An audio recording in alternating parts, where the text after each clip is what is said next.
It is indeed the 13th day of July 2022. It's actually 26 days to the general election and the campaign trail. We have been keeping a keen eye on that. Good morning. This is Good Morning Kenya. My name is Njue, holding brief for Regina Manyara. We have a comprehensive show lined up for you, but we begin with the day's news. The Independent Electoral and Boundaries Commission has ruled out any chances of using the manual voter register in the August general election. The IEBC says technology that will be used or will be deployed during the election day is elaborate and chances of failure are minimal. The Independent Electoral and Boundaries Commission Chief Executive Officer Hussein Marjan Hussein says adequate measures have been put in place to guarantee the assurance as the commission concludes a two-day national elections conference convened to assess the general election preparedness. Concerns on the efficiency and reliability of technology in the August 9th general election was the center of focus on the second and final day of the national election conference. Must the transmission be done exactly at the polling center, or could it be transmitted from 20 meters away or 20 kilometers away?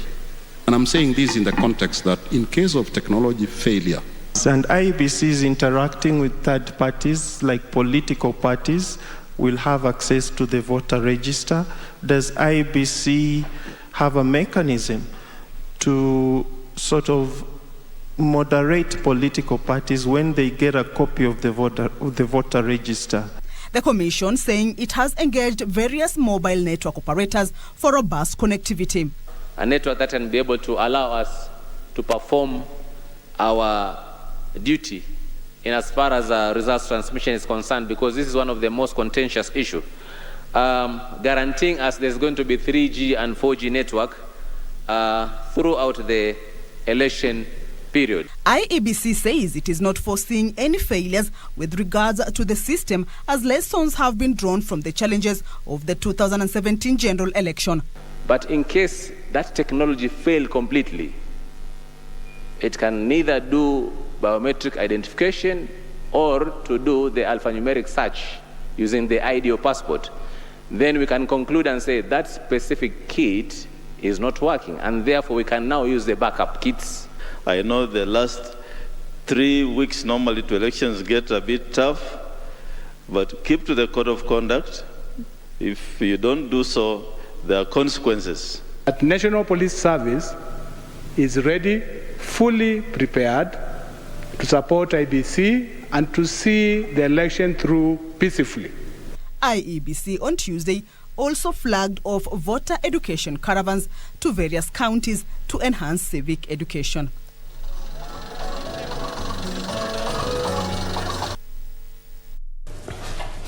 And still on politics, a section of the clergy drawn from Kiambu County has urged their counterparts to avoid taking sides in the ongoing political campaigns. They said it is critical for spiritual leaders to remain neutral so as to provide unbiased counsel and direction in and during the electioneering period.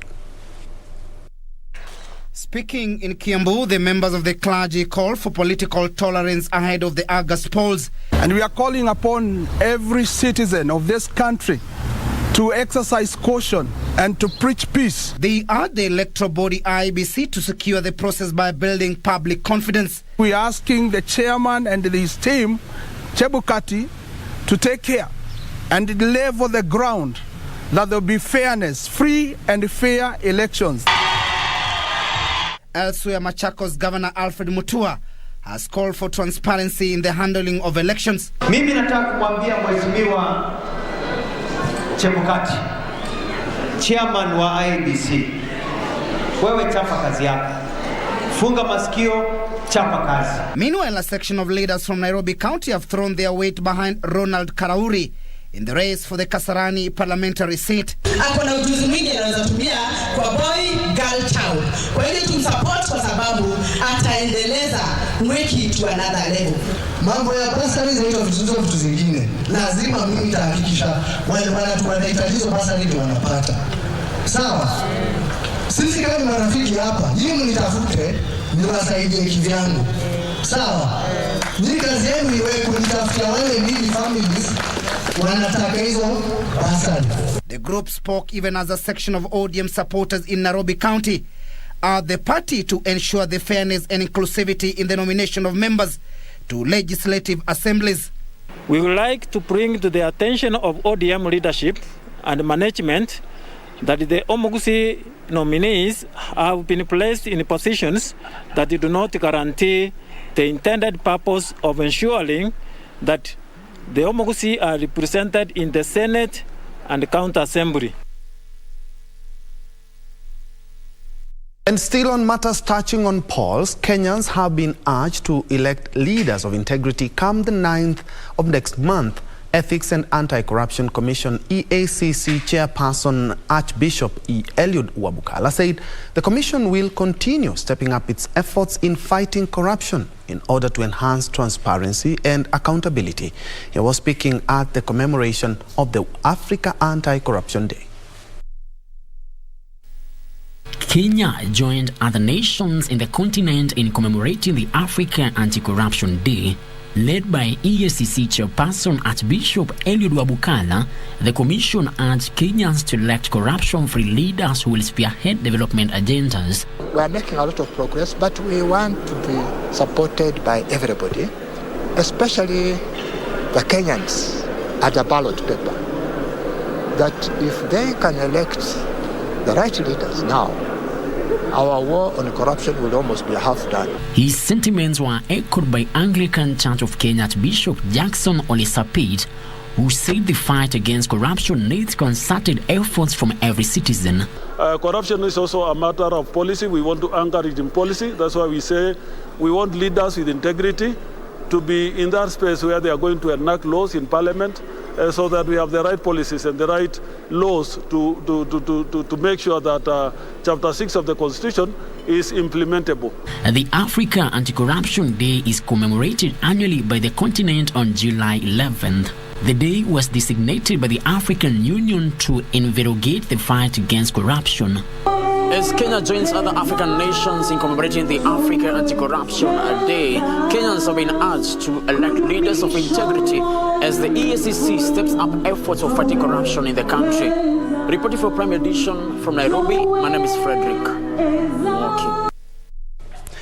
And away from all the politics, Health Cabinet Secretary Mutahi Kagwe has reaffirmed the national government's commitment towards supporting county governments run their programs effectively. Kagwe noted that despite health being a devolved function, there is need for the two entities to work together to ensure members of the public access effective and efficient services. Health Cabinet Secretary Mutahi Kagwe made an impromptu visit at the Nyahururu County and Referral Hospital. It is here that Kagwe called for combined efforts between the two levels of government to improve provision of healthcare to the citizenry. Health is a devolved function, and therefore we must work very closely with the county government in ensuring that health is properly taken care of within the county government administrations. The Cabinet Secretary saying that money collected by hospitals and through the National Health Insurance Fund should ideally be kept in hospitals and not diverted to other functions. We are also asking that the county government agrees on a check-off system for the KEMSA debts, so that at any time, if the county government owes KEMSA money is offset before the total amount allocated to counties is given. Meanwhile, the government, in conjunction with the Kenya Medical Supplies Authority and the United Nations International Children's Emergency Fund, have flagged off a consignment of high nutrition food commodities to 4 drought-hit counties to mitigate malnutrition risk among children. The ready-to-use therapeutic food consignment valued at 30 million shillings is destined for the 4 counties of Turkana, Mandera, Wajir and Isiolo. Persistent food insecurity has contributed to a dire and deteriorating nutrition situation with about 942,500 children aged between 6 and 59 months urgently in need of therapeutic treatment for acute malnutrition. Providing these foods has reversed stunted growth and development due to chronic lack of essential nutrients in diets of thousands of children in these areas.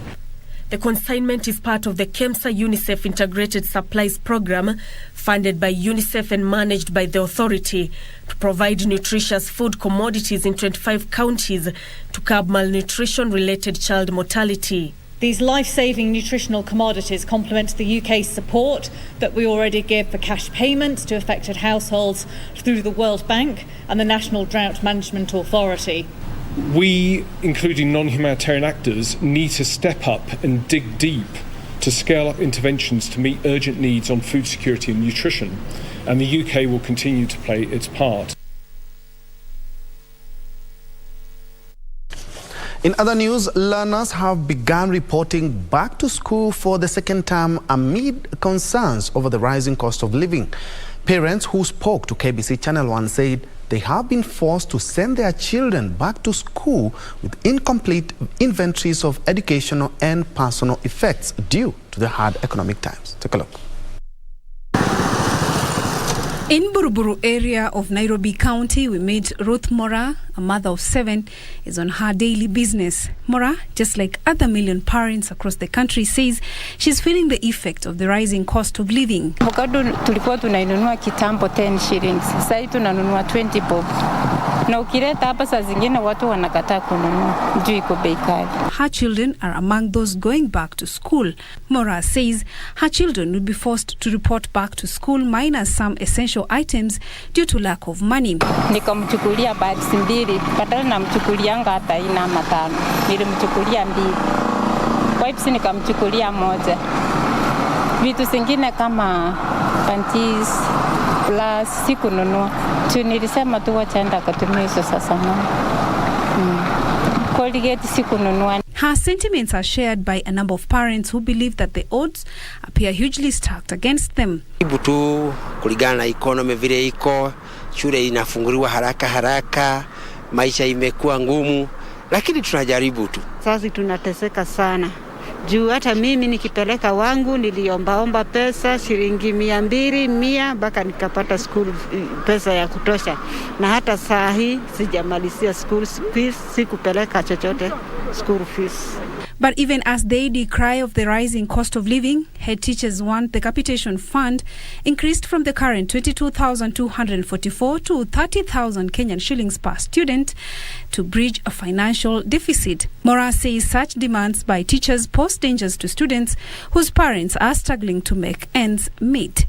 It is back to school for millions of learners countrywide. Even as the wheels of learning continues to turn, a fragile economy has seen parents concerned on how or when they are going to clear school fees for their children. Moving on, Nyatike Member of Parliament Tom Odege and immediate former Nyatike legislator Eric Odik Omondi Anyanga are at odds over the subdivision of Nyatike constituency into North and South, as was gazetted by the government. The subdivision of Nyatike constituency was released through a Kenya Gazette notice by the Cabinet Secretary for Interior and Coordination of National Government on 31st of May 2022 to ease provision of public services in the region. Member of Parliament Tom Odege says subdivision of the constituency will help the government serve the public better, while former area MP Eric Anyanga says the subdivision was not done in the correct manner. I am appealing to the provincial administration, for instance, to invite leaders so that they can sit and harmonize all these activities, because people are not happy, people are not comfortable. We cannot take a whole clan and remove a part of that clan and give it to another clan. That is going to bring chaos in Nyatike. I'm the one who has appealed to the government to give us another subdivision called, sub-county called Karungu, which I'm sure in the next 1 or 2 months, it will be resetted and we'll have a DCI in Karungu. So all these things, let us not politicize them. Let us work with the government, we get what is rightfully ours. Elsewhere, Over 700 former civic leaders from the Gusii region are demanding payment of their terminal benefits before the next political dispensation takes office, claiming the pension is their entitlement. They also wanted the benefits released to families of their departed colleagues, as President Uhuru Kenyatta had done to MCAs. We demand that the President, His Excellency Honorable Uhuru Kenyatta, releases the small send-off token for all former councillors that was passed and approved by the Senate before the August 9th general election. In Vihiga County, residents of Oabemba village of Luanda sub-county in Vihiga County are in mourning following the demise of a well-known teacher in the area, Rebecca Etdel, who died in a road accident along Luanda-Kakamega Highway. She perished alongside the boda operator who was ferrying her. Ripoti hii nimefikia hapo saa 1:15 ya asubuhi. Nikaja hapa kuona ikiwa na ajali, watu wetu barabarani hapa ni wetu. Wacha nikimbilie barabara. Kufika barabara kweli nasikia tu Madam Mwambeba Vocational Training Center ndio amelala. And in Taita Taveta County, Kenya Ports Authority handed over 2 administration blocks and 1 classroom to 3 schools, namely Kale, Priscilla and Kalela primary schools. The building were constructed courtesy of the KPA Corporate Social Responsibility Program.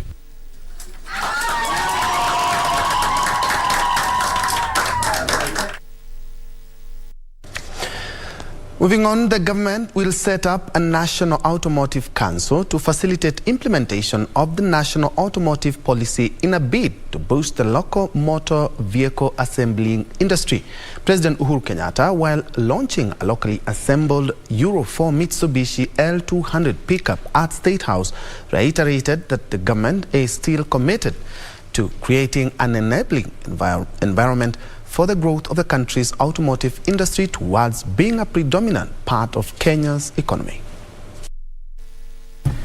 According to the Ministry of Trade and Industry, the local Kenyan vehicle assembly industry has the capacity to produce 30,000 vehicles per annum, a huge margin from the current 6,000 units, accounting for less than 25% of the production capacity.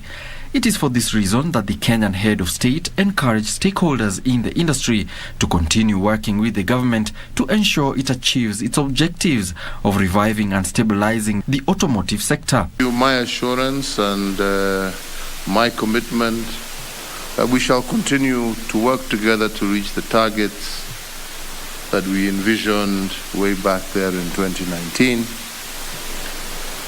And our determination to ensure that future governments also continue with the same policy.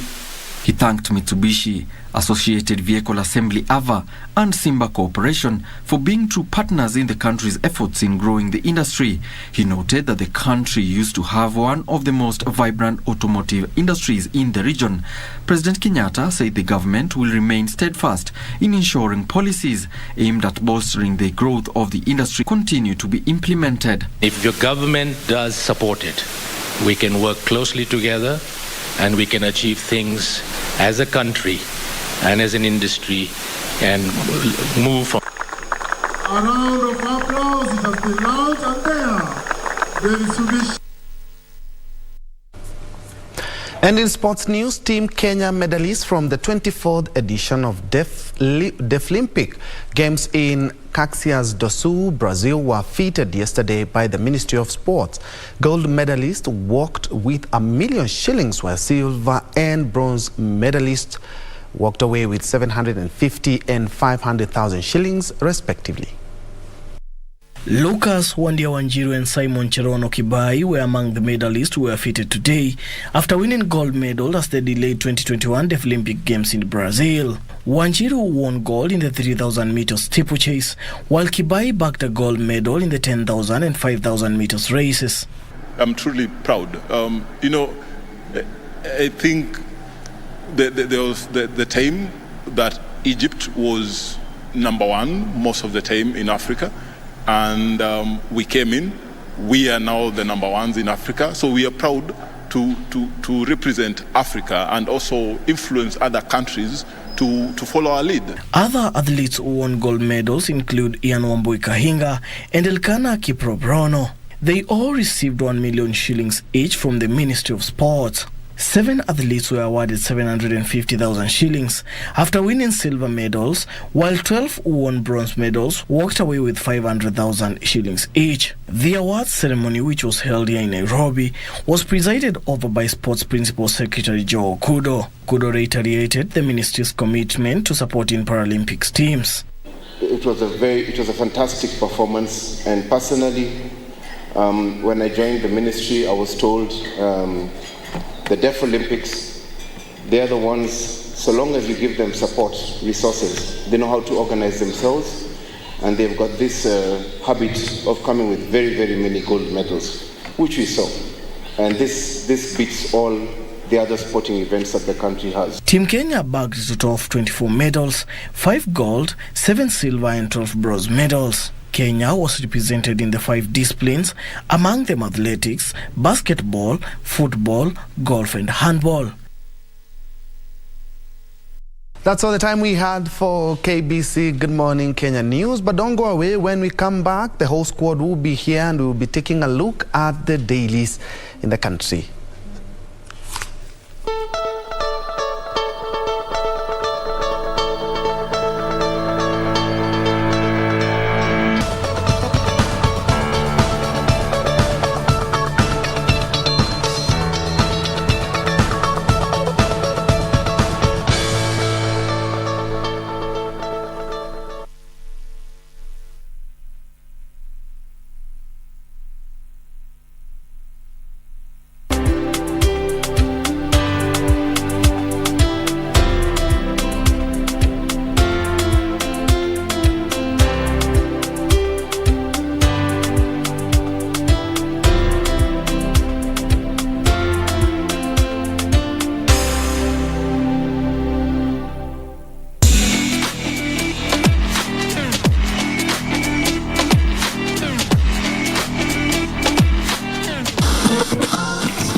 I'd like to officially welcome you to the coolest club in the 254. In other words, this is the best way to... We shall legalize weed. Professor George Luchiri Wajakoya of the Roots Party. Raila Amolo Odinga of the Azimio la Umoja One Kenya Party. Unajua mimi sina pesa ya serikali ama ya kashfa. David Mwaure Wahiga of the Agano Party. And hakuna kura ya hasla mtaiba. William Samoei Ruto of the Kenya Kwanza Alliance. Presidential Debate 2022. Do not adjust your sets. And now I feel like, oh, you're the reason why I'm thinking I don't want to smoke all the cigarettes no more. Still the one that I love, the only one I dream. Whoa, still the one I kiss. You only need the light when it's burning low. Only miss the sun when it's got the snow. Only know you love her when you let her go.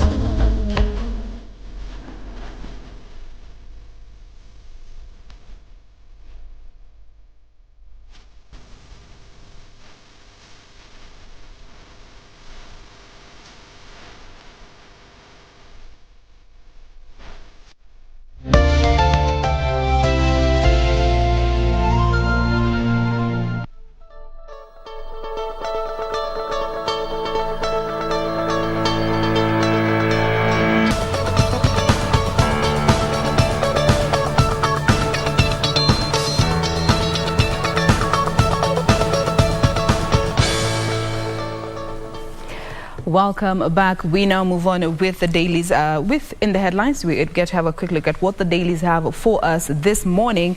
I start you off with the Daily Nation. Quite a number of stories have been captured on the front page today. Let me start you off with one interesting piece here on the header concerning members of Parliament who did receive some irregular payouts over a period of 26 months.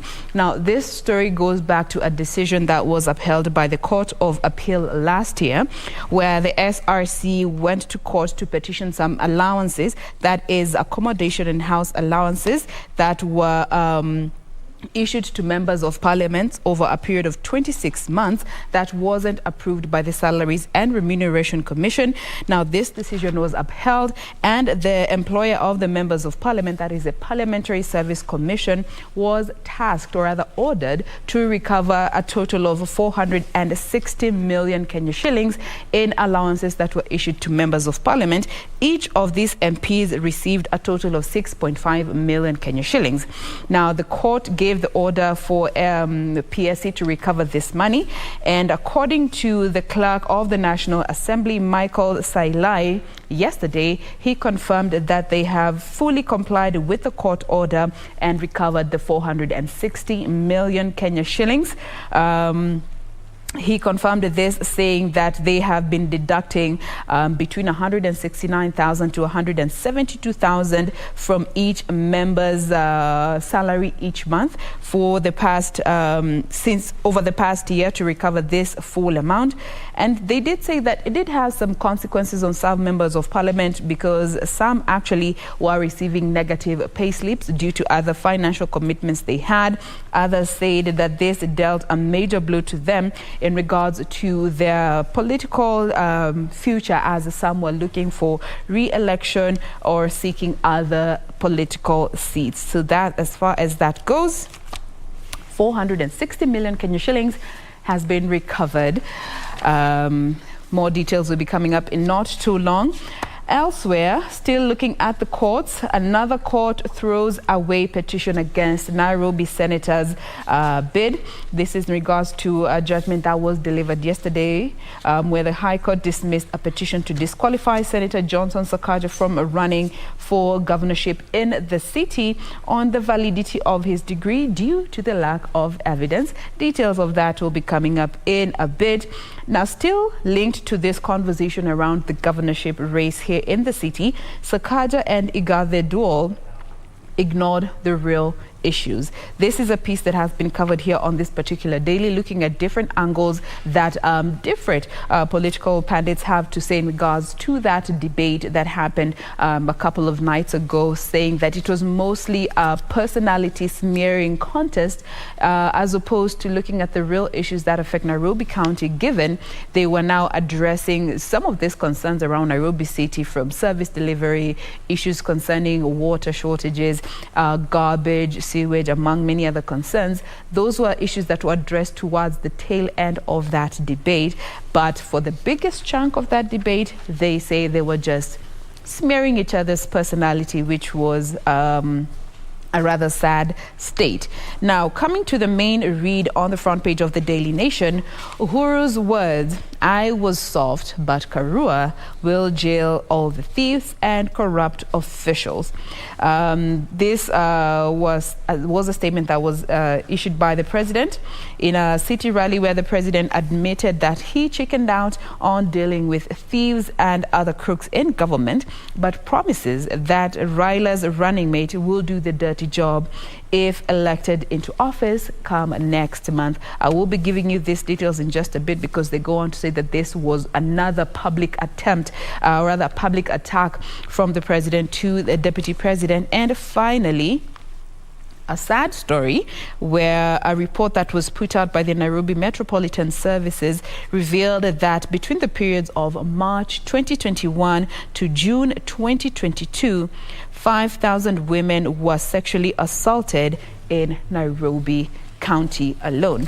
Now, quickly, let me just give you some figures in regards to this particular story. Here we go.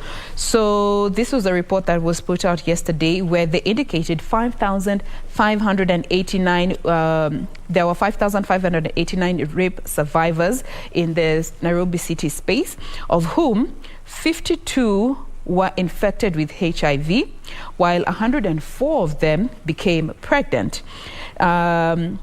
336 perpetrators have been identified so far. 2,974 were put on post-exposure prophylaxis, while another 155 rape survivors were disabled. I will be getting further into this particular story in just a bit, but before we do that, maybe I can throw it over to you, Victor, to have a run through of the Star.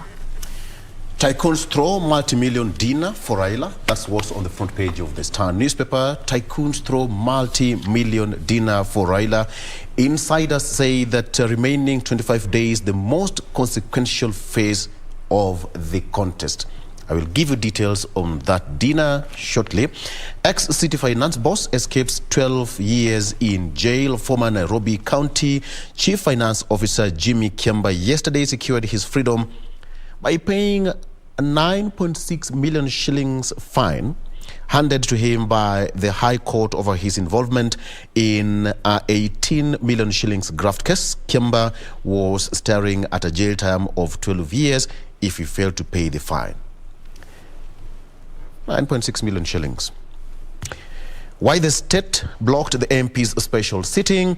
An alleged plot to sneak a motion of approval of the next clerk of the National Assembly is at the center of a new battle pitting Raila Odinga and William Ruto's allies in the National Assembly.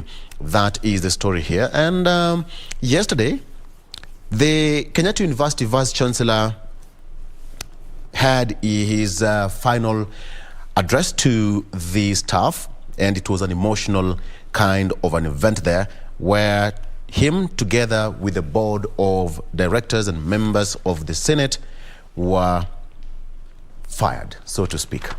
So KU boss whips over state order to cede varsity land. Vice Chancellor Wainaina says that directive came from public service head. This comes just days after President Uhuru Kenyatta said that there are some people who are not ready to cede varsity land for development. So Kenyatta University has been told it must surrender nearly half of its land to institutions under the Ministry of Health and Squatters. According to Vice Chancellor Paul Wainaina, the university owns 1,000 acres around the main campus.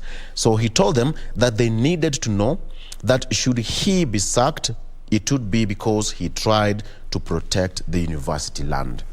Yesterday was his last day.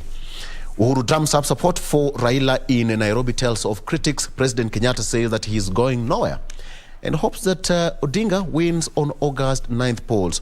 Uhuru was speaking in Nairobi yesterday when he commissioned government projects.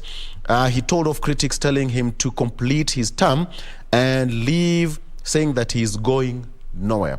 And people say that that was a direct answer to his deputy, who has been saying that president time is almost up and he should go home. Now, tycoons throw multi-million shillings dinner for Raila.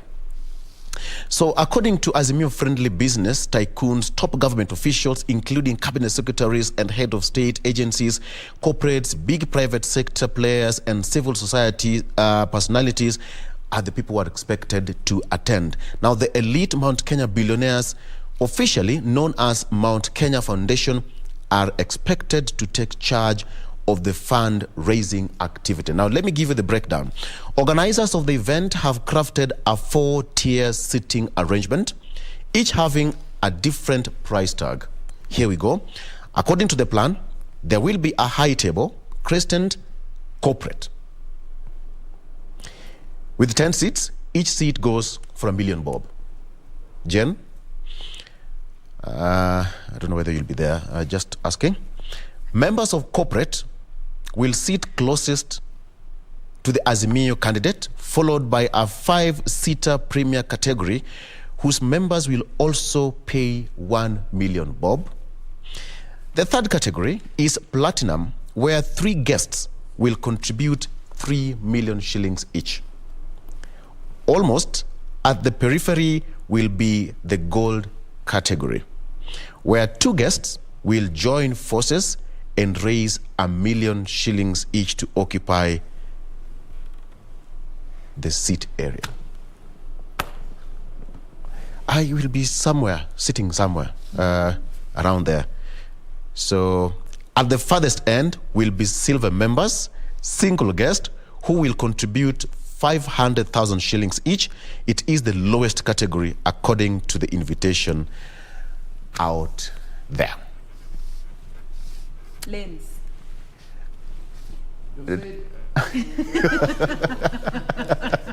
Troy, good morning.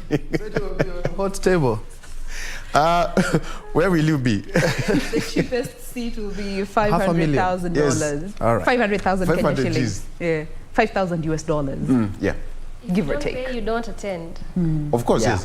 yes. And the most expensive is 30,000 USD. Yes. Ah. 3 million. So that's over 3 million. Yeah, there'll be some seats somewhere. If you want to sit next to me, there'll be some seats somewhere. Yeah. So you have to fight for those 3 seats. Now wait to see the memes that will be coming out from Kenyans. Kwani hiyo kiti? Yeah. Yeah. That just goes to show you it is not for any ordinary person. Exactly. Politics is not cheap, eh? It is not If a cheap. plate, perhaps of 500,000, it's a what? A VVIP? Silver. 500,000 is silver. That's a kawaida seat. Uko. Yeah. Regular. Yeah. So the 500,000 is the regular? Yes. Yes. Okay. There's regular, there's silver, there's platinum, then there's gold. Way above my Jane, pay you're grade. saying 500 Gs is kawaida. Hiyo ni regular. Where does that leave you and I? Ha. Way above my Yote pay yawezekana. So, On the 9th of August, that's when we'll have the power. Exactly. But you see now, fundraising happens all over the world. We've had that even happening in the States, Yeah. where different presidential candidates would go, seeking for, you have, how do you call it? The till number, where you can contribute a bob. According to them, it's $1 or something of that sort. So it's an expensive affair. It's an expensive affair. You can imagine moving all the way from Turkana to that side of, traversing the country. It's expensive. Doreen. All right. It is expensive. In these hard economic times, where we're expecting, in fact, the price of fuel to rise in the next, I don't know how many days. Oh, yes. Kuna wale wana afford. Yes. They're expecting to raise $1 billion bob on that evening. Hard economic times. The size of a chapati is this page, eh? The thickness. Sure, it had to be a food reference. Anyway, let's come to the People Daily. And Uhuru bets big on Raila. That is the flagger that the PD is holding for you this Wednesday morning. This is just as the president was speaking to residents of Nairobi. That was yesterday after this was at various stops after he was unveiling various projects, saying that Raila and Karua are the best bet to continue his project. Also he took a swipe on the DP, saying that he was just a sweet-tongued leader who cannot deliver on his promises, and this is why he's really betting on the duo that is Raila and Karua. Away from that, to some bit of education matters now. Yes, it is the back-to-school week, and schools have just reopened, but now the CS warns against fee hike as schools reopen. That was from yesterday on Tuesday, also citing the fact that principals should not hike school fees again. This, he said, because of the high cost of living in the country, and also said that the principals should not be worried of anything or panic, so to speak, because the government capitation will be in banks starting this Friday all the way through Monday. This is to just aid in proper running of the schools there. And also reprieve for Ruto party as Sakaja and Karungo are cleared to vie in polls. This actually took place yesterday after the High Court through that case against Johnson Sakaja, saying that the petitioner did not submit enough evidence that would otherwise perhaps bar Sakaja from vying or running for the governor's seat in Nairobi. And also for Karungo, he was cleared by IEBC, so that's a respite for the UDA party there. And to some bit of what is happening in the IEBC right now. Again, you can remember that also yesterday they gave another presser, and they said that the country said to attain 96% network coverage for polls. This was just to address the issue of the 3G and the 4G connectivity. Remember, there was that question of the 1,111 polling stations that lacked this, and so now the IBC says that the country said to attain 96% of network coverage for polls.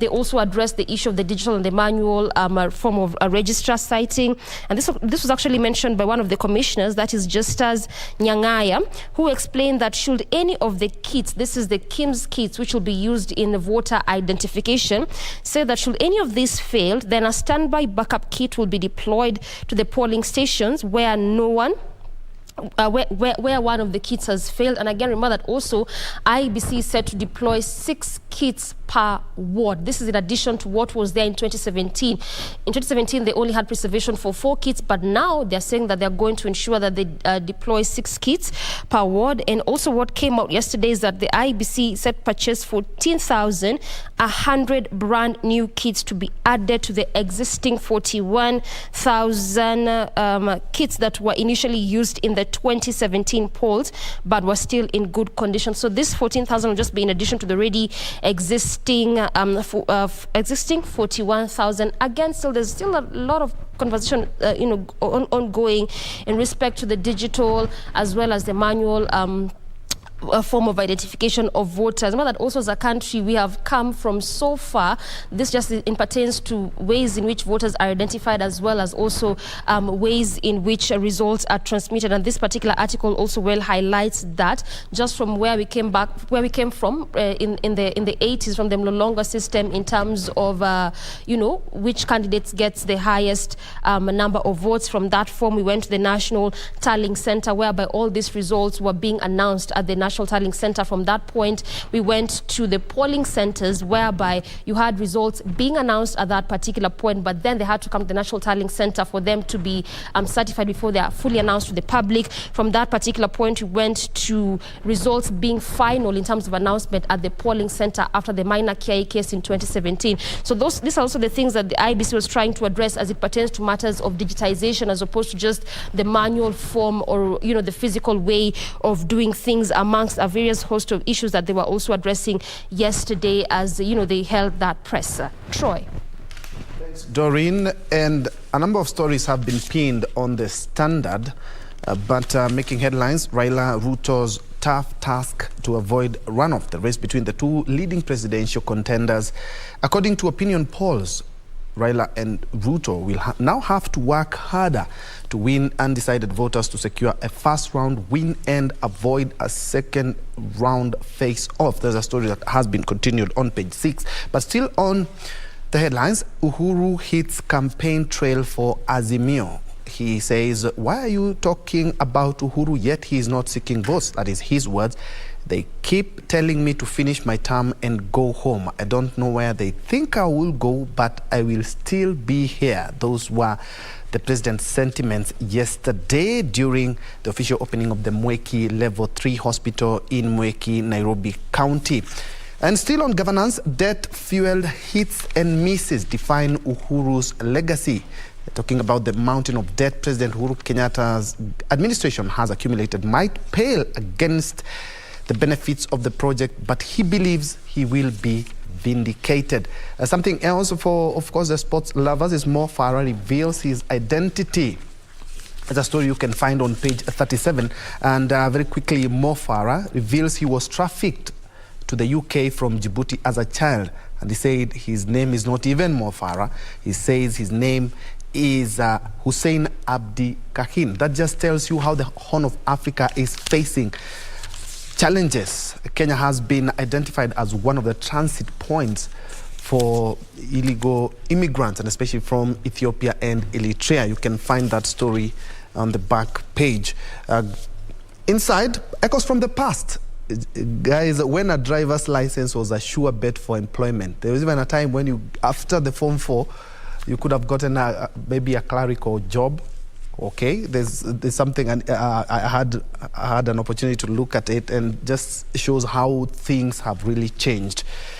State cracks the whip on top KU administrators in ugly land row. This is something that my colleagues have also mentioned. Embattled Kenyatta University Vice Chancellor Paul Wainaina has been suspended, and according to University Education PS Simon Nabukwesi said the Deputy VC for Academic Affairs, Washeke Wanjohi, will be acting VC for the next 30 days. Of course, it is in relations to the KU land and the World Health Organization planned center there. All right, back to school. Principals in dilemma as inflation pushes up prices. Head teachers are demanding to be allowed to increase the fees. Parents, mnasikia? Yeah, Vicky. Head teachers want to be allowed to increase fees to be able to afford the high food prices.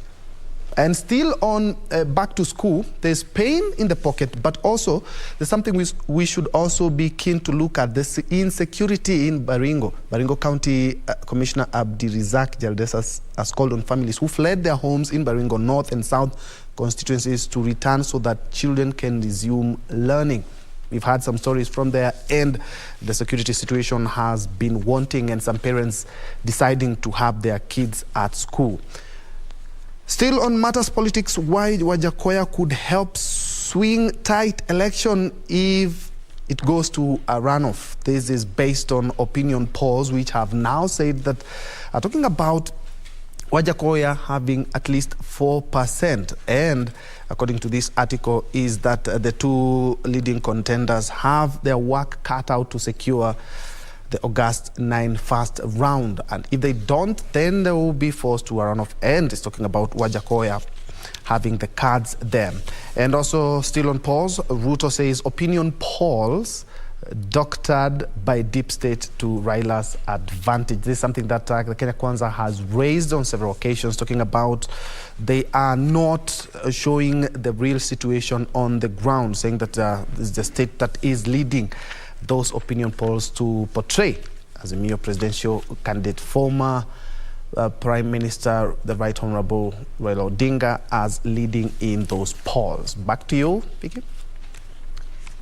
Let me quickly run you through this particular story that I had mentioned earlier on in regards to a report that was put out by the NMS concerning the rising number of sexual assault cases that have been reported in the city over a period of slightly over a year.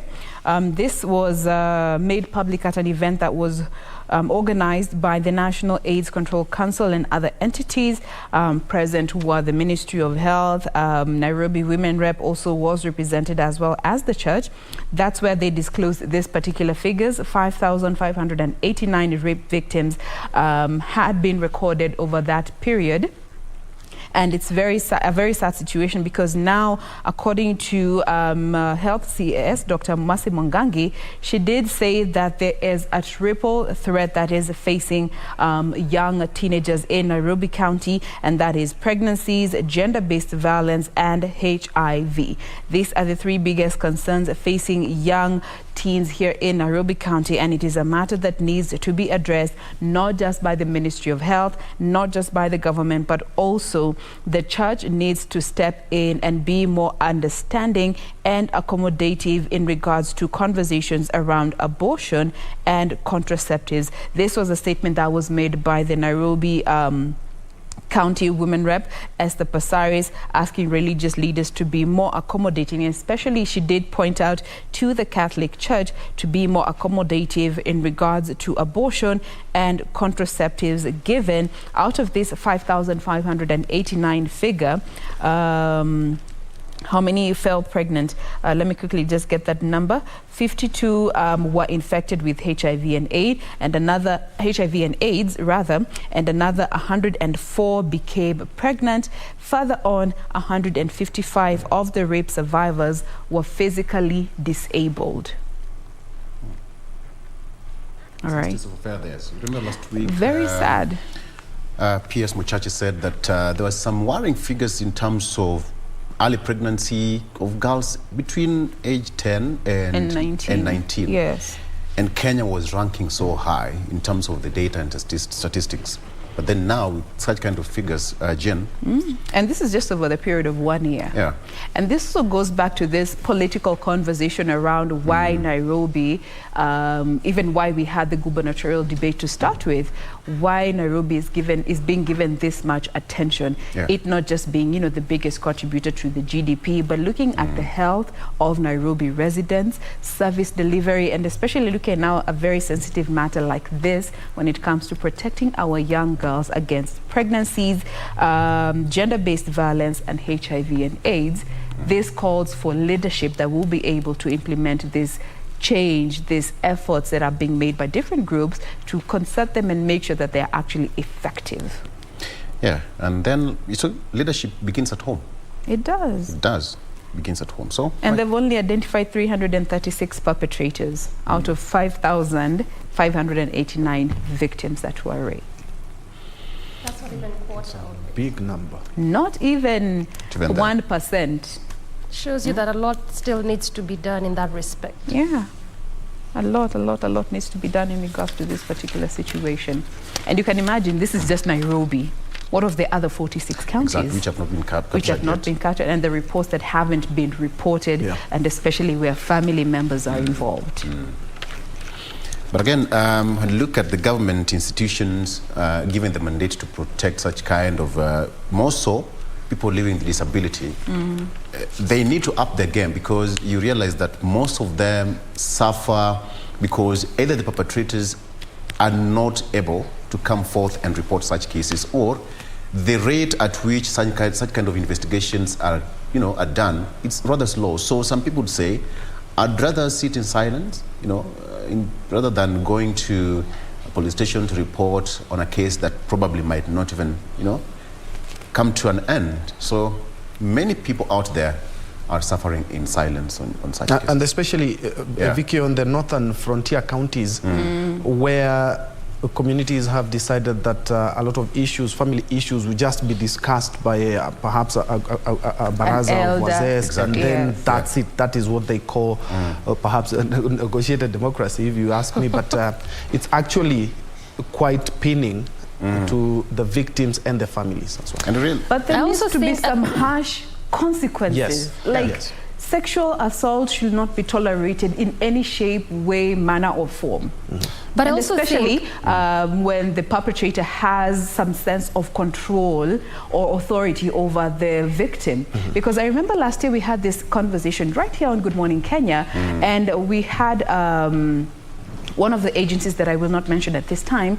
She told us that looking at a sexual assault case that was reported involving the youngest victim was a father who assaulted a 4-day-old. 4-day-old child. Yeah, I remember that story. 4-day-old. Yeah. I also think that, just as you mentioned, Troy, that negotiated democracy, in the House that will discuss as a family, but also the biggest problem is that whichever mechanism used to solve these issues, they actually go unresolved. Because as a family, they say, unajua sasa ni mtu wa familia yetu tutafanya nini, and nothing is being done. Again, also when you look at those figures, as of yesterday, we're showing that Kenya is actually ranked 3rd globally when it comes to such issues of teen pregnancies and HIV and AIDS. So it just shows you how bad are we doing as a country.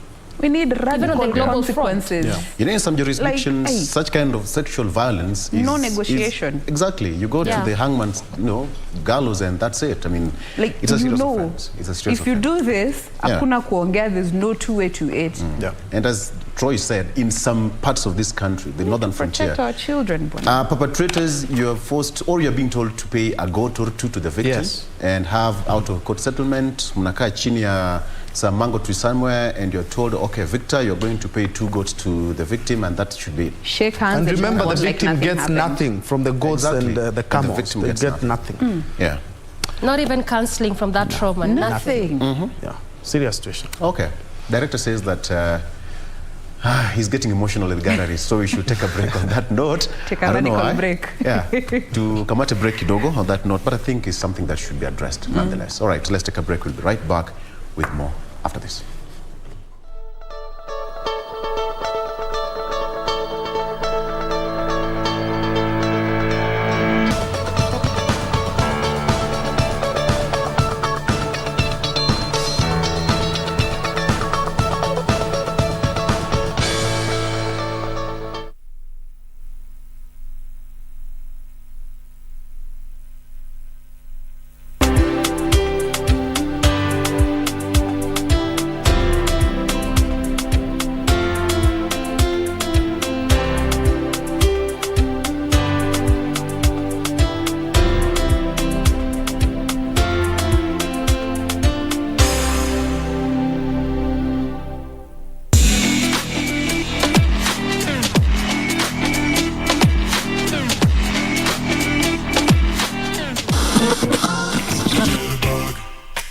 I'd like to officially welcome you to the coolest club in the 254. In other words, this is the best.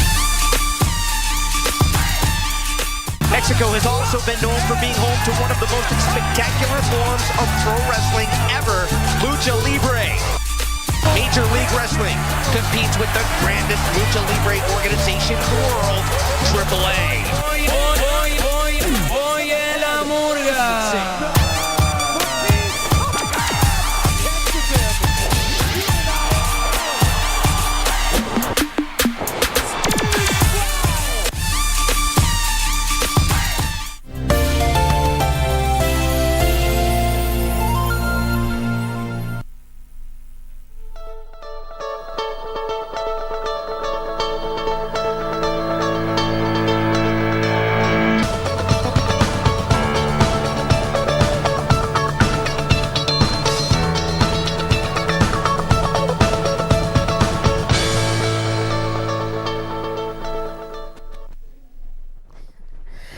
Wow, welcome back. This is still Good Morning Kenya. Time for our first traffic link this Wednesday morning. Let's just quickly look at how Thika Superhighway, particularly Muthaiga Square, is looking like. Remember that yesterday there was really quite a number of accidents along this particular route. So quickly, just around Muthaiga as you head over to the city center, just basically what you would really be expecting to see in this early morning hour as you head over to the city center. Coming all the way from areas of Kasarani there, just actually from Kasarani Police Station. As you head over to the city center, heavy kind of traffic throughout this entire stretch.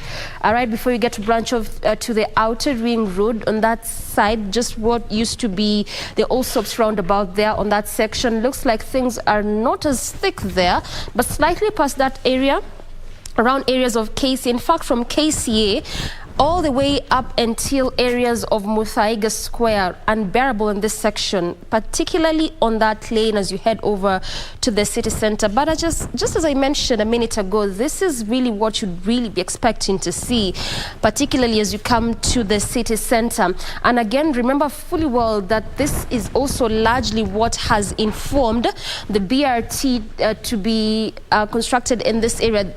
Amongst all roads that exist in the country, this is the first one where the BRT is taking shape, still is taking shape around this route. And this is simply because it is one of those busy roads, just does not serve people that come from estates along Thika Superhighway, but also from the outskirts of Nairobi city, or Nairobi County, if you may. So clearly one of those busy roads. Look at the numbers of companies, industries, schools, colleges along this route. Really one of those busy highway there. And nothing is also changing there. Still the heavy kind of traffic being witnessed, particularly, again, as I mentioned, as you head over to the city center. And this begins all the way from the KCA University up until stretches of Utalii College, Steamer Club there, to areas around Muthaiga Square, around Muthaiga Police Station. Still the same situation being experienced there. In fact, along this around these areas, at a standstill, not moving at all. And you can clearly see the difference in colors there, the cocktail in colors, just showing the intensity of traffic around different areas. But around slightly just before you leave areas of Limuru, coming through Muthaiga, around that particular roundabout there, at least not so much in terms, not as heavy around the roundabout, but past there, as you head over to areas of Pangani, still the same is being witnessed. So if you're coming to the city center and you're not yet past the Pangani intersection, you could use that as an alternative route. Anytime we look at Thika Superhighway, this always serves as a very, very good alternative route where you come to branch off to areas of Juja Road as you head over to the city center, because again, also areas of Muranga Road not looking good. Areas of the globe, around the globe roundabout, still not looking good at all. So that's why I'm talking about Pangani intersection as one of your alternative routes there. But if you are past there, then you just might have to make do with the traffic around areas of Muranga Road, areas of Kipande Road, as well as the globe roundabout.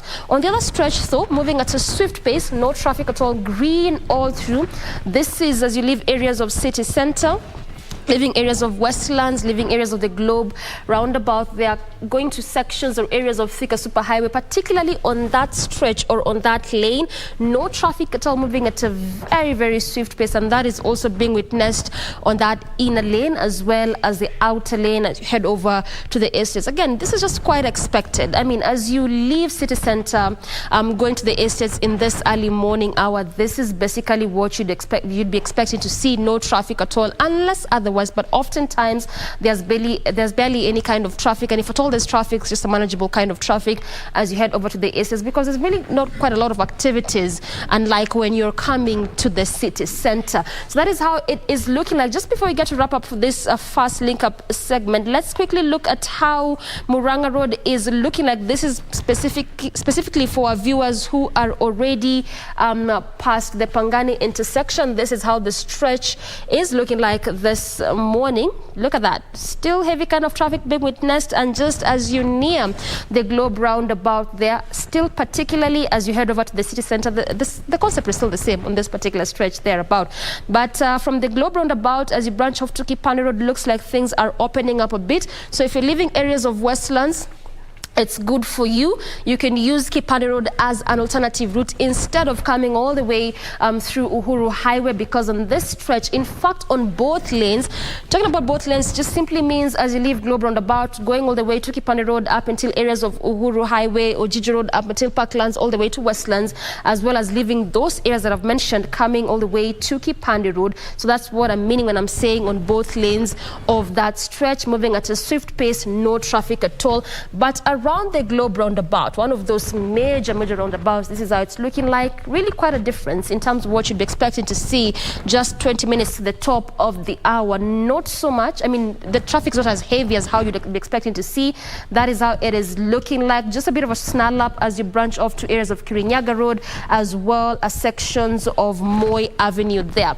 That is how it is looking like on sections of Thika Superhighway. But again, remember, this will always be a key route, a road of focus up until we see how that BRT, which is still taking shape along Thika Superhighway, will be looking like, and once it's complete, how it's expected to serve the various areas that this route is that system is tied to. But at exactly 19 minutes to the top of the hour, that's what you have on your traffic.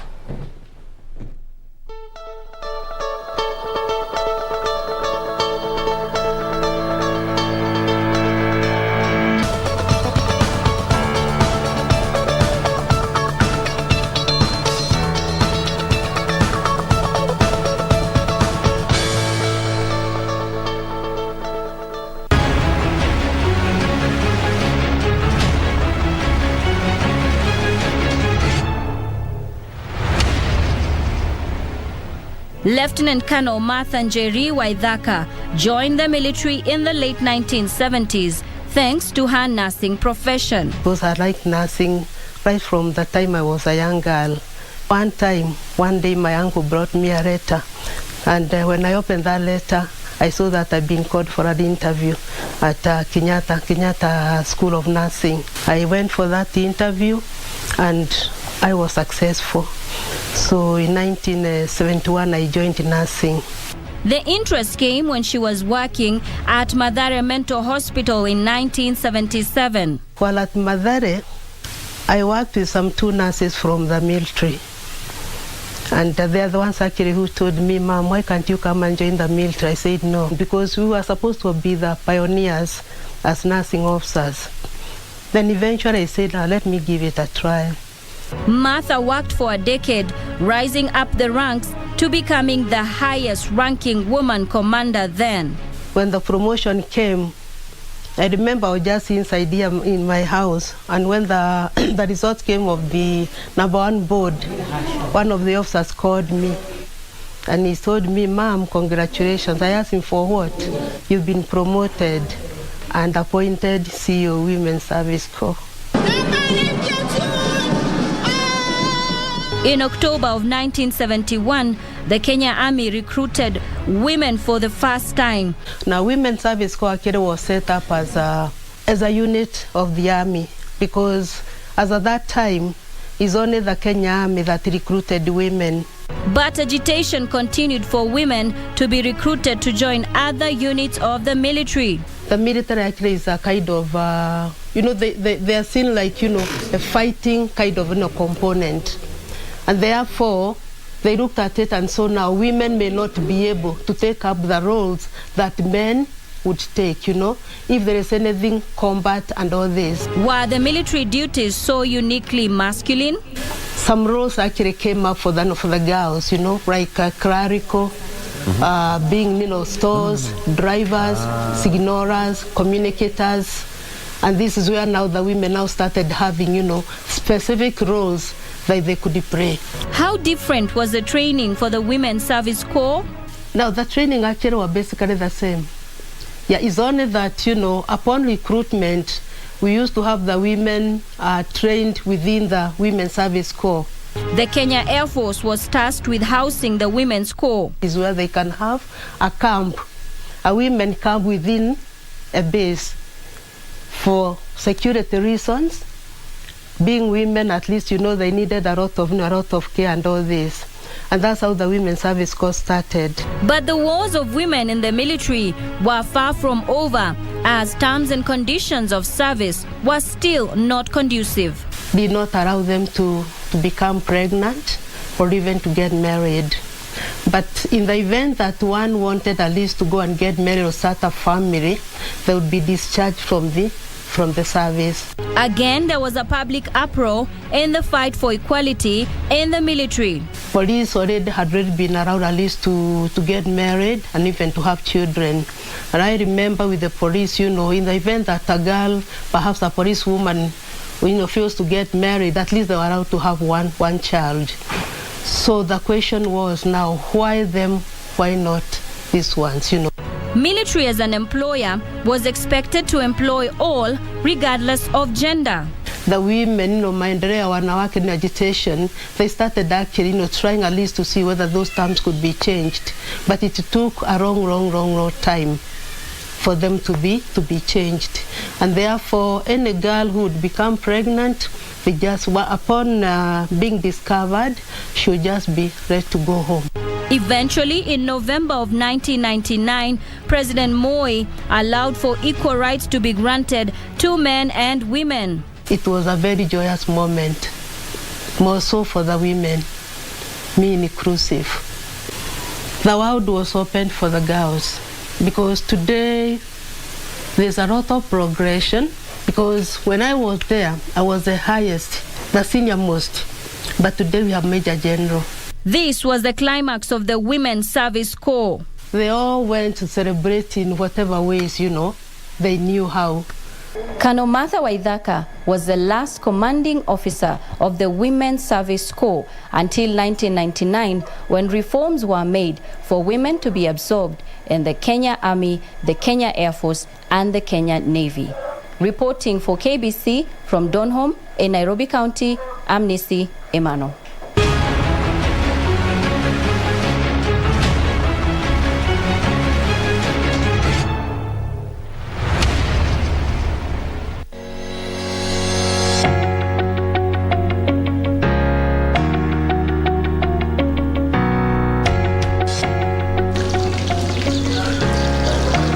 This kitchen is Husna Latia's little haven where she enjoys baking and making snacks. We find her busy making orders for a party. She then briefs us on what led to the birth of Latia Baking and Snacks House. Mimi nimekuzwa katika mtaa wa Majengo. Nimelelewa kwa shida, nimekula chumvi nyingi. Nimempoteza babangu nikiwa miaka 15. Nikabidi nijikaze kisabuni ili kusimama nami kumsaidia mamangu na ndugu zangu wadogo zangu katika shule, katika kuwahimiza kusoma na vile pia kuwasaidia kulipa ada zao pia za shule. Husna then walks us through the benefits she has continued to reap from her passion for baking and making of the Swahili snacks. Biashara yangu imenisaidia kufanya savings zangu, kulipa ada ya shule yangu na vile pia kujiendeleza na pia kununua vitu vyangu mwenyewe vya kutumia. Being a young girl with her potential, she has become a role model to most of her peers in Majengo area Mvita constituency who have on several occasions asked her to teach them the skill.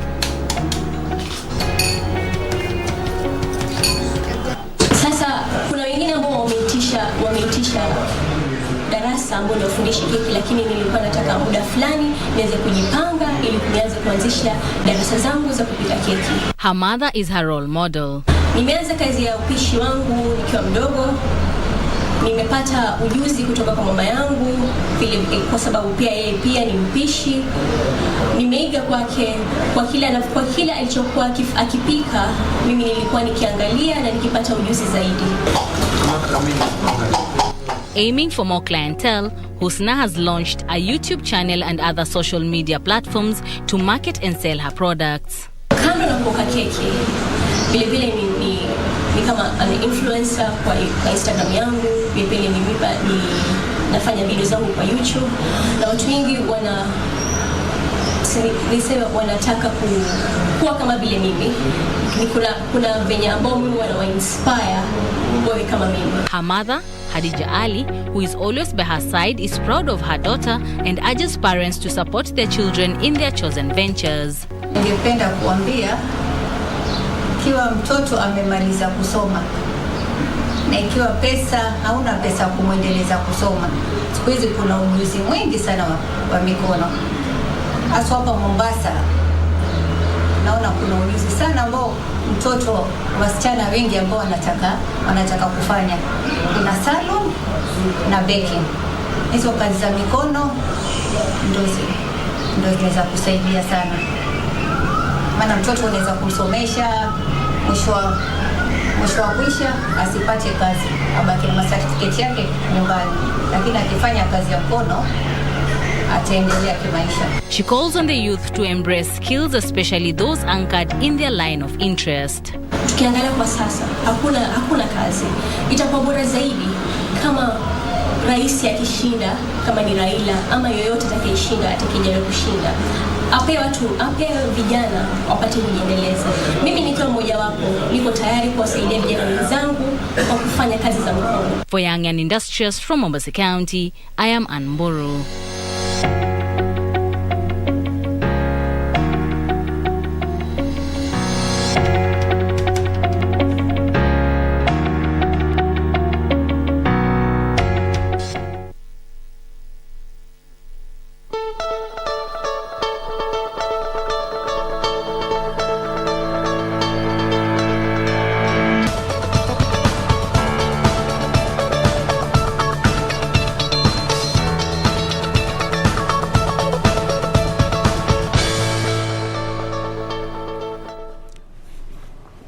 Very well.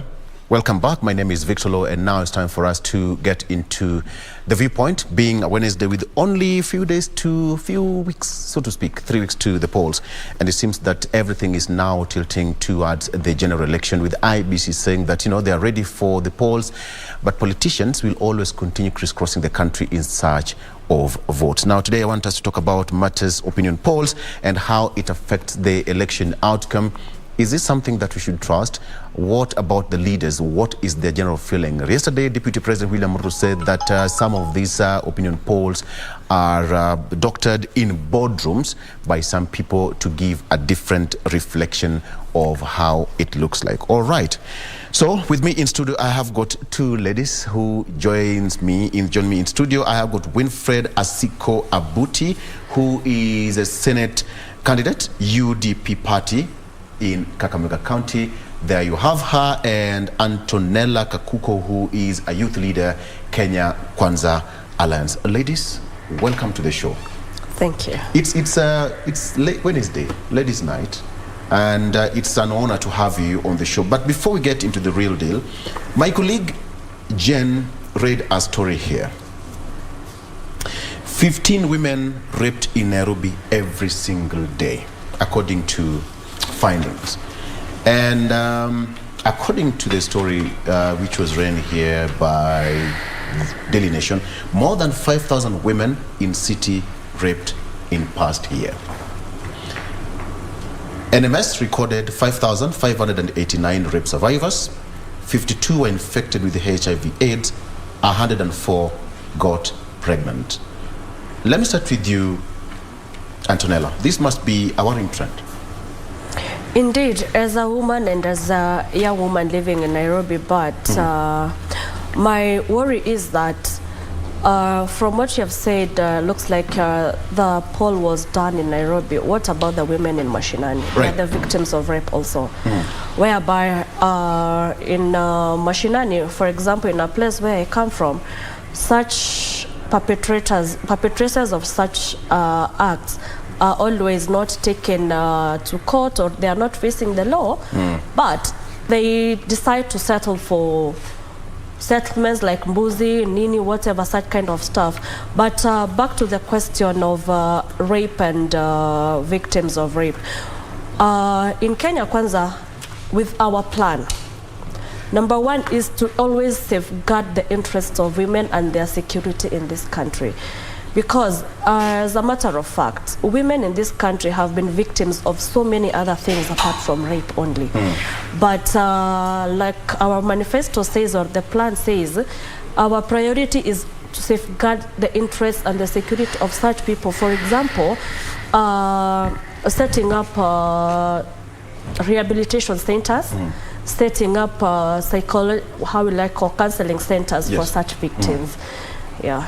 Okay, and you know, when you talk about 5,000 women in Nairobi alone, Winfred, you can imagine how many ladies are getting traumatized, but they still keep to themselves. They don't come out in the open. It means that ladies and women generally are living in a very tough environment as we speak. Good morning, Victor. My name is Winfred, as you've heard before. I'm the Senate candidate for Kakamega County on United Democratic Party. In Azimio, we are in Azimio. We support Raila Amolo Odinga for president. So first of all, I want to say that is a heinous act that is going on, the rape cases, and it needs to be taken care of, because at the end of the day, women are still part of other people in the society, and they need to be taken care of in a proper manner. Like if you see in our government, when Azimio forms the next government, you can see first of all we have a woman as a deputy president, who's Martha Karua. So for we in Azimio, we support women. We are there for women. We are fighting for women, and not only women. We are working with all walks of life, because we believe everybody matters and everyone's lives matter in this country. So we are not leaving anyone behind. These things those people, the perpetrators, should be put to book, so that at the end of the day they can face the law and they can charged in a court of law. But you see, one shocking thing is that most of the perpetrators are still walking free. And as a woman, Antonella, you can imagine the kind of trauma that, you know, within the city itself. You've talked about what happens in the outskirts of Nairobi, in some regions, in the northern frontier, in the villages outside there. It seems this is a serious matter that needs a national intervention, leave alone even the manifestos and the parties, but it needs a national concern. Thank you, Victor. It needs a national concern. Yes. If you remember very well, during the Kenya Kwanza Women Charter signing, the deputy president and the Kenya Kwanza Alliance promised that, because such rape and other issues affecting women came as a top priority, and that is why Ruto himself promised to form a Kenya Women Rights Agency under his presidency to tackle such issues. Okay. All right, so as we leave at that, because we just believe that at the end of the day, there's some relevant institutions that will take care of this, because women should be protected nonetheless, all right? Absolutely. Okay. All right, so ladies, opinion polls are coming out thick and fast, almost on a daily basis, with different institutions, and even some media houses are carrying out their opinion polls. But let me get your view on this, Winfred. Do you believe in opinion polls, to start with, as a contender in Kakamega County? Yes, I do believe in opinion polls, because some are genuine. Those that are official, they are genuine. And we have others that are cooked by politicians. But so far we have Tifa and others that are very genuine. And for me, I want to say this, like, you know, in politics, for example, those people who have read the 48 laws of power, there's that law that says that you should not outshine your master, which the Deputy President of the Republic of Kenya has been doing that to the President of the Republic of Kenya. So in this case, whatever is happening, they're just supremacy battles. And at the end of the day, you'll find that if you really try to outshine your master, you'll just find yourself crying in politics. I thought he was a schemer and he was politically smart enough to understand that, but he was not. So I want to believe that the opinion polls that are ahead, because we can see Raila Amolo Odinga is ahead, this is because this is a man who is an African, who has been a nationalist, an Africanist, a person that has believed in Kenya, a person that has fought for us. So him being ahead is not something to, it's not something that should surprise us. It is because he deserves it. He has fought for this, he deserves it, it is his time. For those people who have been in government, they have been there, they have lied to us. So we are not going to return them there so that they can continue lying to us. So the opinion polls that are ahead for Raila Amolo Odinga, they are so correct.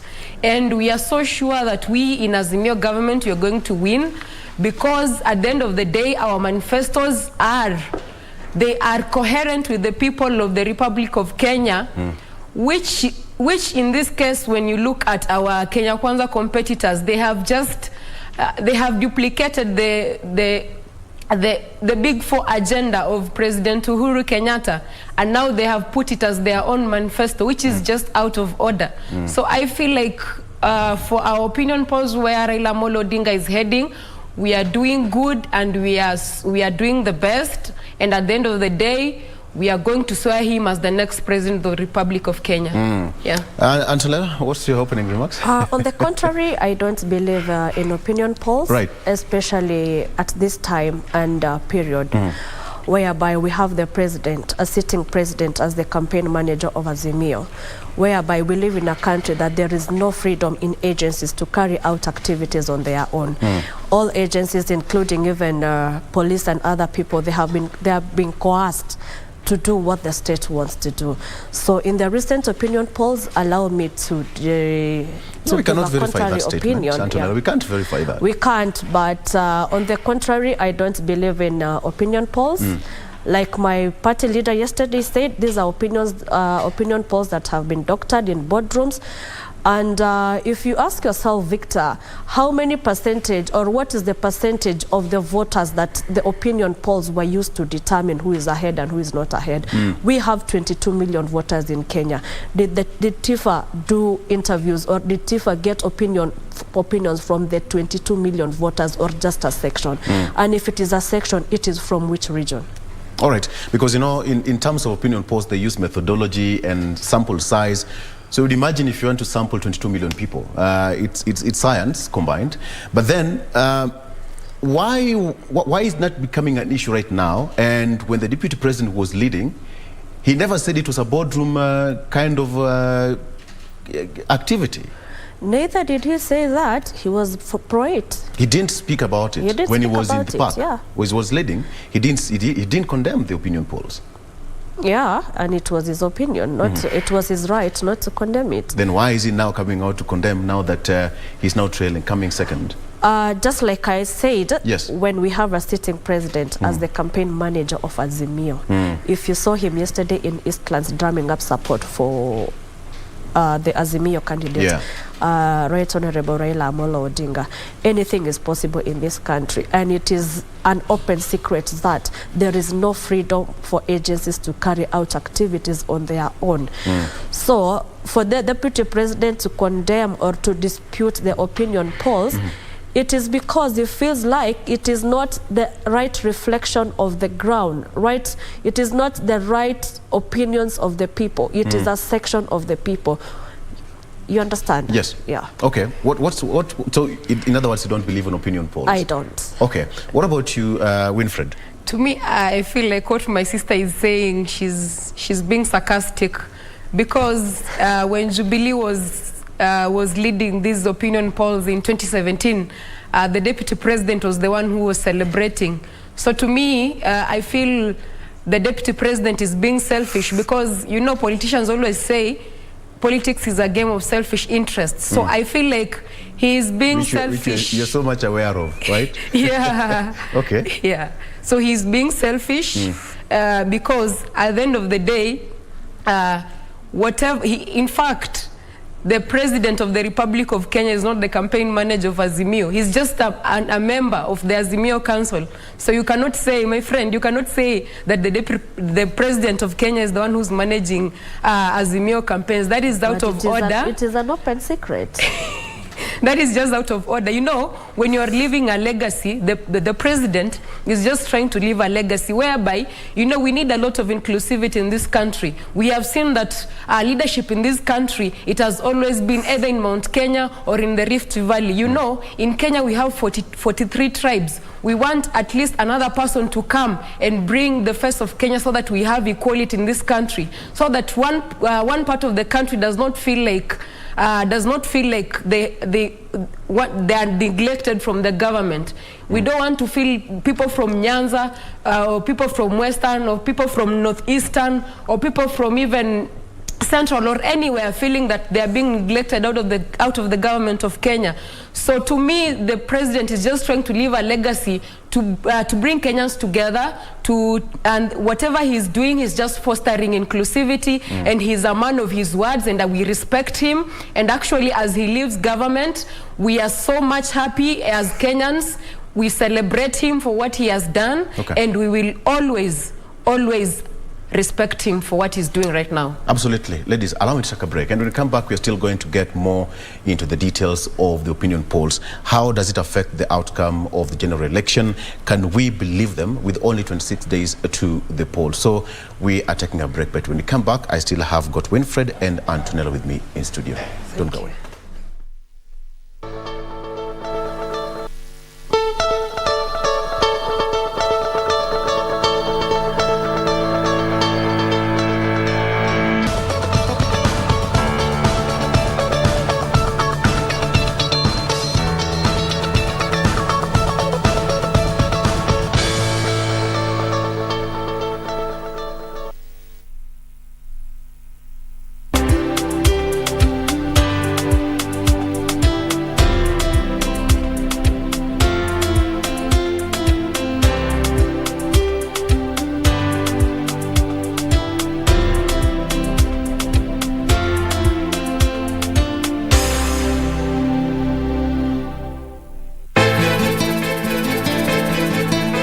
Thinking about mambo ya China, I don't know about cosmetics, sijui nini. Kama ni biashara already mimi niko na idea. I know what to do. Excuse me, tunazungumza kuhusu pesa za kwangu. Yesu wa kwanza kupenda na kuachwa. Lakini hapa ndani ya nyumba hatutakunywa maji wala hatutakunywa. Sijakataliwa. Bwana wakili. Naona mambo yamebadilika kidogo, umerudi form hivi.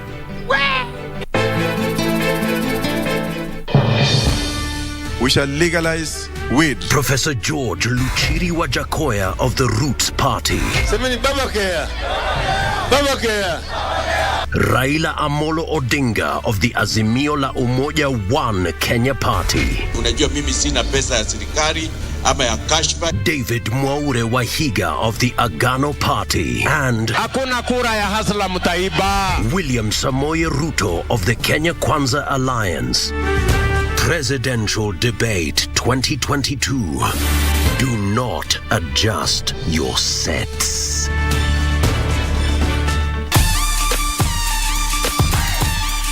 Mexico has also been known for being home to one of the most spectacular forms of pro wrestling ever, Lucha Libre. Major League Wrestling competes with the grandest Lucha Libre organization in the world, AAA.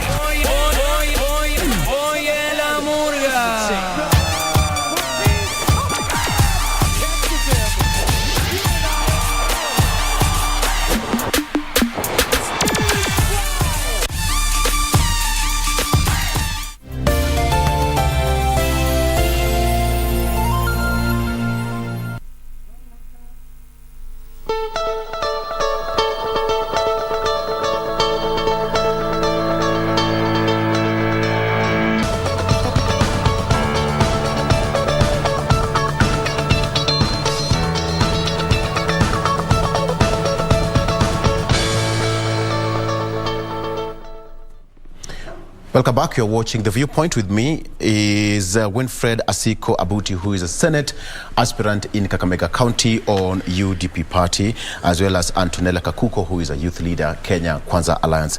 Today is about ladies. All right, so we are still going on with our discussion, but let me come to you, Antonella. Yes. Do polls really reflect the real situation on the ground? No.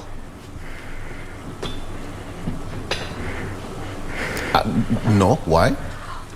Like I said earlier, the polls are done in specific regions and with specific issues and to a specific targeted group of people.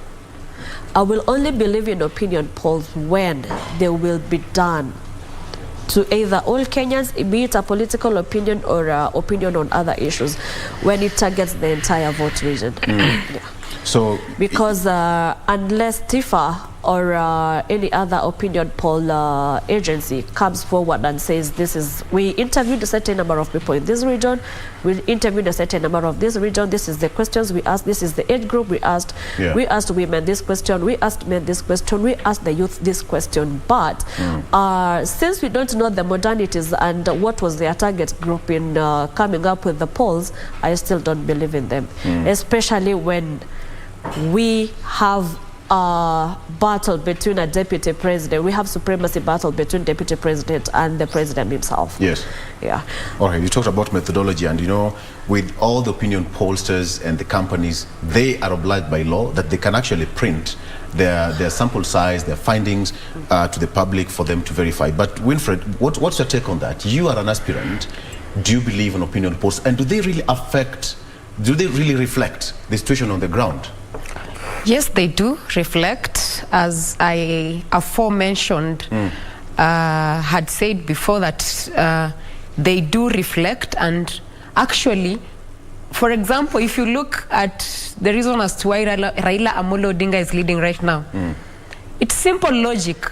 You know, like before, like in the recent past, you could not find him getting any support from Mount Kenya. But I can tell you, like, for free right now, we are having a 50-50 between us and the deputy president. And you know, in the recent past, he was not even getting any votes from Mount Kenya. So, you know, if now he is ahead, why should we start saying that it is wrong? Actually, it is absolutely right, because at the end of the day, he is getting massive support from all over the country. From Western to Nyanza to Coast to Northeastern, every part of the country is in Azimio. So if we say that the opinion polls are ahead, why should we say they are lies? They are not lies. This is logical. This is what is on the ground. It is what it is, and we cannot run away from the truth. Yes. What is the main issue here, Antonella? Yes. Why are opinion polls not so much welcomed in Kenyan politics, to be specific? I'll still keep repeating the same thing. As for me, as someone that is on the contrary opinion, yes, opinion polls does not reflect the reality on the ground. Number one, at times, remember this is an agency, and people are in business. People are in there to make money. Allow me to say this. Sure, go ahead. For a very long time, opinion polls have been used by politicians, have been paid by politicians to put their candidates either at the front or to have themselves as the leading candidate. So anything can be manipulated in this country. Anything can be doctored in this country, especially for political opinion polls. Yes. Have you ever done any opinion poll in Kakamega County? Yes, there have been opinion polls in Kakamega. And I agree to what they have always said. We're waiting now for the ones that will be next. And I'm so certain that I'll be ahead, and I'll be winning the Senate position for Kakamega County. Yeah, I'm very confident. Yeah. But then now, from what we had and the opinion polls conducted yesterday, none of the candidates would get the 50+1%. Absolutely. And that is a big worry if you look at the two top contenders, that is DP and Honorable Raila Odinga. It seems that with 40-something%, they are not yet there to hit the 50+1 mark. So as at now, if elections were to be held probably tomorrow or next week, we'd probably go to a runoff. Antonella, how would we, or how can Kenya avoid this? Victor, I will tell you this without fear of contradiction. There will be no runoff or rerun in this country. William Samoei Ruto is going to win the presidency with over 50%, over 54%. So forget about the rerun. It will not be there. It will not be there. Yes. What about you, Wilfred? A rerun will not be there because at the end of the day, we in Azimio, we are going to win, and we are going to win with 50 plus 1%. So I so much believe for every Kenyan who's listening to me and who's watching, for us to avoid this, let them just vote for the right person and let them vote for Raila Amolo Odinga because it's the right person for this country. This country is messed up. The economy is so high. People who have been in government, they have been lying to the youth for a very long time, for 1 million jobs which are not even there. There are so many people out here who have degrees, they do not have jobs. And the same deputy president who have been in the same government is the same person who's still coming to lie to us that he's going to do this and this. Why didn't he do that when he was in government?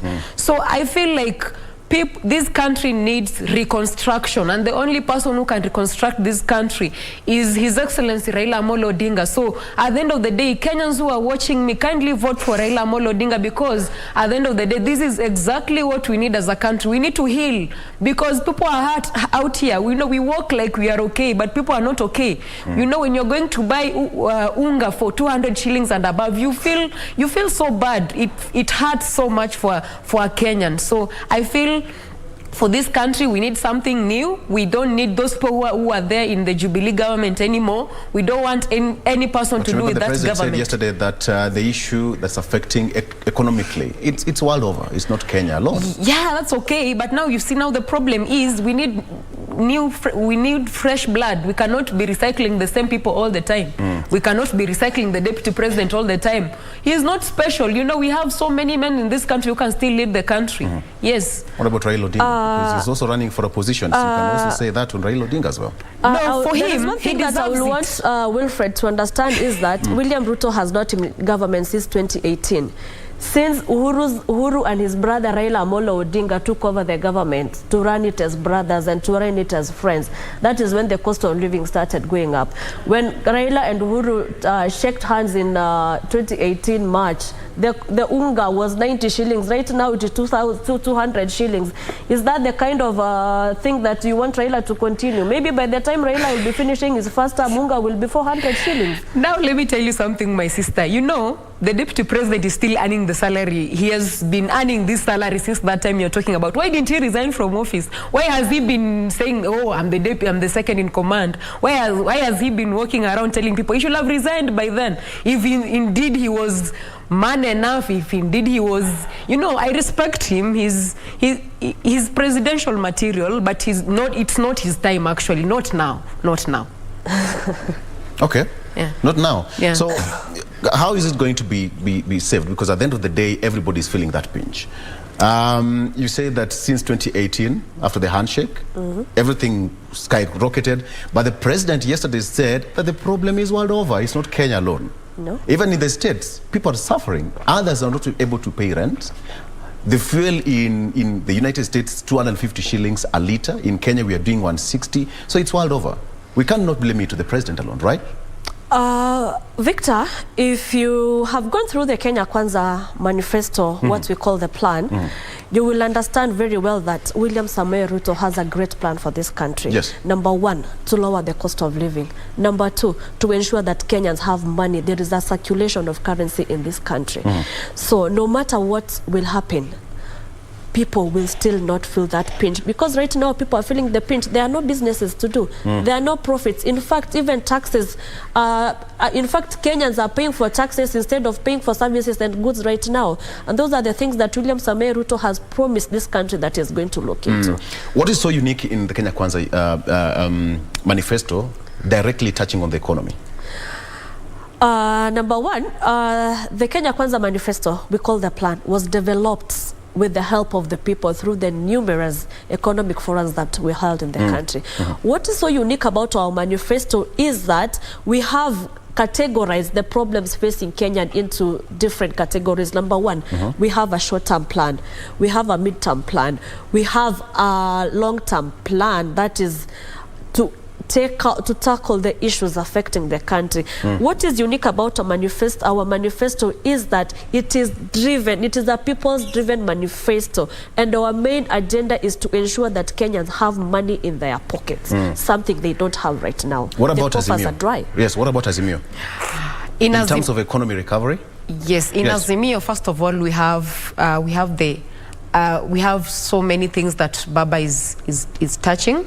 We have Baba Care, we have the Azimio la Vijana, we have the Azimio la Wamama. We also have one product per county, which means that in every county they are going to have industries that are going to create job opportunities for the youth of this nation. Yes. And also at the same time, you will find that everything in this Azimio la Vijana, whatever Baba is talking about as for the youth, he wants us to have jobs, all of us, equitably. It does not matter whether you are an Odhiambo, you are a Wanjiru, you are an Afula, you are who of this country, as long as you qualify, you are going to get a job, especially for the youth. You know, you'll find that in this country, it is very funny. Those people who are working in these offices, you'll find that someone does not even have a Form 4 certificate, but they have a very big job. And you know, this is just because of lack of integrity that we've been having in this country. By the leadership that has been there, which needs now to be restored by Azimio presidential candidate. And to me, I feel like the deputy president is mocking these people he's calling hustlers, because at the end of the day, he flies in choppers, he lives in Karen, his children lives abroad, some of them are getting married abroad. You know, you cannot be walking around telling people that you are a hustler, yet you're moving in a chopper. That is just out of order. I would like to correct you, my sister Wilfred, sorry. Saying that people are hustlers does not mean that. Who told you that hustlers are poor? Hustlers are people that wake up every single day to go and do businesses so that they can make money. The term hustler has been misinterpreted by our Azimio counterparts. A hustler does not mean that you are a poor person. And talking about the deputy president's children getting married abroad, that is not a political thing. It is a private matter. And on the other hand is that you cannot choose love. Let me ask you a question. Let me ask you a question. Can the deputy president sell boga? Can he ride a boda boda? No, this was mockery Ruto to Kenyans. not selling maize? Where did he come from? Ruto was selling maize on the railway line. That is where he came from. Ruto was mentored by Moi, who was a president of this country. He made him who he is right now. There's nothing like he sold something to become who he is. That is lying to Kenyans. In fact, those Kenyans who are watching me, be careful with the leader you're going to elect. Let us not elect liars. We are going to elect Raila Amolo Odinga, who is not lying to us, but we know him, we understand him well. My sister, get things right. He did not sell anything to become a millionaire. He was made by Moi, the president. Thank you so much. Another thing, Mildred, you need to understand is that William Ruto right now is a chief hustler. We call him the chief hustler. He's the biggest chicken farmer in this country. He's the biggest cattle farmer in this country. Is that not hustling? Trying to make money out of his businesses, is that not hustling? Then he should quit government then. Why didn't he not quit being the deputy president of this country? Why would you want him to quit? Why would you want him to quit? So that the person who swore himself at Uhuru Park should take over? Okay. So it's about Hustler and the dynasty which died. The issue of Hustler and the dynasty died. It's not there. Yeah, we're not there. It wasn't good for the country. But then when you talk about the issue of having your manifesto being unique on how you're going to attack the economy, because at the end of the day, we need to feel some kind of lightweight in our pockets. How is Azimio going to tackle it within a span of 100 days in office, from your understanding, Winfred? First of all, Baba is going to create jobs for the youth within 100 days, within 3 months. Yes, because to me, I feel like this is possible when we put up these industries in these counties, we will be able to create jobs for our youth. Right. You understand that? And also at the same time, the production increases, and then there's increase in income and also in revenue allocation. You understand that? So if there's a lot of money coming to us at the county level, and we are so comfortable at the county level, there's no need of us, all of us coming to Nairobi to look for jobs. People don't have to move all the way from Kakamega or from Isiolo to come to Nairobi for them to be rich. We will be at the county and we will still be rich. Yes. What about Kenya Kwanza? For Kenya Kwanza, number one, we have what we call the bottom-up economic model. Yes. With bottom-up economic model... Are people getting it right now? They do. The model as it is, because it used to be confusing to so many people initially. It is. So with the bottom-up economic model, number one, the deputy president, who is the Kenya Kwanza Alliance presidential candidate, has promised Kenyans that he will give tax relief on small-scale businesses, that is the SMEs.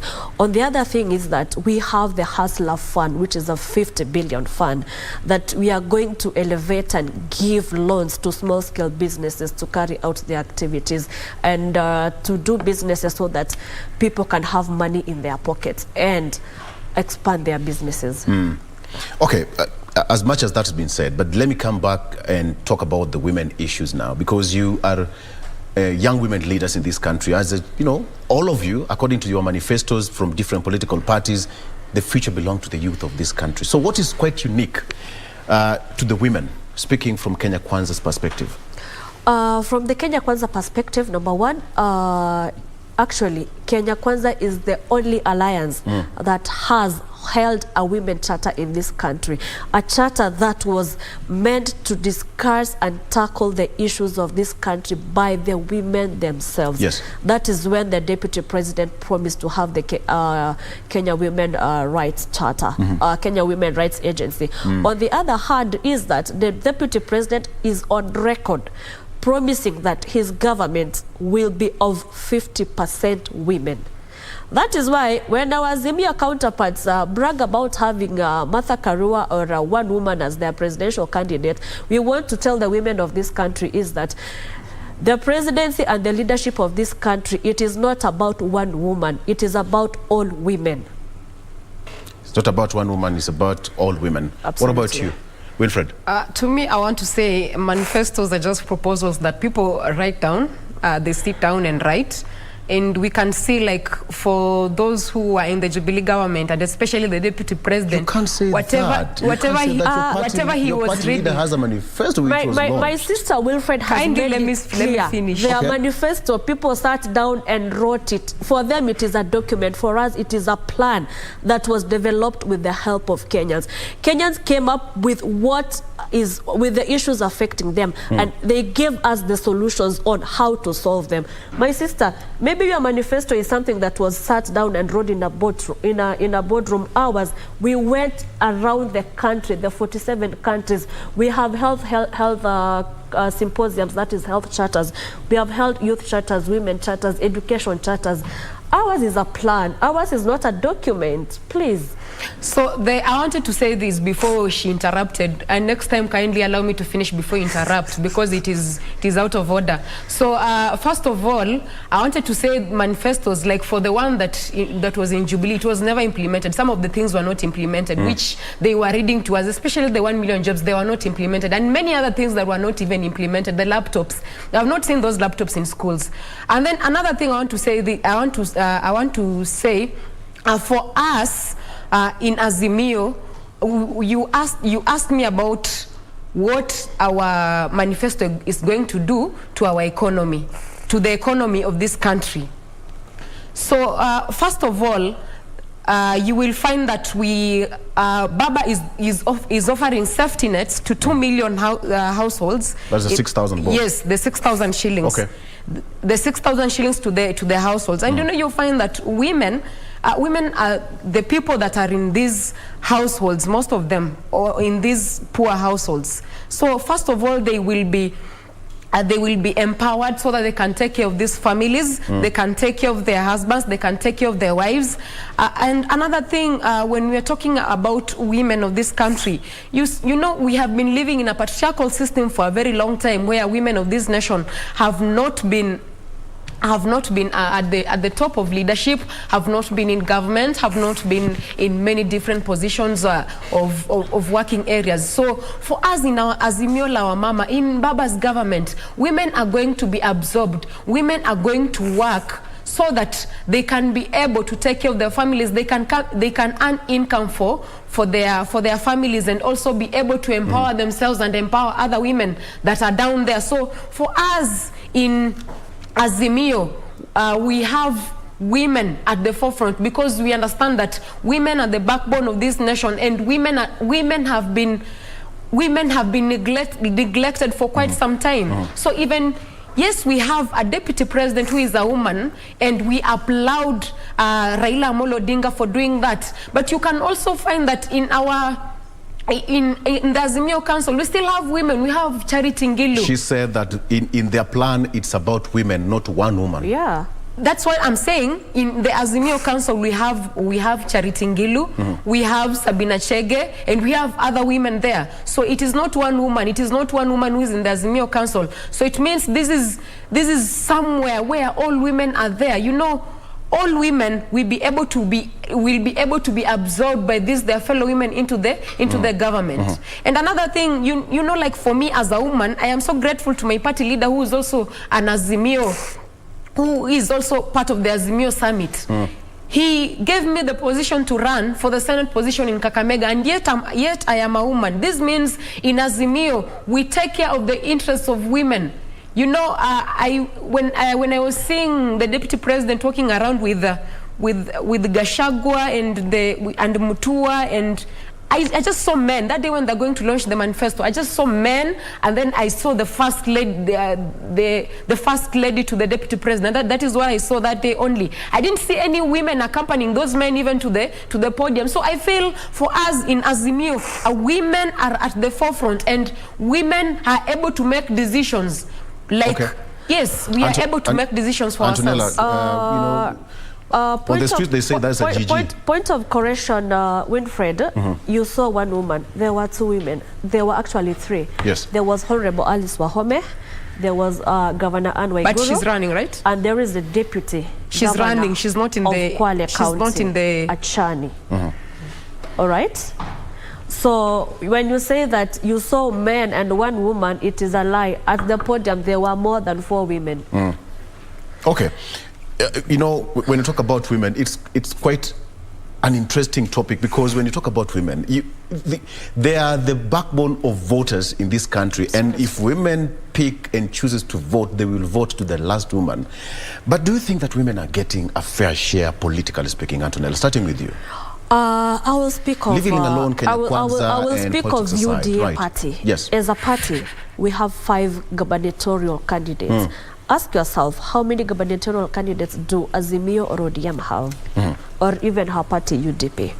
How many MPs are candidates in UDA and in her party? We have more than 20 in UDA. For women empowerment, I will say that my party, UDA, has done quite a tremendous work in uplifting women, both politically and in the other sectors. Yeah. What about you, Winfred? Are women getting a fair share, a good deal? Yeah. Because when you look at the 2000 gender rule, it's still, you know, not yet there yet.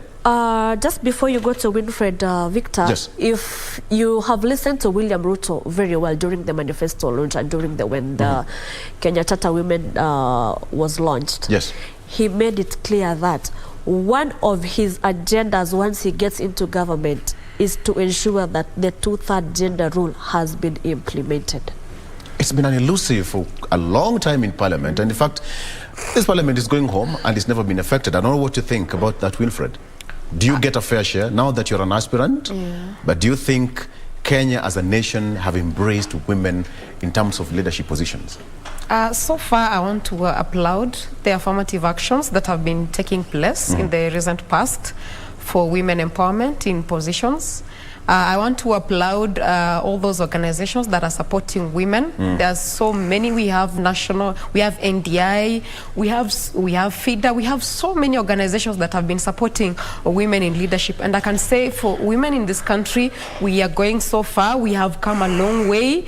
And just the fact that we have at least a deputy president for a woman, that is a milestone for us women. We are so grateful. I feel like women, we are going places. And this two-third gender rule, you see even in these aspirants list that were being submitted to the ABC the other day, you could find that at least the chairman was telling these parties that if you submit your party and it does not meet the two-third gender rule, I'll have to take it back. Yeah, you have to take it back. So I feel like as women of this country, we have come a long way, and I feel like we are doing good so far politically, in leadership. We are going places, and I just want to encourage fellow Kenyans who are watching at home, kindly vote for women wherever you are. If you see a woman vying for a position, whether an MCA, whether a member of parliament, whether a senator, whether a governor, vote for them.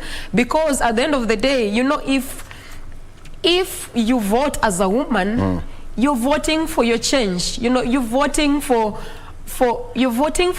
prosperity, because at the end of the day you find that we have been sidelined in the recent past, but this time, at this hour, when the likes of Professor Onyango were nominated in parliament long ago, they fought so hard, but right now you can see so many women getting nominated to parliament, so many women getting to the Senate. I feel like we are going places, and for the first time we are going to have a deputy president who's going to be a woman, and I feel like this country, we are doing so far, we are doing good. And I even saw the other day the president of this country won an award because of trying to implement the two-third gender rule. So I feel like we're going places. Which is still elusive. But then now when you talk about Kenya Kwanza and UDA in specific, you said that the Kenya Kwanza Alliance is going to have, you know, women positions. 50% of that. We have 11 positions, 22 positions in cabinet, that is for the cabinet ministers. And in Kenya Kwanza government, we are going to have 11 women as CSS. On top of the 5 governors that we are going to have as Kenya Kwanza, and on top of the more than 20 members of parliament that sounds so promising. We will have as Kenya Kwanza. That sounds so promising. It is, and we are going to deliver, with no doubt. What if you don't deliver? Because at the end of the day, we'll come back and ask you as Kenyans, this thing is recorded. We'll come back, and I'll call you back here. You will hold us accountable. Yes. That's what we can promise. Okay. And another thing, Victor, that surprises me with our Azimio counterparts and ODM party leader, to be specific, when they shake, when there was a handshake government between him and Uhuru in 2018, the 4 big agenda was ignored or was put aside. They came up with the BBI circus. In this same BBI, the same people that are talking about women empowerment right now were the same people that wanted to take the women representatives from parliament and take them to Senate, to a house that has less legislative powers. Take the powers from the women, the little powers they have as women representative, and take them to Senate as women senators, so that they will just be there. You know, in Senate, there will be less legislative powers for these women, such that these women might not be having a position to legislate on the issues affecting the women. So it surprises me that the same people that came up with that document are the same people now that they are talking about women issues just because they have a woman, the presidential candidate. I want to ask them, when Martha Karua was running for president in 2013, was she not a woman? Let's hold on to that. You'll answer that when you come back. Okay, so... No, just hold. Just hold. Okay. Let's take a break. Let's take a break. We're having a discussion here with Wilfred and Antonina. Wow, it's getting fiery. Let's just take some water. We'll be back.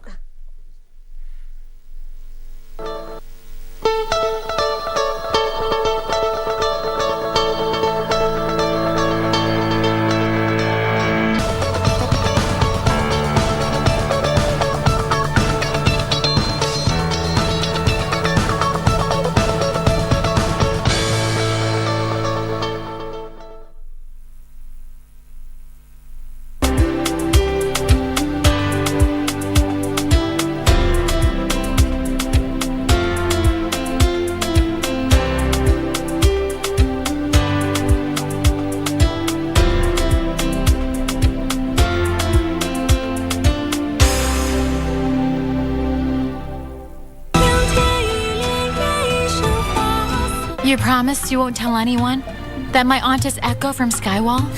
I won't. Genova, can you take me with you? Aren't you afraid that when you come back, I'll already be old? Huh? That looks like a couple of good specimens. All right. Let's capture them for our chief.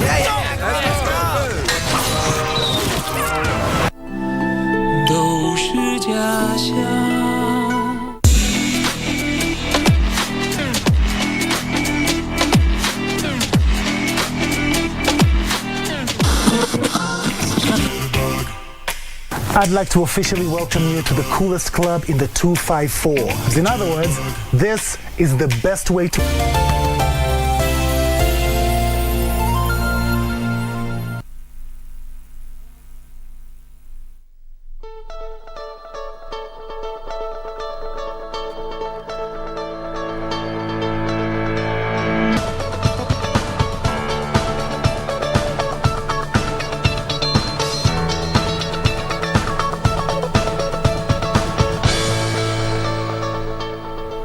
And welcome back. Now we are coming to the final stretch of this discussion. I want to take it back to Antonella. Antonella, ask the question you asked Winfred, and Winfred, you take it straight away. Antonella, go. My question, Victor, is these people are pointing in Martha Karua right now that, oh, she's the first woman to be a deputy president. In fact, she's not. The first woman running mate was when during wakati wa kina Ole Kiapi. Were those not women that you guys would have applauded at that time? But my main question is that when Martha Karua was running for president, if you, Winfred, is pro-women, when Martha was running for president in 2013, did you support her? Was she not a woman at that time? The other question is that you guys were supporting BBI document or a proposal that was going to take away legislative powers from women. Why is it that, what was the turnaround in you guys that right now you think that because you have a woman running mate, you think that you are pro-women? You are just supporting one woman. Okay. She's answered you. Get to your question. Thank you so much. So first of all, let me just add some insight to what she has about women reps. Women rep position, woman rep, actually it's not women, it's woman rep. Woman rep position was an affirmative action seat that was put in place for 15 years only. And you see, this seat, you know, when she has talked about the BBI, which I'm so comfortable with talking about it because I was a big champion of it, and actually I advocated for it for a very long time. So to me, I feel like when we were going to the Senate, you see, women are always viewed as lesser. You know, if you're putting them to the Senate, you're giving them powers to make bills, to make decisions for this country. You see, now you don't have to always just you always looking weak as a weakling. You always just want to that affirmative. They are only doing away with the affirmative action seat and taking us to the Senate, which I'm very much okay with that, because it gives you the power to make bills. It gives you the power to make decisions for this country. Another thing, you see, women, another thing they were taking away, whatever was happening is this with the BBI. Women, those who are going to vie are the ones who are going to get to parliament, who are the ones who are going to get to the Senate, according to the number of votes they get. That is how they were going to get into this parliament and even into the Senate. So I feel this was good, because it gives you the strength to do something, not just to sit down there and wait. Hey, me, I'll sit here and I'll be nominated. I'll just smile for someone and then I'll be nominated, or I'll just do something. You know, you need to learn. You know, they were giving us the power or the spirit to fight. You know, as a woman, you need to have a fighting spirit. You don't just need to sit there and wait for things to be done for you. Because at the end of the day, you know, if we still continue with that spirit of us wanting people to do things for us, at the end of the day, this is how we are going to live. We will never be empowered, because at the end of the day, we women, especially for me and even for other feminists across the country who have been fighting for women empowerment, and even for women to be to have power, it is their will, or it is to their goodness that they see women getting power, or them having the zeal to run and feel like other people of this country and not feeling neglected or feeling lesser than the men. Right. So I think I've answered your question. You properly. have not, because you... She's not. I've answered you. She has not. Okay. Because what Winfred is trying to put across is that if women go to Senate, as women senators, they are elected. She's also forgetting that the women representatives in parliament right now are elected. Right. And taking these women to Senate where they don't have the affirmative action fund is taking powers from them and taking empowerment from them to other women in mashinani. Let me tell you something. Whatever happens to the women reps, they only get that kitty 140. How much millions per yeah, one something million, you know, that is the only money they get. Unlike if, for example, if you vie for a member of parliament as a woman and you get elected, you see you have more powers. So instead of just waiting for this affirmative action seat woman rep, I just want to be a woman rep. You know, let me tell you something about women reps. They don't have a lot of powers as you think. They are just in parliament, okay, to represent the marginalized people of a county. That is why they're called woman reps. They're not just, they don't have any serious powers. And that is why you are still missing the point. That is why you are not understanding, because you're still missing the point. I talked about woman senator. I did not talk about MPs. You understand? Okay. Okay, and that is why it was put in the constitution for only 15 years, so that women could be in fact, this is the uplifted. last year, and it will not even be there. That woman rep position, it will not be there. So, in fact, Baba was helping us by taking us to the Senate, so that it will be permanently. We can get to the Senate permanently if you want. Okay. With no funds. Yes. Okay, ladies, let me talk about something here as you But at least you can make decisions for the country. Which they still do in parliament, though. No. Both houses make... No, they do, but the last decision is made where? In the National Assembly, of course, but then National Assembly, not Senate. Yeah, that's okay, but you know, in the Senate, you can do a lot. And you know that. All right, okay. Ladies, let's talk about something here. I can count that all of us are youthful leaders in all our respective positions, wherever you are. Even me, I'm a leader. Where I am. True. All right. Do you think that youths are getting a good deal? Because when you look at a majority of voters, people who are being called out to come and vote are youthful leaders. Let me start with you, and Winfred, not necessarily because of where you come from. You are vying for a position. And when you look at the number of voters, you're not calling on Wazena or Mama, you're calling on the youth. But is it promising to them? First of all, thank you so much for that question. I want to say this. You see, the greatest youth leaders in the whole world, when you look at Malcolm X, when you look at Nelson Mandela and others, they were young when they started doing great things for their countries. So I feel like we, the youth of this country, have been at the periphery for a very long time. We have been the stone throwers, we have been the bloggers, we have been the vloggers, we have been the ones who have been abusing the other politicians. We are the ones who have been used. We are the ones who are being used to do heinous things in this country, especially in politics. So I feel it is just enough for us to be at the periphery, and we need to be at the decision-making table. We need to be at the decision-making table for us to formulate policies and even implement them, so that they can be able to help us as the youth of this country. And if you come to Azimio, I am so grateful, especially when you look like at the party like ODM. This is a party that, if you look at that list, there are so many young women that there's Fikrini Jacobs, who has been nominated to the Senate. We have that lady who has also been nominated to the Senate. We have other young people who have been nominated to the Senate. They're all young. These are people we have been fighting together the cause with. So I feel like for us in Azimio, the youth are really being well taken care of.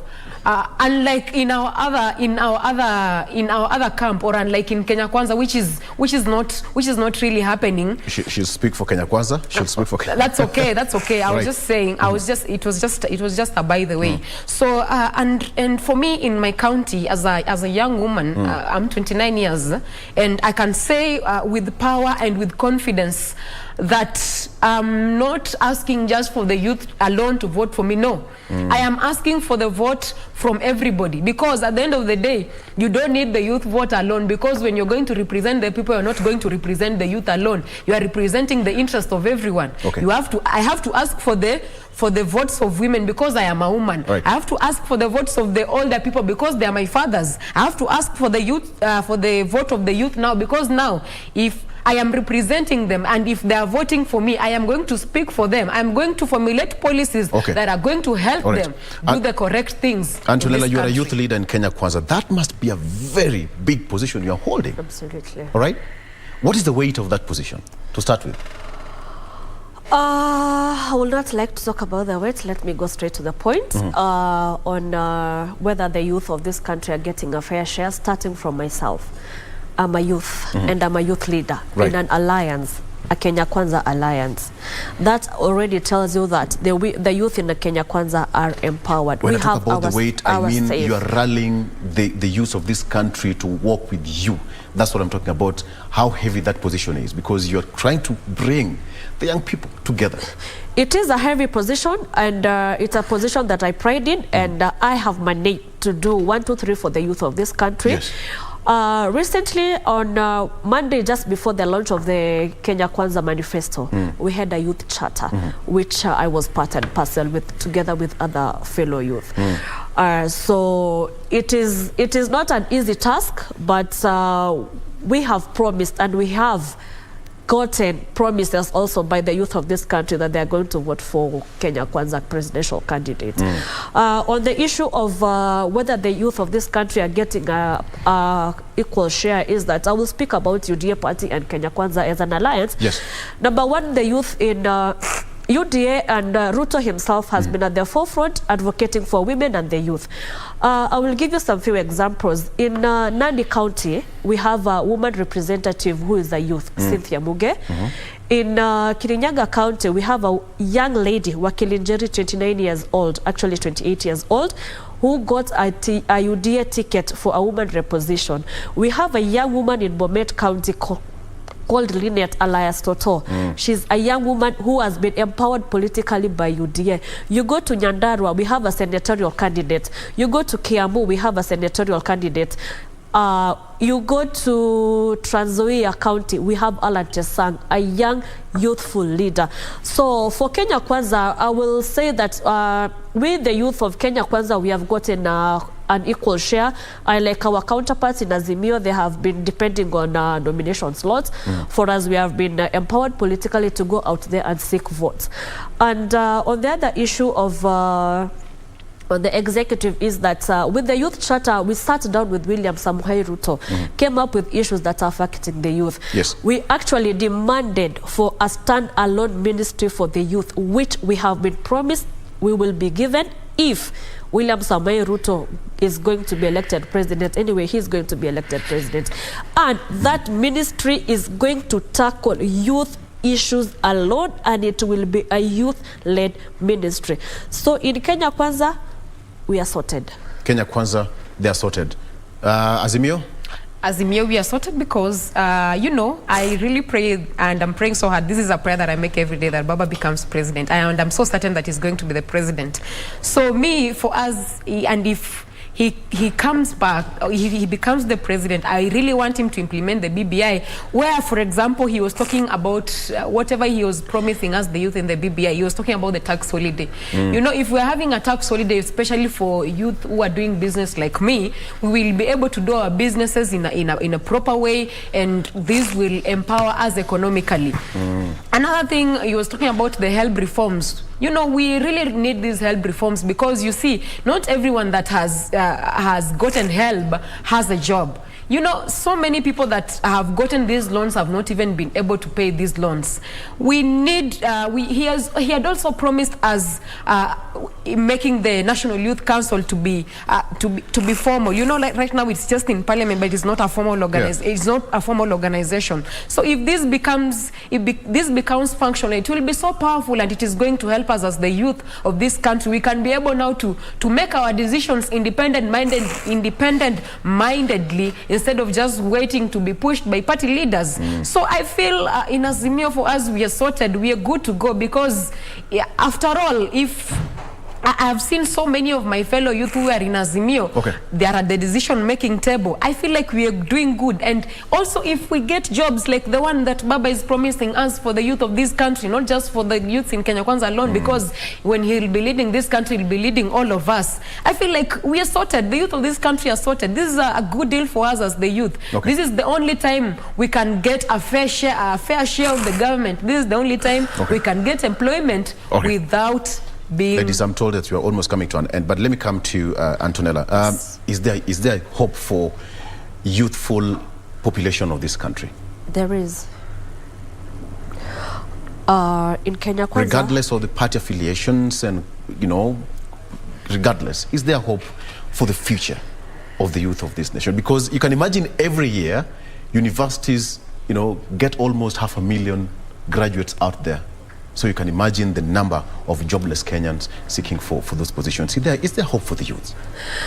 Victor, there is hope for the youth, because number one, we live in a generation whereby the youth of these days knows what is their right and what is their share. Yes, the youth of this country right now, they are no longer depending on white collar jobs. The youth of this country have gone out there to do investments, to do innovations for themselves.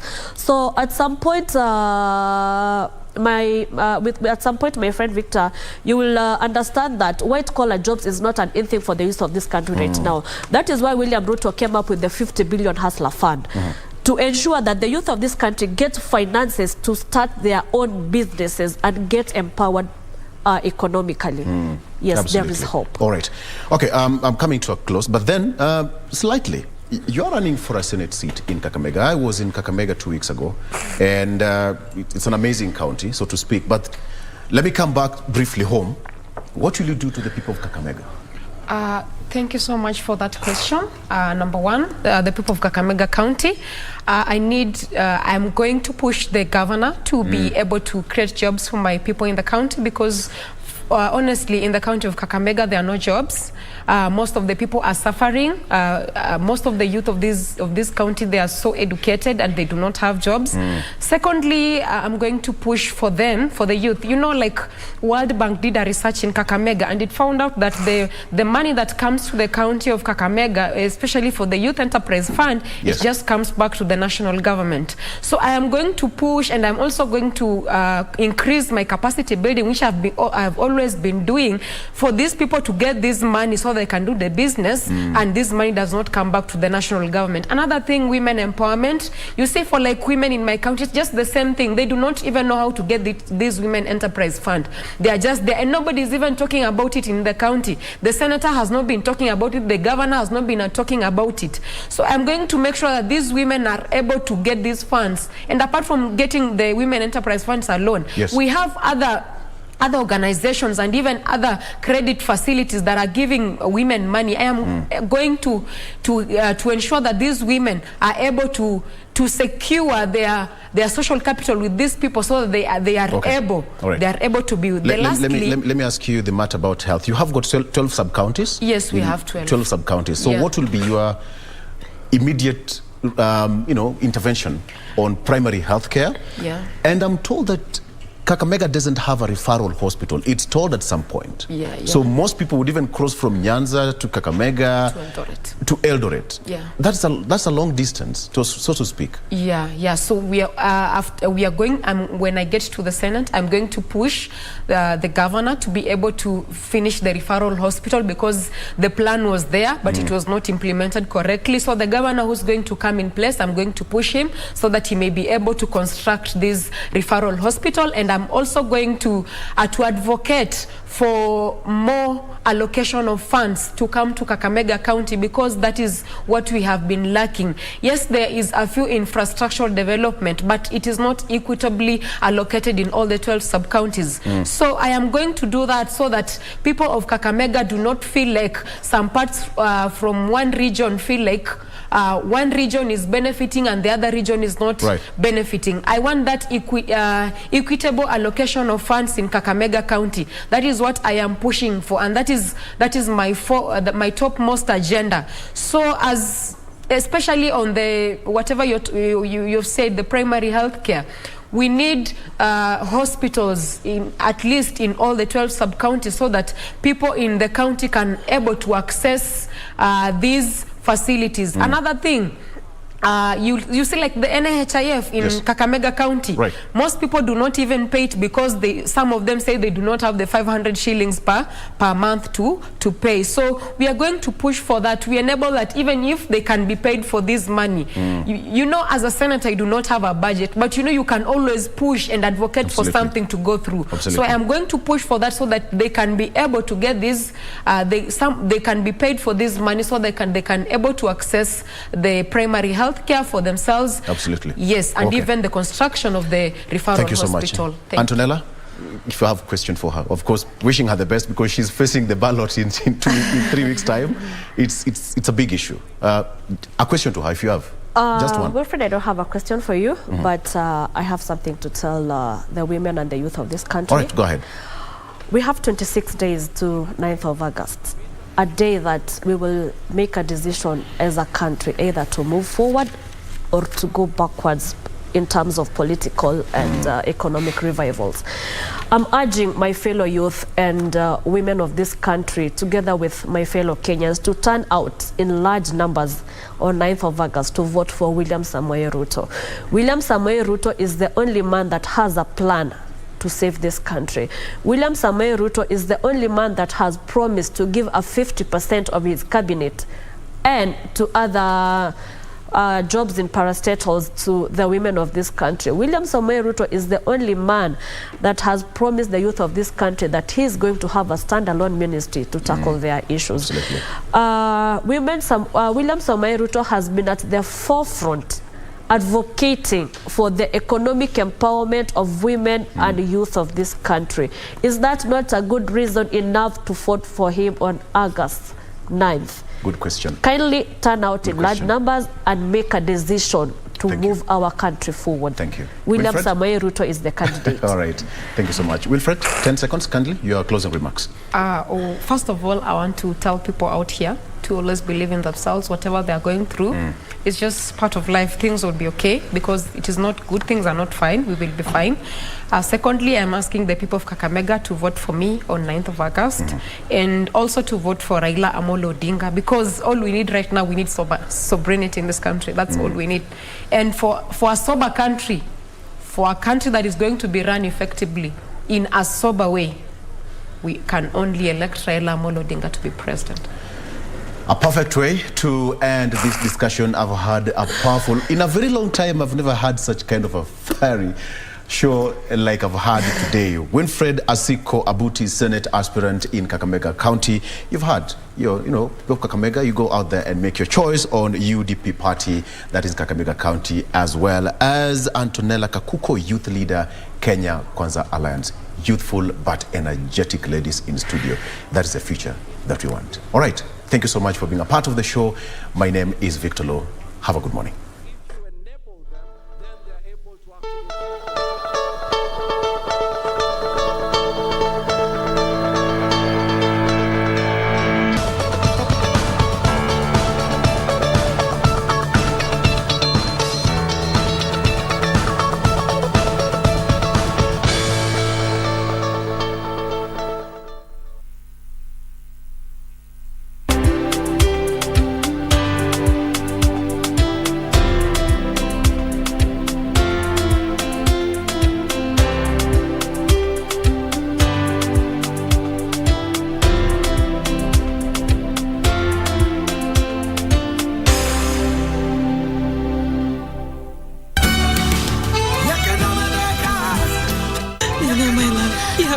To life. You have to hold on, my love. She is the one I wanted to get rid of, not you.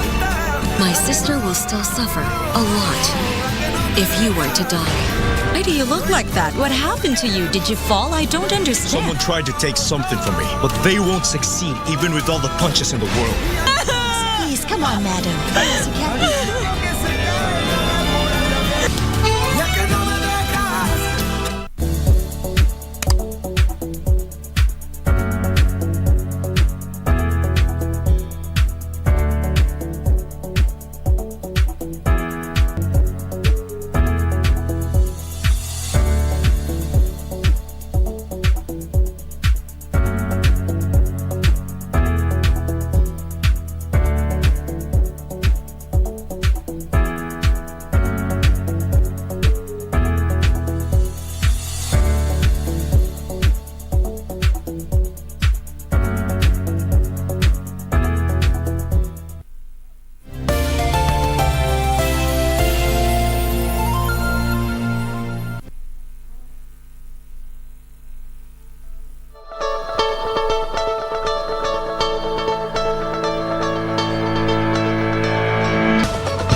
Born to the founding president Mzee Jomo Kenyatta in Mama Ngina, the baby Uhuru Kenyatta grew loving a firm handshake quite literally. He was born in 1961 as the country prepared for independence, hence his first name Uhuru, meaning freedom in Kiswahili, that was suggested to his father by Mwai Kibaki, who became Kenya's third president. The young Kenyatta attended the prestigious St. Mary's School in Nairobi and then Amherst College in the United States, where he graduated with a bachelor's degree in politics and economics.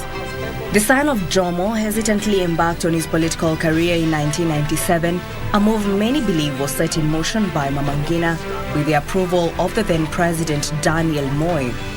He contested and won the Gatundu Kanu branch chairmanship. However, his plans and those of his mentor were stopped dead in their tracks when he was floored by Moses Muhea, a hitherto little-known land valuer. Following his political defeat, he is said to have immersed himself in the expansive family business. But just when everyone thought they had had the last of him, President Moi set his giraffe sight on him. In 1999, President Moi appointed the young politician as the chairman of the Kenya Tourism Board. At the board, Uhuru would work with the likes of Nicholas Bivot, who was a feared political power broker in the Moi government. Then came October 2001, and President Moi nominated Uhuru to parliament and then appointed him Minister for Local Government, a docket that would give the politician unlimited space to interact freely with people and local government leaders across the country. The following years, Uhuru was elected one of the 4 KANU national vice chairmen at controversial party elections held at Moi's Sports Centre, Kasarani. Moi decided that Kenyatta was his preferred successor and influenced his nomination for the race to State House. In the 2002 general election, Uhuru would lose to opposition leader Mwai Kibaki but would serve as Gatundu South Member of Parliament and leader of official position. In January 2005, he won the KANU national chairmanship after defeating Nicholas Bivot in yet another controversial party election. In the same year, 2005, Uhuru found himself on the same political side with Raila Odinga campaigning against the referendum to amend the constitution. The Uhuru-Raila team, which would include William Ruto, defeated the President Kibaki-led side, which supported the amendment of the constitution. In September 2007, just 3 months to the December general election, Uhuru surprised many when, as the leader of opposition in parliament, declared KANU would not field a presidential candidate but instead back President Kibaki's second bid. The controversial 2007 presidential election resulted in violence in many parts of the country, and peace returned following a mediation between President Kibaki and Raila Odinga. The peace talks were brokered by former United Nations Secretary General Kofi Annan. When Raila and his ODM outfit joined the Grand Coalition government, Kenyatta was elevated to Deputy Prime Minister and Minister for Trade in April 2008. When the International Criminal Court came calling over the 2007-2008 post-election violence, Uhuru from Kibaki's side and Ruto from the Raila side would be among the 6 Kenyans who were held to the Hague-based court and prosecuted over crimes against humanity. He was later transferred to head the Ministry of Finance while maintaining his deputy premiership. He gained a reputation for being among the very few cabinet ministers without financial scandals. As Minister for Finance, Kenyatta spearheaded a number of reforms, including the creation of the Integrated Financial Management Information System, IFMIS, and a fund for inclusion of the informal sector in the mainstream economy. He is also famed for an unpopular move to conserve resources by denying state offices fuel-guzzling luxury limousines and 4x4 vehicles, downgrading these to the much cheaper but adequately comfortable Volkswagen Passat. In 2013, Uhuru would become a darling of the Mount Kenya region as they would embrace him to succeed retiring President Mwai Kibaki, whose 2 5-year terms were coming to an end. The charges brought by the ICC against Kenyatta were dropped on 13th March 2015. Nicknamed Moi's project by the media worms, Moi named him heir apparent in 2002 at the expense of Odinga and others. Kenyatta had his work cut out to shake off the notion that he was not his own man. This perception persisted right up to the time of the 2013 elections, when, flanked by running mate and ICC co-accused Ruto, he won the presidency, defeating Odinga among other contenders. He would win again in 2017 general election. On March 9, 2018, the man associated with Firm Handshake shook hands with opposition leader Raila Odinga, the man who would become his preferred successor in the 2022 general election.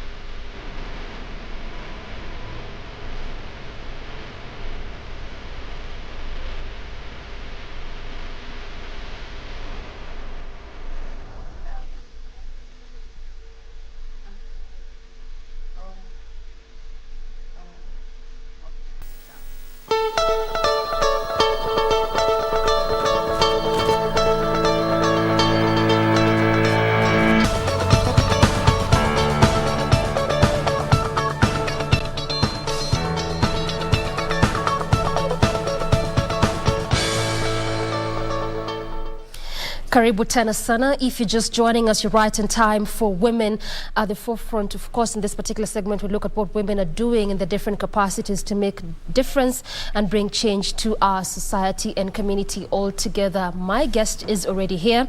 That is Doris Mwangi, who is a socialpreneur, a medical student, as well as an education advocate. Karibu sana to the program, Doris. Thank you, Doreen, for having me. Welcome. Let's just start from understanding. I mean, I mentioned that you are a medical student. Yes. With what you're doing in the community, the society, and particularly Kibra, we'll go to all of that in a few.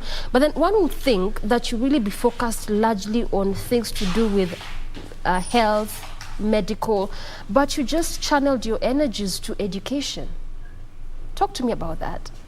So, I'm an SDG4 advocate, that is quality education. And I believe as a young person, we usually have limitations in terms of what we'd like to do. And I identified, together with my team, identified gaps in the education sector. And with the resources that I had at hand, because I started this back in 2017, education was the way that I could actually solve problems. I hadn't enrolled into medical school by then, but at the moment I'm actually using aspects of healthcare to actually incorporate them in quality education in our mentorship programs, for instance involving reproductive health session and menstrual hygiene management sessions as part of our mentorship sessions. Yeah. So that forms in what you do with the different mentorship programs. Yes, yes. You grew up in Isiolo. Yes. How was life growing up? Well, it was chilled, it was nice. But when you grow up in Isiolo and then you compare it to living in Nairobi, you actually realize that there are actually gaps. And growing up in Isiolo is what it was the starting point of the journey that I am in right now. Because at that time back in Isiolo, we used to have, it was common to have girls being married off, after class 8, they don't even join Form 1. And we also had instances of girls dropping out because of teenage pregnancies. So 2 of my friends actually went through that. One dropped out because she got pregnant in class 8, and then my other friend was married off. So by the time I got to Form 2 and went back to visit in Isiolo, I found that she was married as the 3rd wife to an older man. So you come and realize that it's not the same as growing up in Nairobi. There are actually some gaps that are there, and that's what prompted me to start this particular initiative. Yeah. That is the MYEP. Yes, the Mshauri Youth Empowerment Program. Mshauri Youth Empowerment Program. Yes, yes. But then one would think or even ask that you grew up in Isiolo, you looked at those gaps, you talked about the teen pregnancies, and actually you even have that issue up until now. I mean, just a few hours back we were saying how as a country are now ranked 3rd globally when it comes to the teen pregnancy issues, and it's rife particularly in such areas as such. Then one would imagine that these are the areas that you target in terms of giving back or bringing this initiative that you currently are undertaking. Yes. So then why did you decide to do it in Nairobi? So it has been a journey, because I'll talk about my journey first. So once I finished my primary education, I joined high school. I was the top student in Wote, and then I joined the Equity Leaders program. And so through this particular program, we got a job, and then we also got a platform to apply to colleges abroad. And part of the requirement of the admission was writing essays about what inspires you besides your academic qualifications.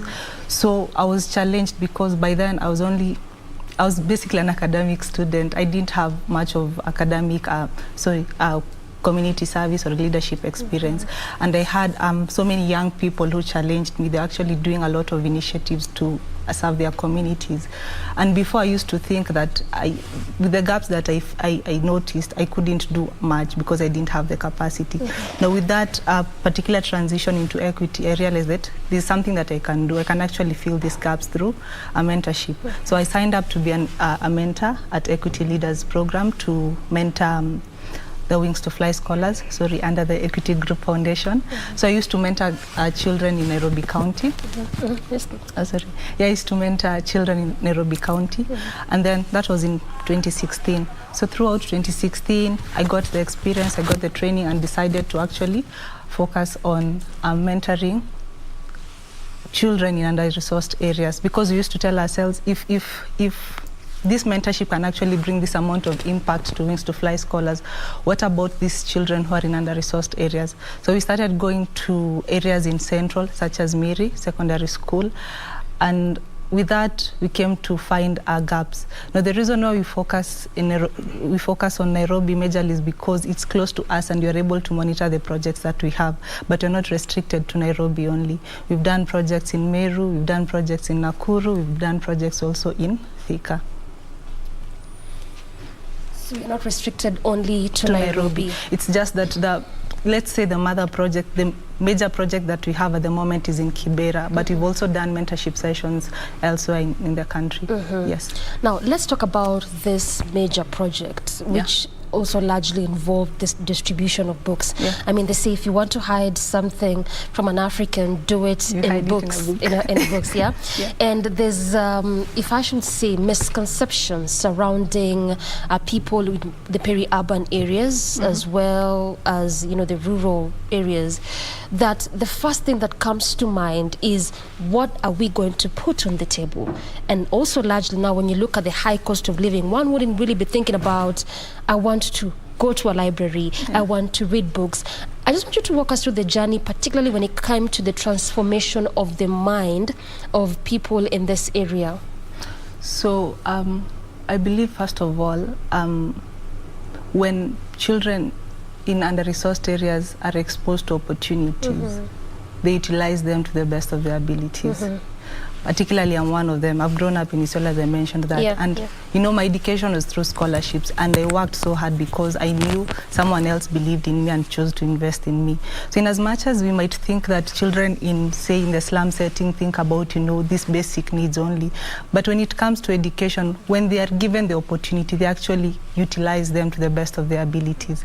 And I'd like people to, shift the focus. Instead of looking at these children in terms of the disadvantage they have, to look at them in terms of the opportunities that they can utilize and the abilities that they have, and to give them opportunities. Yes. So basically, this is all a misconception we keep having about people and children living in such areas. Yes, the food and these other things are top priorities to them, but when they are given the opportunities, they actually utilize them. Yes. So it's just a matter of look for what you can do to help. Yes. Now, I mean, Kibra, as it is, you could have also chosen areas such as Mathare, so to speak. I mean, you talked about why you couldn't go to Isiolo as at now. This is your area of focus. But also, I want you to talk to us about how you managed to get these resources, the books, and then which kind of books specifically do you distribute? Okay. So first of all, I'll talk about why we chose Kibera. Yes. So when in 2017-18, I enrolled in the University of Nairobi to study medicine. And at that time, I was living at Kanan Estate. It's in Kibera. And it was an unfortunate experience because there was a time one of my neighbors had he had a lot of kids, like 5 kids, and they used to read at the corridor because it was really crowded in the house. And so I started questioning whether these kids had like places to read from, because when you go and walk through Kibera, you actually see the housing situation, and you actually get to realize that most homes don't have, the adequate, say, safe space for children to actually read, the conducive environment that you'd think, the conducive environment that I've had growing probably in high school or also in the university library. So that's why we chose Kibera. And of course, there are libraries in Kibera, but they're not enough. The community libraries? Community libraries. The community has tried to, fill that gap, but they're not enough. So we wanted to bring a community resource center, educational resource center, where children can access educational resources. Now, our project will involve, establishing a library. So this is basically, will involve establishing a library. So what we do is we conduct book drives and we outsource books. So we have partners such as Books for Africa and Maktaba Zinc, who have been donating to us US-based books, but these ones are usually storybooks, because when we get curriculum books from US and we bring them to Kenya, kids don't read them, but they like the storybooks. The curriculum is different. The curriculum is different, yeah.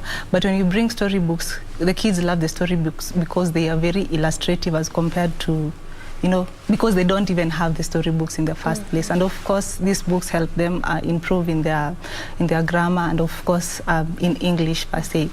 Then the other kinds of books we get is we purchase books, the curriculum books, and also conduct book drives where people donate to us the books that they've been using, but they're no longer using. So people who've probably completed high school or primary school, yes.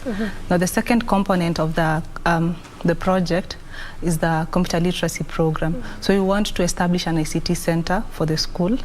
So within the ICT center will serve children within the community. So it will have two components: the basic computer literacy component, and of course the coding component, where kids are taught how to code.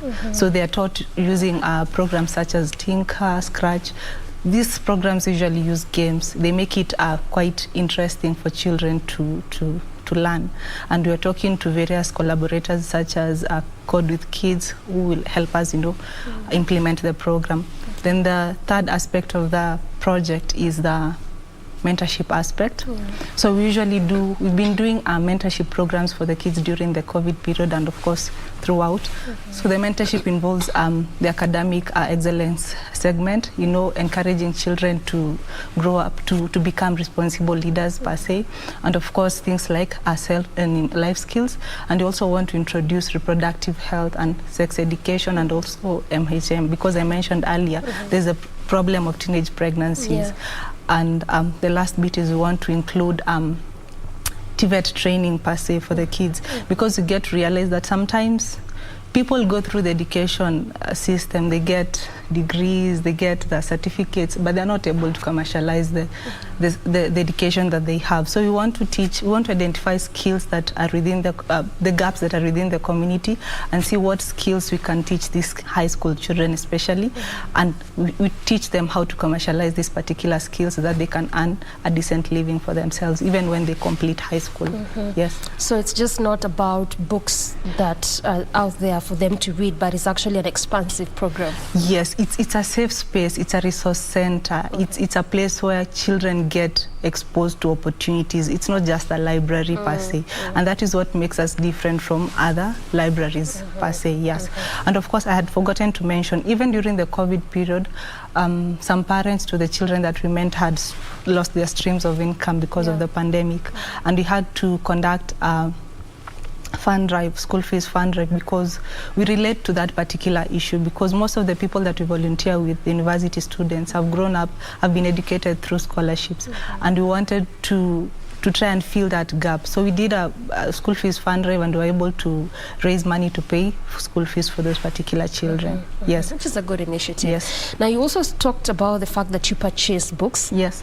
Yes, I know there are some donations, as you mentioned, but you all know for a good number of CBOs, NGOs, funding, resources, and the aspects of financial resources could or is always a challenge. So then how do you manage to just mobilize resources or get resources, so to speak, to purchase these books? Because again, it is one thing to do it today, but if you start particularly, for such a demographic, then the consistency of it is important. Okay. Yeah. So in terms of acquiring resources, I'd say we are a young organization. We basically work with university students, but we've gone through tremendous growth, and our networks help us. For instance, in 2020, one of our founders, called Grace Bako, she was studying at the University of Cape Town in South Africa. She's a MasterCard scholar. So MasterCard gave them the opportunity to apply for funding for social enterprises, either for profit or non-profits that actually benefit the community. So as long as you identify a problem, you provide a solution, a sustainable solution, and there is impact for that particular solution, and you can actually pitch and you prove your concept, then they're able to fund it. Then you also pitch to an organization called the Resolution Project. It is based in the US. So it's an organization that basically funds social enterprises again. So both organizations, MasterCard and the Resolution Fellowship, funded our project. So they were actually the first people to believe in our idea, and they funded it, which is also a challenge to young people, because most people out here say that, there are no jobs, because this might be controversial, but most people want white-collar jobs, But I tend to... 8 to 5. Yeah, the 8 to 5, because, there is money there, it looks good. But I want to challenge young people to be creative, because there are investors out there. People have money to invest in people with ideas. And usiangalie tu ati the scope of Kenya peke yake, angalia beyond, look for grants that are available, identify a problem within your community, and come up with a sustainable solution for that. And again, it's not easy, because even for us it was a journey. Before, in 2017, we went to the office of the Permanent Secretary of Education, Belio Kipsang, and we went and asked for funding to establish an educational resource center at another institution that we were doing a project in Thika Children's Rescue Center. And for him, he actually told us we needed to write a proposal for that particular project. And at that time, we didn't even know what that was. So between that period and 2020, we got to network, to look for people to train us on how to do these particular things, to write proposals, to pitch for funding. And eventually, we got to a place where we got funding. So for young people, look for opportunities, but at the same time, look for networks that will empower you to access those particular opportunities. Yes. I know we could be digressing a bit, but just allow me to ask this, because it's important, as you've mentioned, that young people should not just stick and stay on the white-collar jobs, and they should also look for these opportunities, not just in Kenya, but even beyond. But some would say, I have really applied. Hizo magrants nimetafuta, but they're just not coming forth. What is the missing link? Because borrowing from what you've just said, even by the time you approached the PS, is that you didn't have full information and knowledge of even what a proposal really meant or looked like. So what exactly is the missing link? Because right now, as we speak, and we keep saying it is important to be educated, because that's also what we're talking about, this morning, education and books and reading. But we are fully aware of the fact that as of now, 5.3 million Kenyan youth out of the possible over 13 million are currently jobless. We are hearing all the factions, the political space, saying that this is the gap we are trying to bridge. We are going to give 6,000, Kenyan shillings for this vulnerable youth. You're going to ensure that we give this amount of money, like the 100 billion that was talked about on the other faction, just for empower SMEs. But what is the missing link, Doris? Where are the young people missing it? Because they're really getting educated also through your initiatives. So it's not just about education, I'd say. First of all, I think there's a gap in the education sector, because I feel like education should be used to bridge the... You see, like in the community, we have particular problems, right? We know that there's unemployment. Yes. But every day when you wake up, there are problems. Unajua tu, leo nasikia kuna jam, leo sijui imenisumbua. But we can actually come up with solutions. We need to be creative. We need to be innovative to come up with solutions for that. Because when you come up with a solution, and you pitch to someone and someone is willing to pay for that particular solution, then that creates employment for yourself and for other people. Then the second thing is looking for the right platforms for applying for grants. The reason why we chose the Resolution Fellowship was because when we pitched for fund, you know, the Religion Fellowship comes with the seed funding, the mentorship, and the networks. And if you apply and you miss, you don't get, like you get to the final levels, but you don't get the funding, they coach you. They tell you this is where you went wrong. This is So how it's you like can a improve. training It's a they do for you. training. They show you, they tell you where you went wrong. Unlike other grant applications where you just apply, you just get feedback that you've been rejected, but you don't even know what was wrong with your project. You see, and even for us, we apply for other grants and we miss them. So it's not something that is just easy per se. I wouldn't say it's easy. Yes. That's why you have this, you know, platform, this initiative that you're doing. It's basically not just to be there and read books, but there's also a lot that goes into that area, such as the mentorship that you've talked about, amongst a host of other things. Yes, and then something else, when we are applying for funding, I think it's important to get mentors in the field that you want to venture in. For instance, I have a friend who's doing a project in producing organic fertilizer. So you look for people who are experienced in that particular field, and you do adequate research that chances of your project or your proposal being rejected are very low because you've done your proper research. Like in my case, when I was applying for funding for this, when we were applying for this funding for the education sector, we've been doing this for the past 5 years. We've just established applying for it. Yeah, no, not the application, the work. We've been doing the volunteer work, the book drives, all those things. We've been doing them for the past 5 years. So in a way, we've established credibility. We've proven that if you're given the money, we've managed to establish something without the money. So what if you give us the money? Just imagine what we can achieve. Yeah. So also what you're saying is that be doing something. Yes, start with Don't what just you be have. sitting and say that I went to school. Ngojea nipate pesa ndio nitawaonyesha. Hapana. Be doing something yeah, with start what with you what have. you have. Yes. Because as unaona sasa our journey imekuwa ni from 2017 until 2020. 2020 is when we got funding. This is 3 years later. Yes, this is 3 years later. Yes. Well said. Now, 5 years later, Doris, how would you assess the impact of what you've been doing with the initiatives, the resource center, the mentorship program in that area? So in terms of the impact, we expect to have, of course, the facility, the well-equipped with the well-equipped resource center, the library, the ICT center, and of course we want to increase the transition rate of our students into institutions of higher learning, the university and also the TVET programs. And for that we also have a program where we are looking to, you know, bringing our children, the girls that we mentor, to the university and also to TVET institutions so that they get to explore the opportunities that are there. Because some of these kids, mostly tunajuanga zile careers za daktari, mwalimu, lawyer, kama mimi, exactly. Yeah, but you know when they get to these particular institutions, they get exposed. Wanajua si lazima ukuwe mwalimu ama daktari. There is more. Unaona? Kama mimi I came to discover social entrepreneurship recently, unaona, and I define myself as a social entrepreneur. Yeah. So that, and then also in terms of when we do that, when we implement the TVET programs, we hope that we'll be able to create employment for the youths. This is something that we're still discussing, it's still being debated. Yeah, it's not something that is definitive. And of course, increasing computer literacy for our children, both in terms of coding and also in terms of the basic computer literacy. Ile kutumia Word, Excel, PowerPoint, yeah, so that we know the kids that have passed through our program are able to use digital skills as part of the empowerment per se. Yeah. Well said. But let's just explore the practicability of that, because you've said that it's still in the pipeline, still in the works to increase that transition. And we also know that this is largely also what forms the SDG 4 goals. Yes. Out of the 17, 4 is talking about quality education. And we also know that in their plan is that by 2030, all girls and boys can be able to access free primary and free secondary education. Again, in the political sphere, that is also what one faction is promising, saying that if they get to office, they hope and they believe that they'll be able to ensure that children can be able to access not just free primary education, secondary, but up until the higher level. How practical is it? Because you're seeing different initiatives here and there trying to front this, but it's not really quite there yet.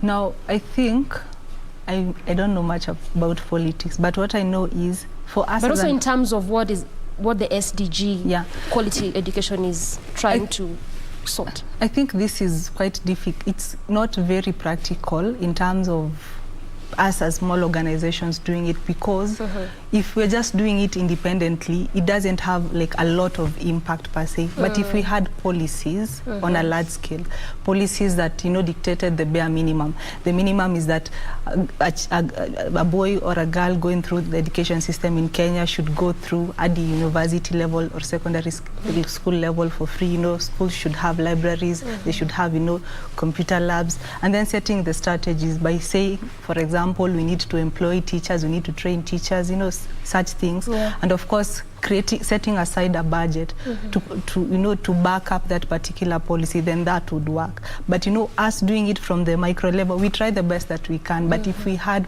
policies, I don't know if they're there yet, but if we had policies that informed that and stated the minimum, the bare minimum for the education sector, then that would make it achievable. We would achieve that particular SDG. That by 2030 we should have, you know, this particular percentage transition into, you know, institutions of higher learning.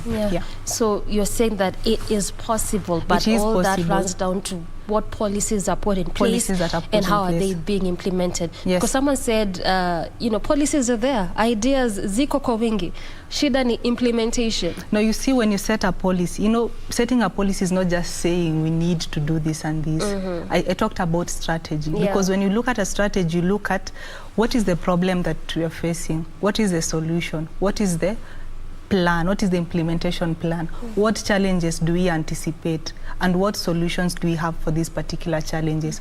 How will we assess our impact quantitatively and qualitatively, so that we have goals at the end, measurable, realistic goals at the end of the day that can actually guide us, so that if someone wants to get in office, says this is what I want to do, we have something to measure their success against, so that by the time they leave office and they have not achieved that, we can say you have disappointed us, you have not done what you wanted to do. No. But if we just say, we want to provide this and this and this, and then we don't like set clear policies step by step, then that cannot work. Yes. Well said. Now, coming back to the micro level, and you talked about that transition, as you said, yes, I know it's in the pipeline, but how does this look like? How does the strategy look like to ensure that you can be able to actually make sure that that you know, transition actualizes and you can be able to accommodate as many students as possible in the Mshauri Youth Empowerment Program?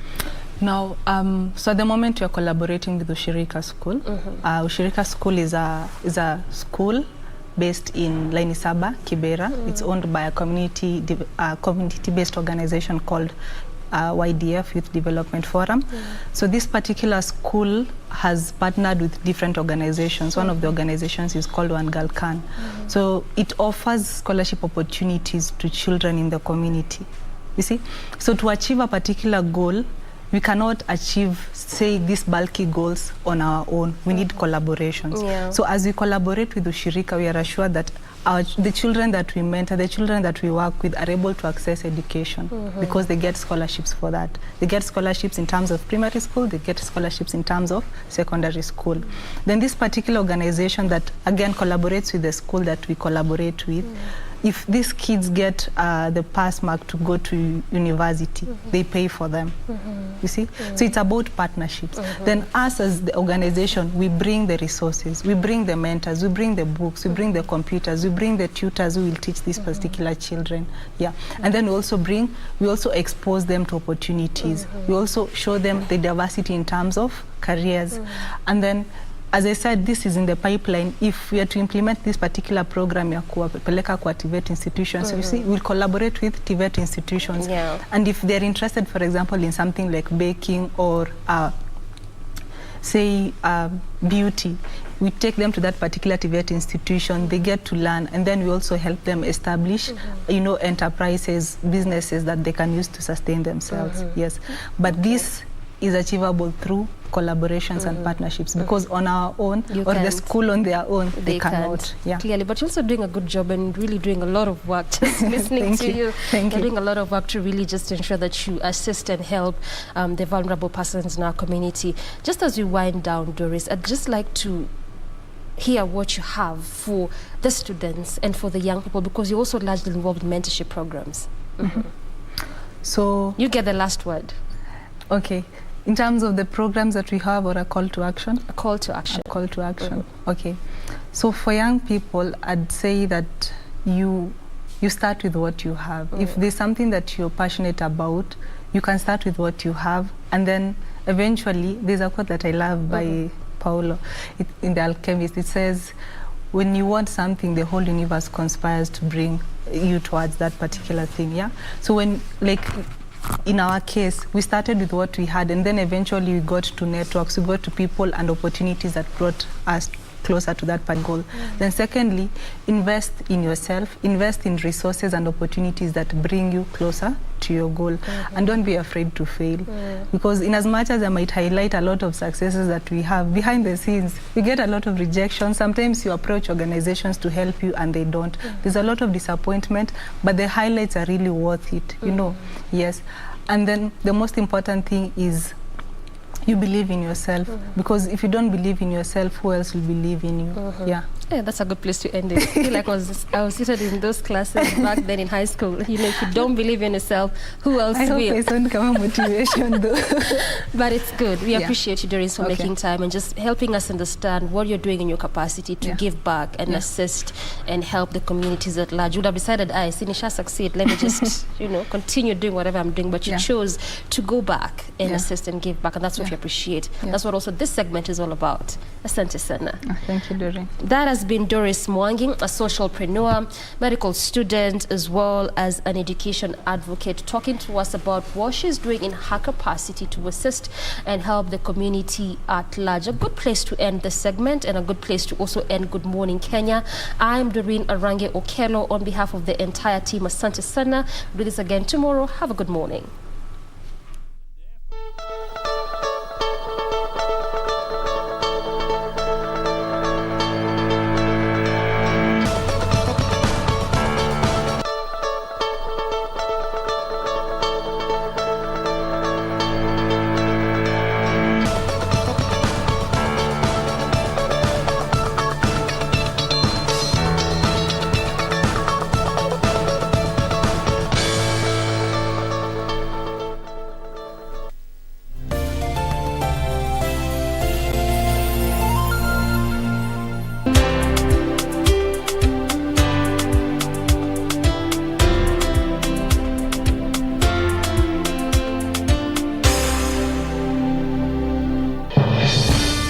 We shall legalize weed. Professor George Luchiri Wajakoya of the Roots Party. Semeni baba kea.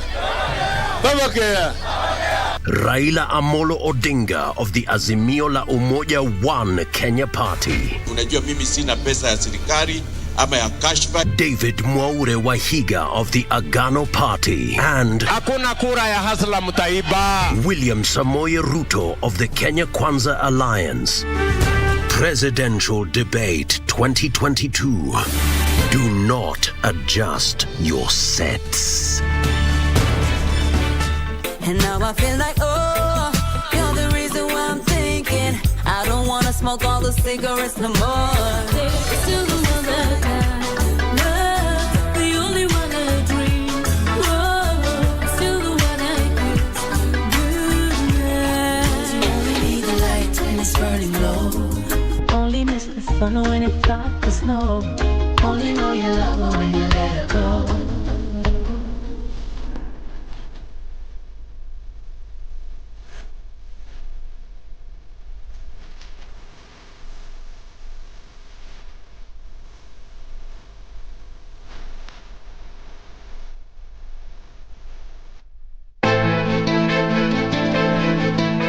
Thinking about mambo ya China, I don't know, cosmetics, sijui nini. Kama ni biashara already mimi niko na idea. I know what to do. Excuse me, tunazungumza kuhusu pesa za babangu. Yeye sio kwanza kupenda na kuachwa, lakini hapa ndani ya nyumba hatutakunywa maji wala hatutakunywa. Sijakataliwa. Bwana wakili. Naona mambo yamebadilika kidogo, umerudi form hivi.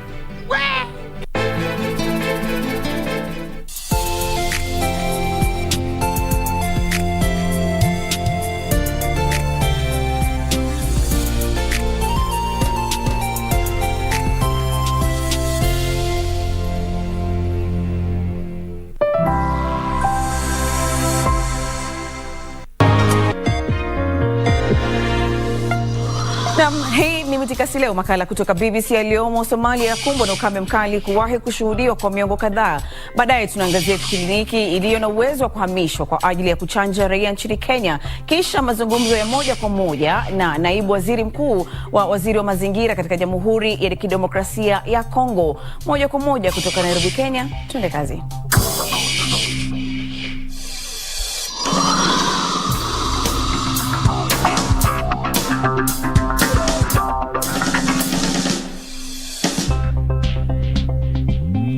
Masalam na karibu katika habari za biashara zinazokuhusu. Uchambuzi wa kina na mahojiano ni Telitas Mwashigari. Umoja wa Mataifa umeonya kwamba zaidi ya nusu ya wananchi wa Somalia wako katika hatari ya njaa kali kama misaada haitapatikana katika kipindi cha miezi miwili ijayo. Zaidi ya watu 800,000 wanadaiwa kuhama makazi yao kutafuta mahali watakapopata chakula, maji na malisho ya mifugo yao. Mwandishi wa BBC Emmanuel Igunza ana taarifa zaidi. Ni msimu wa 6 tangu mvua kunyesha nchini Somalia. Mamilioni ya mifugo wamekufa, mashamba yameharibika na kuacha watu katika hatari ya kiangazi kinachotabiriwa kutokea. Mvua iliyotarajiwa kati ya mwezi Machi na Mei haikunyesha. Watu hapa wanasema huu ndio ukame mbaya zaidi kuwahi kushuhudiwa katika miongo mingi. Walioathirika zaidi ni wanawake na watoto.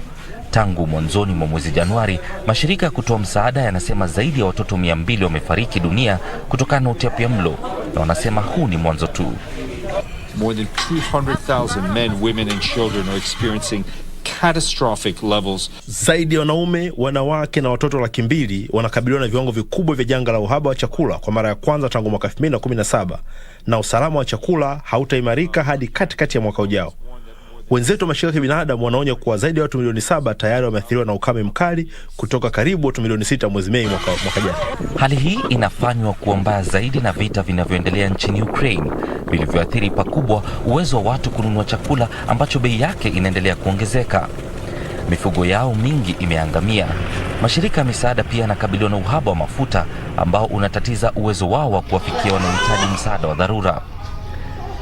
Akiba yao ya misaada pia inaelekea kwisha, kwani wahisani sasa wameaminika zaidi na vita vinavyoendelea Ukraine. Kulingana na takwimu mpya za shirika la Umoja wa Mataifa la chakula na kilimo, kuna ongezeko kubwa la idadi ya watu wanaolala njaa. Ripoti yao inasema 10% ya watu duniani wana njaa. Kwa hivyo watu wapatao milioni 828 walikabiliwa na njaa mwaka wa 2021, na hii inamaanisha ongezeko kutoka 2019 ya zaidi ya watu milioni 100 wanaokabiliwa na njaa. Tunazungumza juu ya njaa kali kwa mujibu wa vigezo tunavyotumia. Janga hili limeongeza ukosefu wa usawa uliopo. Ukame unaoendelea nchini Somalia umeibua kumbukumbu za kiangazi cha mwaka 2011 kilichoua watu 250,000, nusu yao wakiwa watoto. Mashirika ya misaada yanasema hali sasa ni mbaya zaidi kuliko wakati huo, na kwamba hali mbaya zaidi bado huenda ikajitokeza. Emmanuel Gunza, BBC. Shukrani Gunza. Mpaka Juni mwaka huu ni nchi 2 pekee, Mauritius na Ushelisheli, ndizo zofanikiwa kufikia lengo la shirika la afya duniani WHO la kutoa chanjo kwa 70% ya idadi ya watu wake. Rwanda na Botswana wanakaribia kufikia lengo hili. Nchini Kenya, wizara ya afya na washirika wake wameamua kutumia kliniki inayotembea au inayo uwezo wa kuhamishwa ili kuweza kufikia raia ili waweze kupata chanjo. Mwandishi wa BBC Dorcas Wangira kumradhi anaarifu zaidi. Mwendelezo wa uchomaji chanjo ndio njia pekee ya kupambana na mlipuko wa 6 wa maambukizi ya COVID-19. Kwa mujibu ya wizara ya afya nchini Kenya, 1 kati ya watu 2 wanaopaswa kupata chanjo hawajapata kinga hiyo, na hivyo ndivyo hali ilivyo katika mji mkuu wa Kenya, Nairobi. Nilipokuwa naenda shughuli pika zangu za kila siku za kazi, nikapata hapa ni karibu na nyumbani, nikapata wanatangaza na wanasema leo ndio siku ya kupigwa, na nimeandikisha, nimeregister. Naambia wakuje wadungo, nasaidia kama wase hawana pesa ya kwenda hosi, ndio. Corona. Kliniki hizi zinazotembea, zinazowafikia kwa ukaribu wananchi, zinawezeshwa na shirika la Amref, Wizara ya Afya na kampuni ya AstraZeneca. Kama watu hawawezi kuja kule chanjo iko, wapate chanjo kule wako. So kama hawawezi kuja hospitalini, kama hawawezi kuja kwa mfano kwa makliniki, ni vizuri kuwaletea kwa sababu tunataka tuwe na population ambayo imepigwa chanjo ndio tujikinge against hii maradhi ya COVID. Kuna chanjo ya COVID-19 inaendelea mahali. Changamoto kwa bara la Afrika sio upatikanaji wa chanjo, badala yake ni kuhakikisha kuwa watu wanadungwa chanjo hizo. Tatizo lingine ni kuwa bara hili linapokea dozi za chanjo ambazo muda wa matumizi unakaribia kuisha. Bara la Afrika halihitaji msaada wa chanjo zinazofika mapema kiasi kwamba zinaweza kuharibika upesi au zinazocheleweshwa zikakosa kutumika. Iwapo Ulaya ingechanja umati kwa kiwango sawia na Afrika, chini ya 25% ya wakazi wangekuwa wamechanjwa kikamilifu na kungekuwa na ghadhabu. Ili kupiga hatua, WHO inasema dunia inapaswa kuweka jitihada katika utoaji chanjo kwa wazee na wahudumu wa afya. Hii ni hatua ya kuimarisha kinga dhidi ya COVID-19. Siku hii inavyoisha, watu zaidi ya 250 wameshapata chanjo kutoka kwenye kliniki hii inayotembea. Lakini Kenya bado ipo mbali kufikia lengo la shirika la afya la WHO la kutoa chanjo kwa watu zaidi ya 70%. Dorcas Wangira, BBC News, Nairobi. Hii ni Mitikasi Leo kutoka BBC. Takaangazia vipunde mazungumzo ya moja kwa moja na naibu waziri mkuu wa Wizara ya Mazingira kutoka Jamhuri ya Kidemokrasia ya Kongo.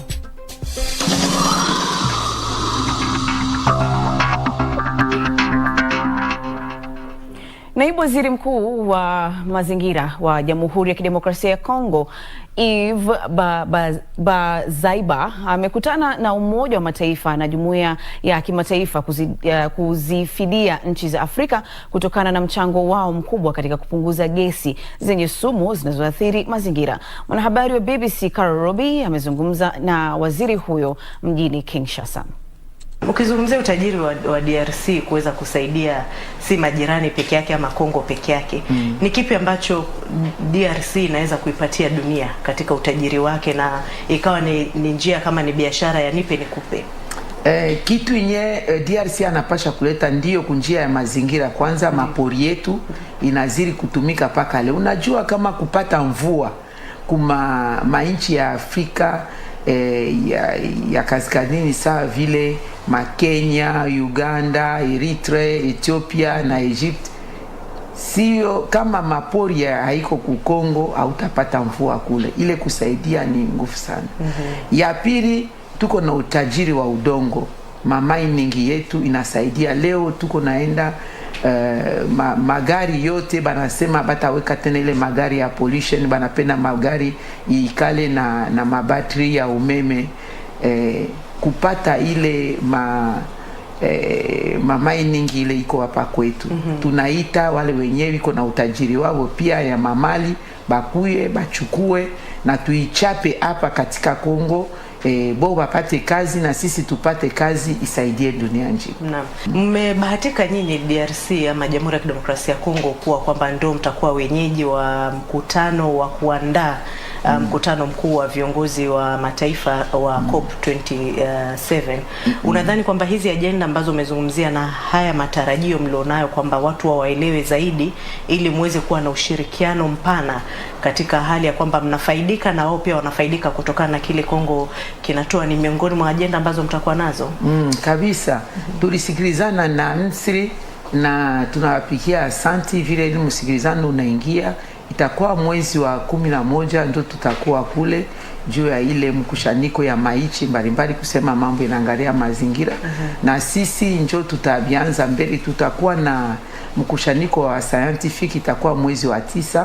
Mwanzo wa mwezi wa 9 itakuwa Yangambi Kisangani, na tena pia mwezi wa 10 njoo kutakuwa waziri wote wa dunia maichi mbalimbali tutakutanika hapa Kinshasa, na itakuwa kipindi kizuri sana kwa kuita dunia nzima bakie bajione machoni juu mbalimbali wanasimaka mambo inatazama mapori, maji na utajiri mbalimbali ya mazingira. Wengine wingi wanaiona paka musatellite habayonaka machoni, bakuye pia bajione na tena waone wanani wenyewe wanaishi vile na namna gani tunapasha kujiunga mkono juu ya kuilinda ile mapori saa vile. Na vita nchini Ukraine vimeathiri sana watoto nchini humo. Ndani ya miezi 4 ya uvamizi wa Urusi, mashirika misaada inasema takriban watoto 2 wanauawa kila siku. Robo 3 ya watoto nchini Ukraine wanakadiriwa kuwa wamehama makazi yao, na Umoja wa Mataifa unasema zaidi ya watoto milioni 5 wanahitaji msaada. Dalili zinazoonyesha vita vitakuwepo kwa muda mrefu. Hakuna tena mazungumzo ya ushindi. Badala yake pamekuwa sehemu ya uwanja wa mapigano na uangalifu wa makini. Na mustakabali wao unategemea namna mtutu wa bunduki utakavyoelekezwa. Wakazi wa eneo hili wanaruhusiwa kupita bila kukaguliwa, lakini wanawasimamisha watu wengine wowote. Wanashuhudia vita vikali sana na sio mzaha, na hawana muda wa kucheza. Wamekosa fursa ya kufaidi utoto wao, yote kutokana na uvamizi. Elizabeth Kazibure, BBC. Ni Telina Smoshigadi, hadi wakati mwingine.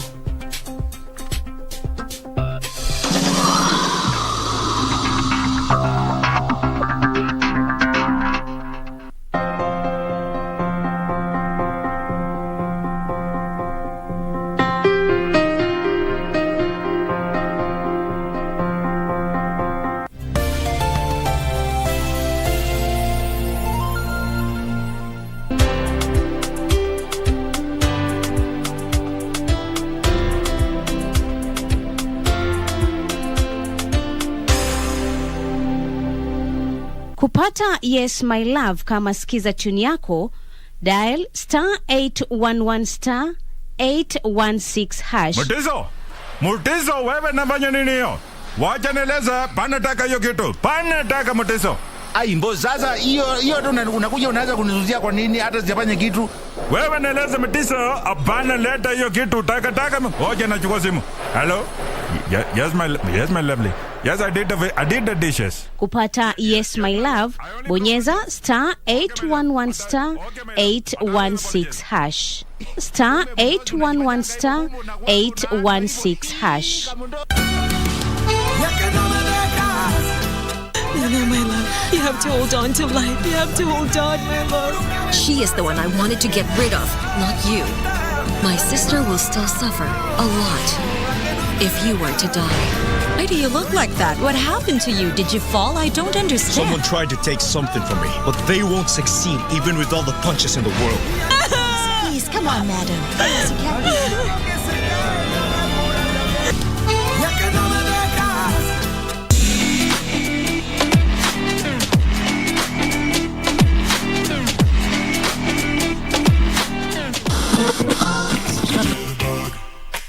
I'd like to officially welcome you to the coolest club in the 254. In other words, this is the best way to wake. We shall legalize weed. Professor George Luchiri Wajakoya of the Roots Party. Semeni Babakea.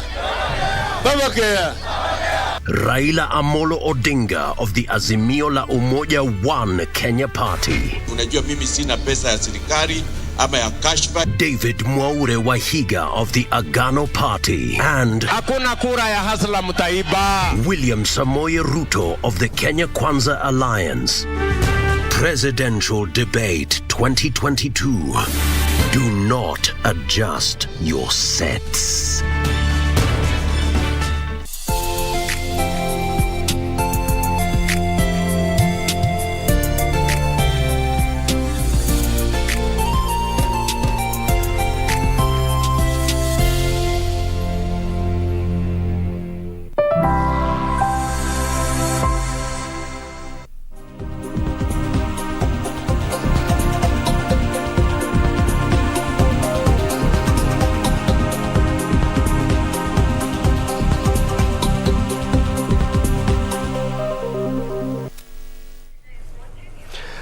13th day of July 2022. Good morning. This is KBC and this is KBC News Check. And today, of course, we are putting politics aside, but not quite aside, because we are looking at social protection. We have had 4 manifestos by the 4 presidential candidates talking about how they are going to look at the welfare of the vulnerable.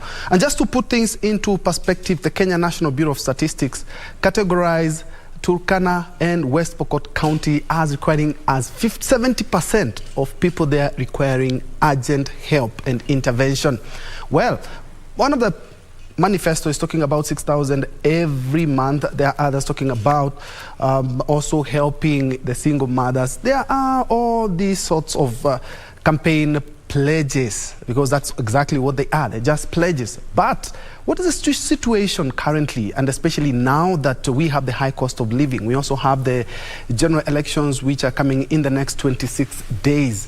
How has things been? They are quite tight, but at least there are some people who have dedicated their lives to ensuring that they look at the interest of the most vulnerable in the community. And exactly that is what we want in the new Kenya that we want, and especially after the general polls. Well, joining me on set is a philanthropist and also the director of God Will Provide charity organization, which among other things looks at the interest of the vulnerable, the orphans, the widows, and has started programs to ensure that we assist these people who need our help, and especially when they do that, the little ones. Newton Ogada, karibu sana, my brother.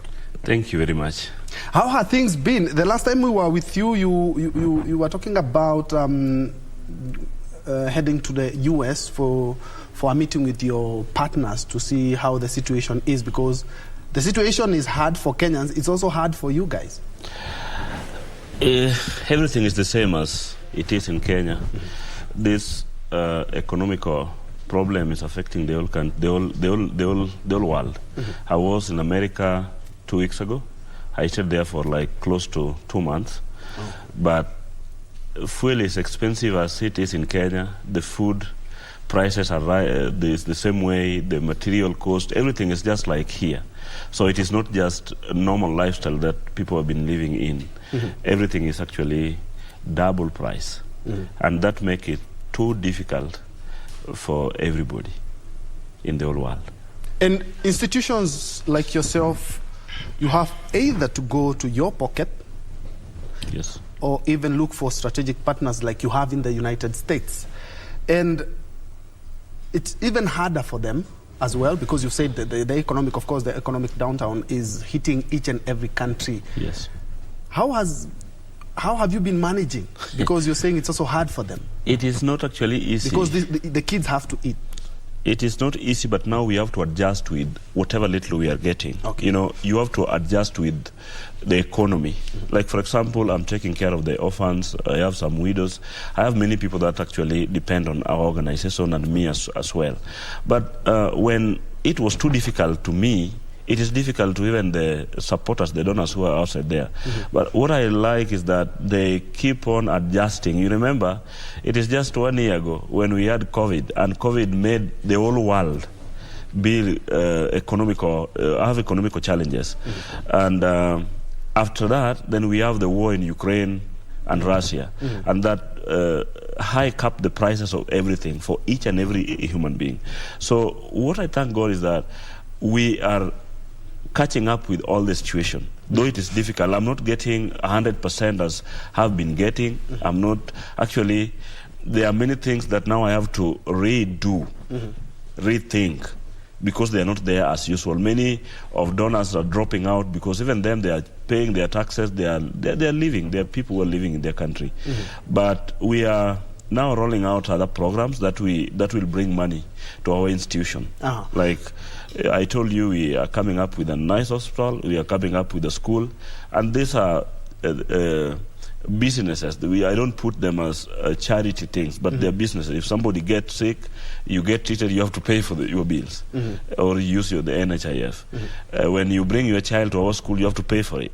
And this actually, I see, is actually giving me a little bit of top up of what have been missing when now we are in this difficult time. Yes, and actually we were going to be looking at some of the projects that you are doing, because at the end of the day you have to initiate programs that you make people know how to fish as opposed to the fish alone. Yeah. Well, there are adjustments that Kenyans have had to do. Like now, a lot of Kenyans are not having 3 meals per day. Yeah. And you have to forego some things. Some people have to walk to work, and everybody has had to make some adjustments. Have you made any adjustments in your organization? Yes, I had some adjustment. Like when it comes to food, I was still providing 3 meals a day. I'm still providing most of things, but what I'm trying to adjust, I'm trying to work on how I can build up something to bring income, so that that gap will be filled. You know, like I told you, like before I did not have school or sport and all those things, they were not bringing money. But today, the school is bringing a little bit. So if my budget, for example, was maybe 1.5 million in 1 month to feed and to take care of the kids, now I'm getting another 500,000, which means I'm still at the same level. Yeah, I'm still at the same level. So if I'm losing 50% from the donors, but I can get 50% from here. So I've done a little bit adjustment, but not really. And we are in the political season. Yes. And we have seen politicians traverse different counties, wards, and even the presidential ones have been doing rounds around the country. Yeah. And we have witnessed that politicians become a little bit philanthropic when they are seeking votes. Have you seen any politicians who have decided to at least partner with you to alleviate some of the suffering of these people? For sure, I will not wish to have any to support me now, because that is kind of bribing me. I've been there for the past 10 years. If you have not been with me when I need you, why will you now mind of coming now when you need votes? Let me tell you, brother, this country, we have a lot of money. This country has a lot of money. If you check on how much the politicians now are giving out, you know, and there are many, that money is enough to maintain this country. But the problem we have, we are saving a lot to give during election so that we can win the election, which is wrong, because the country belongs to everybody. The country belongs to your children. You know, we are not permanently here. We are here for short duration. At least if you stay in this country for 90 years, it's just God's grace. But we are here for short period. But I don't know why our leaders are looking on a way of making it to be so hard for years and to be easy for 1 year so that you can elect them back. There are things that I've heard politicians are counting, that if you elect me, I will fix the road, I will build the school. They should not say that, because that money is already in the budget of this country. When they are reading the budget of trillions, I think budgets of road are there. Budgets of schools are there. It's only that when they are being elected, they will oversee. They will supervise how this money works. It is not them who are making roads. It is your money, your tax, which is going to make for you. If you go to America, the politicians are not campaigning about the roads, because the roads are being taken care of by the tax, which you are paying. But here, we are campaigning that I will fix the roads, or I will do this, or I will build this. Why? You have the salary. You've not had any politician say that I will ensure that the money that is meant or earmarked for this and this project to protect the vulnerable, they don't talk about that. Let me tell you one thing. If you want to retain in power, you make your people be poor, so that whenever you go, you are the breadwinner to everybody, and they will just elect you. But I think we need to jump out of that. We need to think on how can we make Kenya to be affordable country for each and every person, for unborn, for the new one, for those who will come. Because we are killing it now. What about our grandchildren? How will they survive? If when I was 3, 4, 10, 5 years old, I heard that they were saying I will fix the road. When I'm now over 40, they are still saying I'll fix the road. What is going on with these roads? So I think when it comes to socio and charity work, we should think of developing our own economy. I've been traveling a lot. In this country, I think we have the potential to make this country be better than how it is now. Today I was driving and I saw many big buildings. I was asking myself, this building is now owned by one person. It cost millions and millions of money. What about if this guy could actually think of not building this building here and take this money and take our children to school? How many people will actually be educated with the money I'm seeing as a building? What this person is earning from the building is more than enough to himself. Okay, you have built it. Where do you take the cash? Because every month you're getting. Where are you taking them? I'm not saying that those who own buildings and rich are not supporting, but can we put an agenda of bringing up ourselves together and see that everything that we give to the humanity will build the economy of our country? It's so simple and easy as that. Yeah, and we are in the political season and campaigns have taken over everything. And looking at the manifestos that the candidates, because that is more or less the blueprint they are going to use if at all they ascend to power. They have talked about, just to mention some of the political gimmicks that we hear during political rallies, is that we're going to give you 6,000, that is in Azimio, for those Kenyans who will not have had either a source of livelihood, a business, or some source of income. We have heard of even single mothers that were going to be looked into. When you hear what is in the manifestos, and you've been around for 10 years, perhaps you've heard this song over and over again. Do you think these guys are being honest with what they're saying?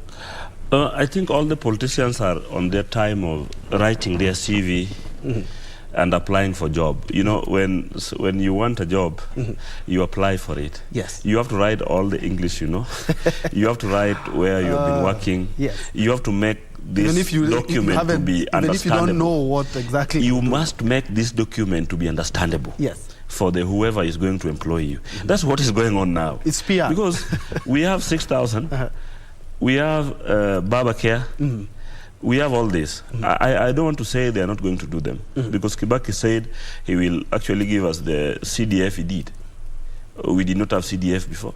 I don't know how they were calling it during then. Also the free primary education. A lot of Kenyans didn't think it was going to happen. Kibaki said I will fix the road he did. So I don't want to comment that they cannot do it, because it depends with actually the leadership which is coming in. But some are just PR. Like for example, 6,000. 6,000 per household, those who are not working, is enough to build big companies so that these people can earn more than 6,000. That is making sense. Giving 6,000, I don't comment, I don't complain about it. But if we could actually take this money to make 2 companies in each and every county, then in 5 years' time, when whoever will be in power, that money will circulate and build up our economy, because they're going to pay tax. You know, sometimes I disagree with our people. You complain the road is bad, but there's no any company, there's nothing. Which vehicle will drive to that road? But when we build companies, actually we have to work on the roads, because there will be transport system. There will be some business coming in. Again, we have the politicians saying, Kenya Kwanza. Kenya Kwanza. I accept, I respect their slogan. But what happened with the Kenya we are today? Because this is Kenya Kwanza. They have been in power for the past 10 years, and they're saying today it is Kenya Kwanza, which is coming in the next 3 weeks. So I don't get, I always take these things as a slogan and tactics of convincing those who don't understand the growth of the country. Me, I understand the growth of the country because I've been into developed countries. I've seen how they're doing it. Yeah. And still talking on that, I've picked up this one in the morning, that Partnership for Africa Social and Governance Research pointed out that there are major gaps in our social protection. And one of the things they cited in their research is their ineffectiveness in ensuring that the programs do get to the targeted Kenyans and the implementation. You find like 3 ministries which have a social protection. Yeah. Either it's kazi kwa vijana, either it's the money that is given to the elderly, whether it's they have so many of these projects, which is harder to manage all these projects, and they are all being carried out concurrently. The problem that we have is only one: misunderstanding, and we act like we are new in this country.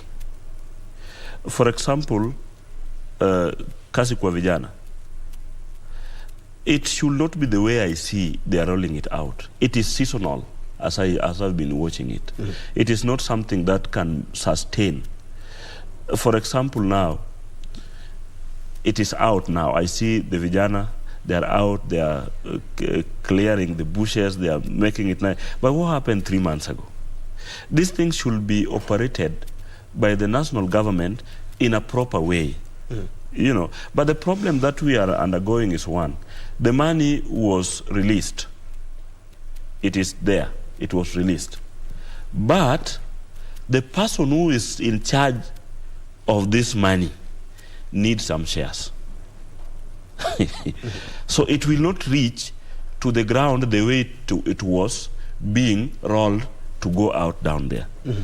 It's just like 50% remain in the office and 50% goes down there, and when it goes down there, we still have some other people again down there who call themselves their bosses. So you'll find a youth who is supposed to earn 1,000 shillings per day is earning 300 shillings per day, which cannot buy unga and sugar. So you'll find that this boy is going to work in the morning and coming back with 300 shillings, which cannot support their family. So whenever I see all these things are happening, I don't understand. And that's a good way you've put it, but we're going to get back to the 70% of all the residents in a county requiring urgent intervention. But before we do that, let's first of all cross over the CAS Health. The Mercy Mwangangi is currently addressing on use of technology. Supply chains. And so I must say, in terms of moving forward and leapfrogging from the COVID-19 pandemic, we've done well. For me, the proudest tools for me that I would say these have been fantastic perhaps would be the Chanjo system. I can tell you in the beginning, and I can see people nodding in the audience, but many people declined using Chanjo system in the beginning. I see Anastasia there. We had the private sector telling us, what is this system that you're putting in place? We don't think it will work. We think it's a little bit mediocre. But now the Chanjo system is fully applied across different facilities, almost close to 4,000 vaccination centers in this country. And it is able to help us track a batch of vaccines from the store all the way to the user. Again, a great example of how we utilize digital transformation in the age of COVID-19. A new tool that is now being utilized is Damu Sasa. Very soon, and I think we've already actually launched that and it is in operation, we will be able to track blood from vein to vein in this country. So any blood that is donated, be it in Turkana, be it in Kajiado, will be tracked from that vein in Turkana to another vein in Nairobi.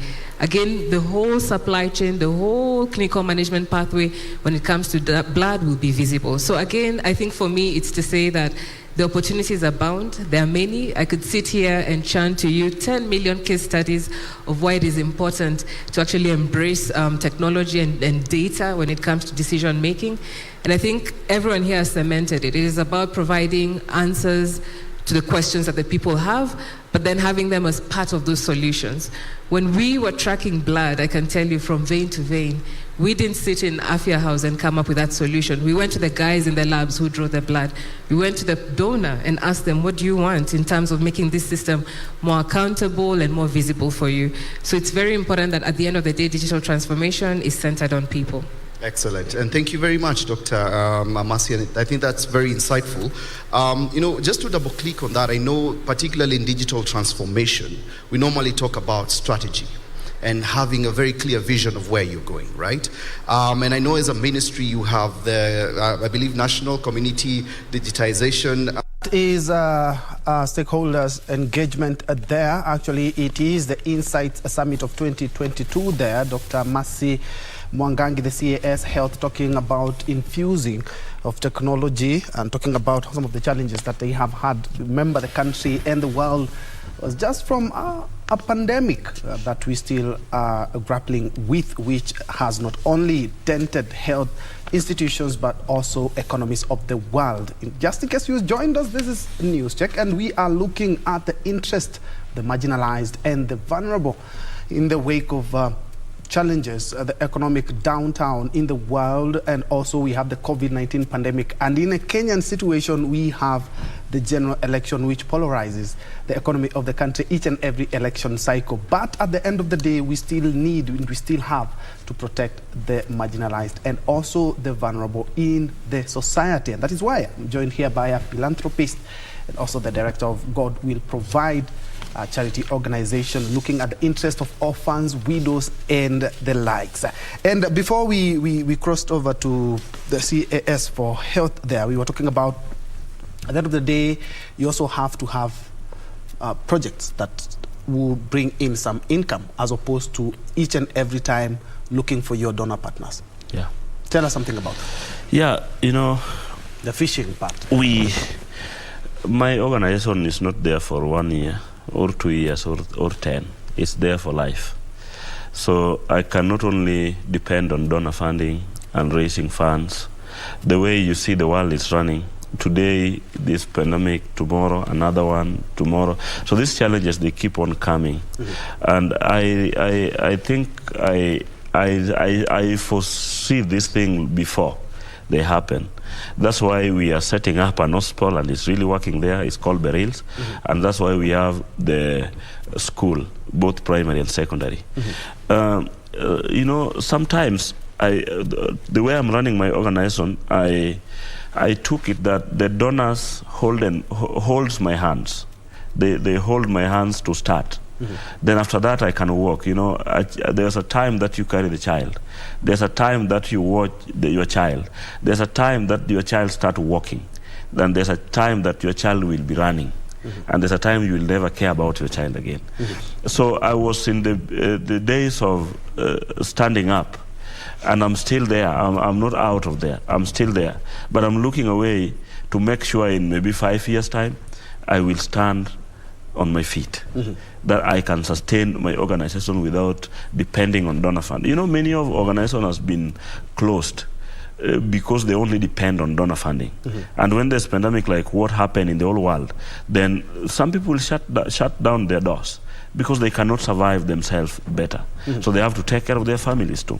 But to me, we are really working so hard to make sure that we have something. I don't want to eat fish all the time. I want to know how to get my fish alone. Yeah. And still on the donors, indeed, there are some organizations which have been forced to shut down. Yeah. And it's because of how the economy is of each and every country. Yeah. But there are some of the donors who are pulling out because of accountability issues. Yeah. There are some even NGOs which have been audited and found that a lot of money is being siphoned. Can you talk about accountability? Because some of the donors are even fearing to chip in and help organizations like God Will Provide because of accountability issues that we have. That is all over. But I thank God because we have never had such. You know, the way I'm running my institution is from my heart. I'm running it as my family. I cannot rob the food that I brought to my children. I'm working so hard to make something on the table. I cannot take this again and put it somewhere else. But we have issues. You know, issue number one, if you feel you are not comfortable in whenever you are, you see, already God has has actually given you an opportunity to have something in your table every day. Why do you think again of getting the other one and putting it this side? You know, but most of the organizations, there's a way of them to get rich. There's a way of them to get rich, and people are. I think there's something in the mind of most of CEOs. If you're doing your business, just a simple question: will you ever take anything from your business and put it the other side. You cannot do that. You will actually want to manage it in a way for it to grow. My way of running my institution is that in the next 20 years, I want to see all my children from the orphanage are graduates and they're working. So when I'm getting old, they will take over and start supporting the children because they are from the same organization. You know. But most of the people are funny. You have been given money to build maybe a school. You take that money, you build one classroom, then you build your 2-story house in one of the cities within your region. What are you trying to do? Your food is already here. God knows why he actually given you the opportunity to manage. And still, Ogada, on accountability, I remember you've talked about how the government, and indeed there are some programs to cushion some of the vulnerable, including our youth, Kazim, Dani, and stuff. Yeah. And talking about accountability, we have seen that, and it's in the public domain, that some of the money that is geared towards ensuring that the vulnerable are protected does not end up in their pockets, and especially the wazees. Yeah. We have seen that, and an audit has been done that a lot of money is not really getting into the pockets of these Kenyans who solely depend on this money. Yeah. You know, the problem in this country, sometimes I've been watching TV here and see how Honorable Jacoa is talking about corruption. I'm a Christian, I don't want to get to that level. But at times, we need a tough president to deal with these corruption issues. For example, we talked about the CEOs who are not doing well in their financial report. They're not giving, their accounts are not matching with what they are doing. The person who will be sent to supervise the documents is corrupt. The person who will be sent to one of the people, maybe the CEOs who have been corrupt in their organization, the auditor is another corrupt person. He's coming and you call him and you say, okay, I know I did wrong this, but I can take you for lunch. The same to the government institutions, the money for the old. And you believe perhaps because these are government projects where it will, for lack of a better word, trickle down from the national government to my 80-year-old granny, right? Yeah. The chain of how this money trickles down is where the issue is. And that is perhaps where we should refocus our energies on. The problem is not even we can have 20 people, 30 people in the same line, but it can be straight. The problem is the top. The problem is in the top. Why don't you take somebody to jail for 20 years, a prominent person? Then the younger one, the little people, the little fish will actually understand it. You know, take somebody to jail. We have corruption cases in court pending every day. I think they are the most cases we have in this country. But how many people have been jailed? Nobody. So it's a trend of let me get there, steal a little bit, take my lawyer, and then from there I can actually take from wherever, and then things will just be okay. Remember, we are in election. The IEBC said recently that we will never give chance to those who have cases in court. Who is not being given chance now? Maybe 2%. 98% are on the ballot. Be it educational background, be it corruption. Everybody is having cases. Even, I don't want to mention anybody's name, but even in my county there are some people who have cases in court. But I see them, they are vying. They are clean as cotton. If we don't fight against corruption, the donor fund will be not coming to our country, because even them, they're working so hard. I've been everywhere. I see the way these whites are working so hard to give us aid. There's no any tree in America or in Europe that you just get money. These people have to work day, night, and then they have good heart to give the Africans, and then one person is taking it all. And the person who is actually supposed to be supervising him is corrupt. A time is coming that we will be sink. We have not sunk. We are going to sink. If we don't mind about this corruption case, we are going to. Kenya will be normal. We will be like any other corrupt countries. And also looking at some of the projects that the government has. Yeah. Like now, the Kazi Mtaani. Yeah. For the young people. Yes. Sometimes it's on, sometimes it's off. Yeah. These cash transfer programs are not quite enshrined in law because sometimes they're there, sometimes they're not there. Do you think perhaps if we decide that the programs that we have, the social protection programs that we have, we run each and every day, each and every year, do you think perhaps that could help in getting to the desired people? All the campaigners are saying we are going to create job opportunities. They're the same people who create job opportunity for 2 months, then it's not there for 8 months. The problem is not with our people. The problem is in the system of the government that we are running, and that is it. If we don't deal with corruption, the kazi kwa vijana, the kazi mtaani will be there for only 1 month. Even these single women, single mothers, it's just a campaign tool after election. I remember even the last election, the issue of the single mothers was there. And I don't know what happened. I don't know if they stopped being single. I don't know if the children died. Nobody has ever talked about them again. But now again it's up. Okay. Yeah. Right now we are also having our second guest. Karibu sana Bwana Maina Karobia. He is a youth leader and also a governance and policy expert to also reel in the aspect of the youth because they're also vulnerable. I'm saying that because they also have some cash transfer program and program that have been initiated by the government to help alleviate some of the suffering and also give them a sense of life. Maina, karibu sana. Asante sana. Naam. Nimechelewa kidogo lakini binguni sitachelewa sana. Binguni okay. Yes, so it's a pleasure being on this set as we discuss on the various plans that we have for the government that is coming. We are a few days to the next government. Okay, let me just throw you in the deep end. Yes. Looking at the manifestos, and especially for the presidential candidates, I've seen that a lot of governors now, gubernatorial candidates are also having their own manifestos. But looking at the four presidential candidates that we have in the next month's election, yes, the youth, and especially protecting the most vulnerable. Yes. Indeed, there are some cash programs there, and there are some kazi kwa vijana and some kazi mitaani. Yes. Some of the programs that have been geared towards helping them. What would you say? And do you see this as one of the aspects that will, if any of the four candidates, will be adequately addressed?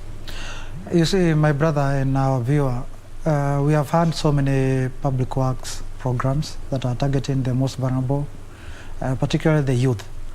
But what has always been the question, and my brother has actually alluded to it, is the sustainability of these programs.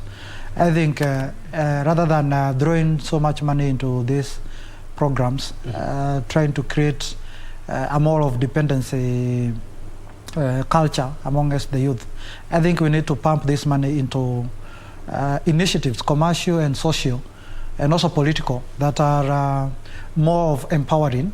Already, you empower an already existing initiative, whether political or social or even economic, so that there is some growth.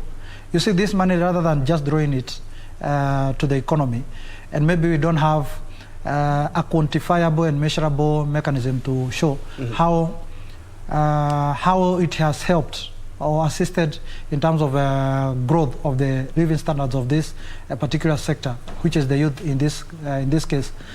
We need to have money, or we need to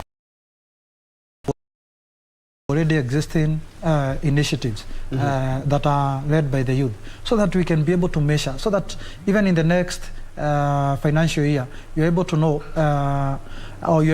how many people benefited from the program. Because there is a whole difference between you getting the resources and utilizing that resource in terms of growing.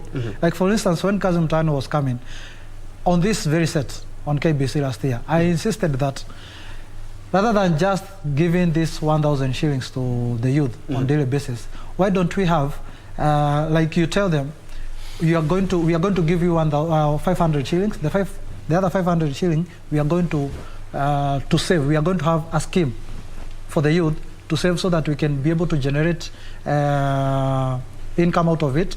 You can even also give loans even to the government, because that's how progressive societies do.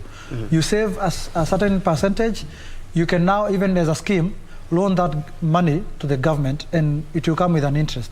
And essentially, that money is going to come back. The interest is now going to be earned as a dividend by the people who have saved in that scheme. So we need to move out of that, because for me, I look at it as if it's a handout scheme with some good English of kazi mtaani or kazi kwa vijana. We need to look at it from the point of how are we going to be sustainable? How can we come up with a program that is measurable, that is quantifiable in terms of growth of the youth?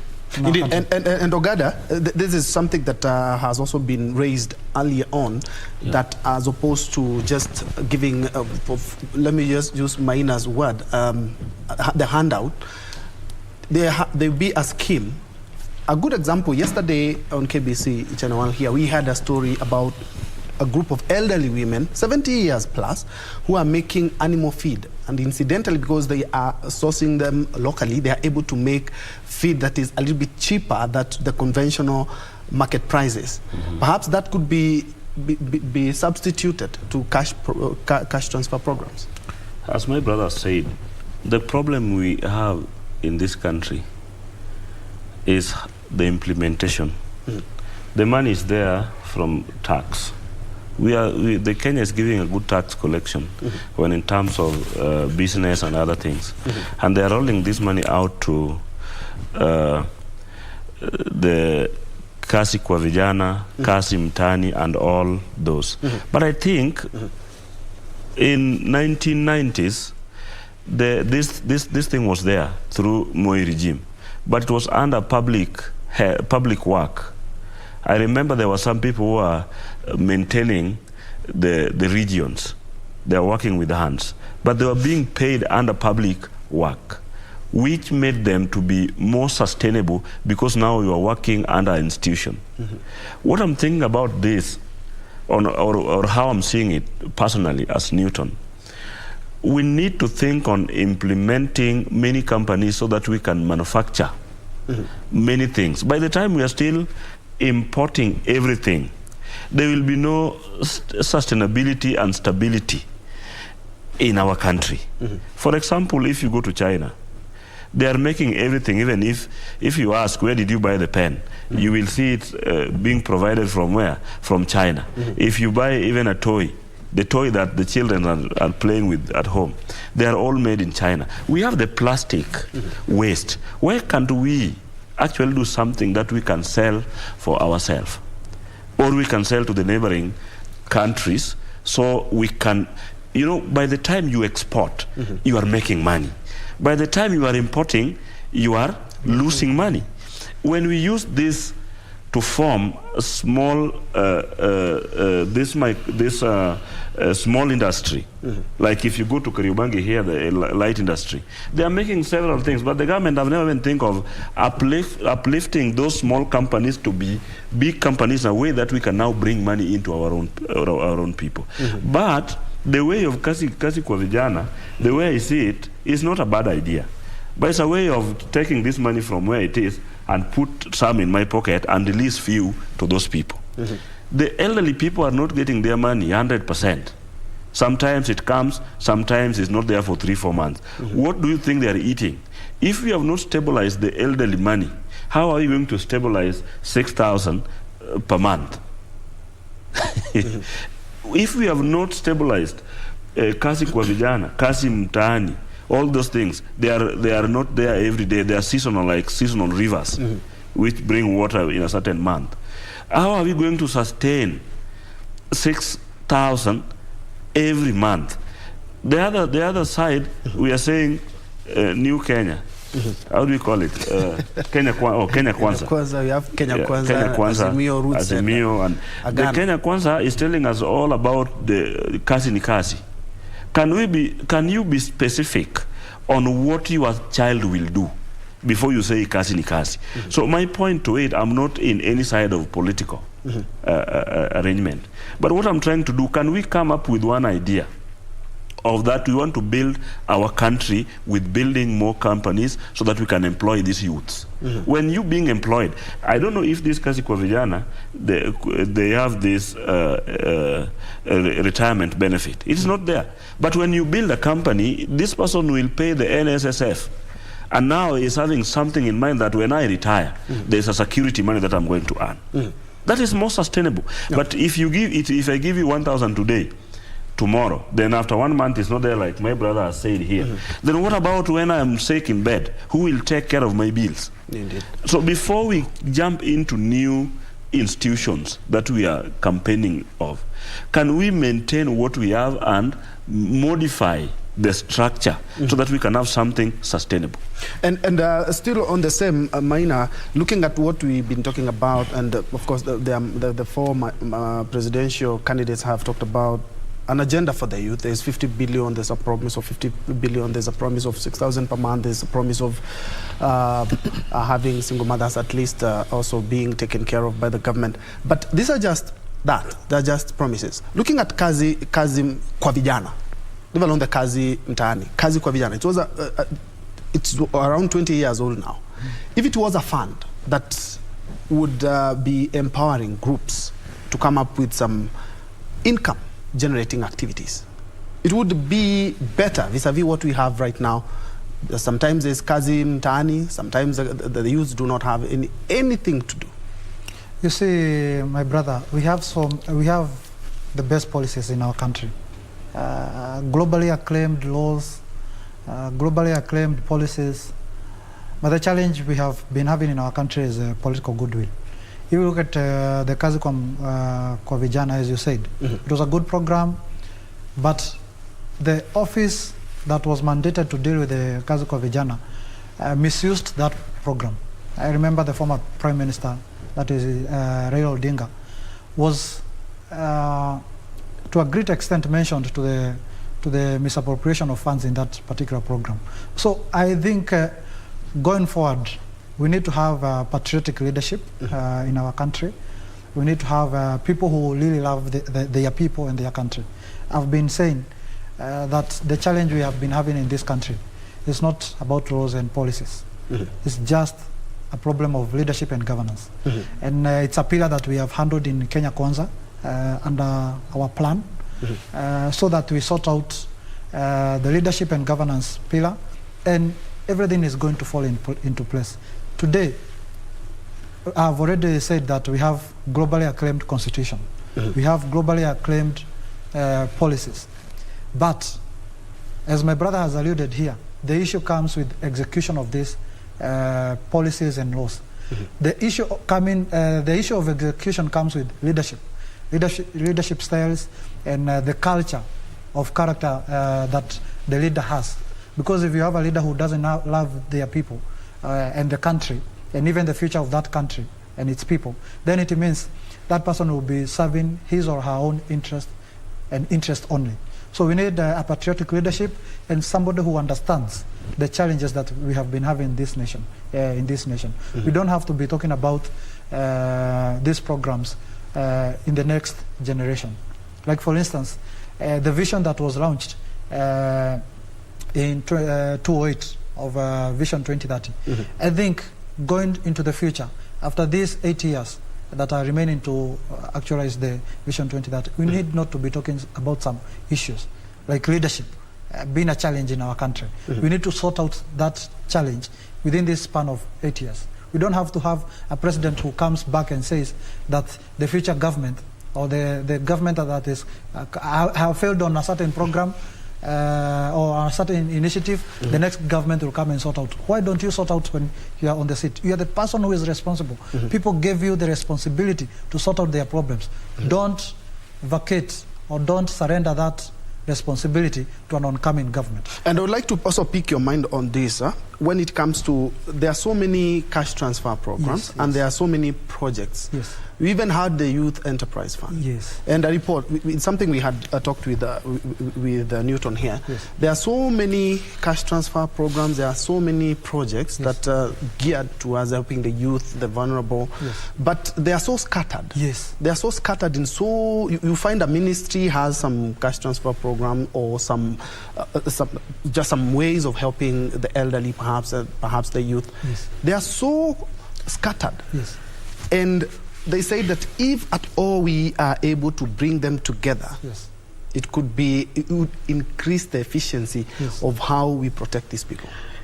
You see, like my brother, I want to give you a real situation. When we are doing these campaigns, you find elderly women saying that we don't get this money, the resources that are allocated, the cash transfer for the old people they have been held by the chief, they have been held by certain individuals. So I think, and this is what we are going to do as Kenya Kwanza under our plan. We are going to consolidate these funds. That is Uwezo Fund, Youth Enterprise Fund, Women Fund, all those kitty, and we call them the Hustler Fund. A kitty that is going to be monitored in regards to how it is helping the people. More or less like the 50 billion that the Deputy President has been talking about. Exactly. We are going to consolidate all those funds so that they have a target sector, which is now the small and medium enterprises. And the sectors are generally owned by young people and women. We don't run the risk of having the same things that we already have. We had the Youth Enterprise Fund. You see, that Youth Enterprise Fund, Uwezo Fund, and Women Enterprise Fund, and any other cash transfer program that is geared towards improving the commercial initiatives of the people, we are going to consolidate them to the 50 billion that are going to form the Hustler Fund, so that we can have the efficiency, so that we can be knowing that if Newton here or wants to improve on a certain initiative or wants to start a certain business or enterprise, he is going to go to a certain office and get that resources, and we are going to devolve them to the ward level. So the point is that we have had so many cash transfer programs, so many empowering resource-based programs, but they have been scattered across ministries. Why don't we bring them to one ministry so that we can be able to, there's some efficiency, so that at the end of the year, when the president is giving the State of the Nation report, he can give it from the point of the ministry of this particular department or this particular issue has had these resources, they have allocated to this number of people, these are the number of people who have benefited. Unlike in the current situation, you call the minister of, maybe the minister of gender, and then you call the minister of youth, you call the minister of treasury. They are all trying to answer questions that are regarding the allocation of resources and how those resources have been allocated to various initiatives. So we need to bring this to a singular ministry, so that minister, when he is summoned by the parliament, he can give the status report, and also the president, when he is giving the State of the Nation report, he or she can be able to give a report based on a particular department that is anchored on a certain individual ministry. All right, Newton, I know you are not a politician, but do you concur with what Maina is talking about? Let's bring everything together, all the funds, the youth enterprise, the women, let's bring them together. From there, we can be able to be more accountable, and it can be of more help to these people than it's already is at the moment. What Maina is saying is the correct thing to be done. But the problem is implementation. Already, we have existing government. We are not trying to start a new government. Already, we are in a government. This government has been there since independence. The problem that we are facing now is that we keep on jumping to new things. Like now, it is 3 weeks to election. We are saying there's 50 million. Where is this 50 million now? Because we are still in the same country. We are not migrating from 50 billion. 50 billion. Yes. We are not migrating from Tanzania to Kenya. We are in the same country. The people who are saying about 50 billion are in power as we speak. It's not somebody like Newton. I can talk about 50 billion if I know where I'm going to get it from the NGO world. But they're talking about 50 billion, which will come from the same government where they are the people leading in the same government. I have a different opinion. If you want to make Kenya be great again, as they said when they're doing campaign, can we now have what we have already and balance it and manage it properly? Then we see where we failed. Than telling me, we have kasi kwa vijana, we have kasi mtaani, then there's 50 billion. We don't have nothing to eat today in Turkana, but we have 6,000 in the next 3 weeks. Are you getting my point? We don't have something to eat today. A widow must eat 1 meal today, and it can be only ugali and vegetable, nothing else. But we have 6,000 next month. You know, I'm not getting this. This sense is not coming up. Why don't we just bring this 6,000 now to help the situation today? I think it's because it's just that for now it's a political language. Number two, the things that I'm seeing, because I'm in the ground, I'm working with the less fortunate, morning to evening. That is where my office is. Whenever I wake up in the morning, I find maybe 10, 20 people waiting for me. And they have different challenges, sickness. We have the hospitals, there's no medicine. They are paying for NHIF. They have the access to be treated, but there's no medicine in the hospital to be treated with. You know, these are the daily challenges that we are having there. We have the bursary fund, and not to all the children. Every day when I wake up in the morning, I must find a woman or a man with a paper showing me the balance that they have in various schools where their children are learning. We are not addressing this. We are addressing another 50 billion. Can we address this now? We said, okay, we have been this government for all this time. I don't want to say Raila is not in the government. There was handshake. I don't want to say Ruto is not in the government. He's the deputy president.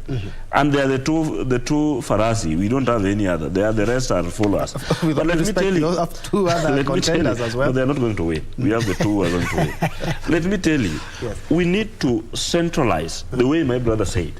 Can we bring this all our agenda together and say Ruto is saying 50 billion, Raila is saying 6,000.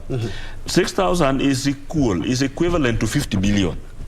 Are you getting my point? Yes. It's only that now it is now 6,000. But can we bring all the ideas that we have together as Kenyans and say, okay, we want to help our youth to achieve. Let me tell you, before I forget, in Kenya is where we have 80% of graduates and they don't have job. If you go to Qatar, our graduates are working at the airport cleaning the toilets. I was there 1 week ago. Maybe. If you go to Canada, they are taking all our nurses, all our doctors, they are taking everybody, even our teachers. Because we are failing to create the opportunity, and then we are saying, kasi kwa vijana, kasi mtaani. Why don't we adjust even in our schools to create more schools, because we have many children, to create the opportunity to the teachers who are just there as youths? If you go to border sector today as we speak, they are all graduates. They have degrees and they are riding motorbike with degrees here. Okay. And because of the interest of time, let's look at partnerships. That, you know, a lot of Newton will tell you for free is that a lot of international organizations kind of do not warm up to the Kenyan idea because they know there is an issue of accountability as in terms of partnering. Because if we put all this load and pressure on the government, they will not. Even if it's a Kenya Kwanza government, or the Azimio, or Wajakoya's, or Agano's government, they will not be able to deliver, and they will not protect these people who we want to protect.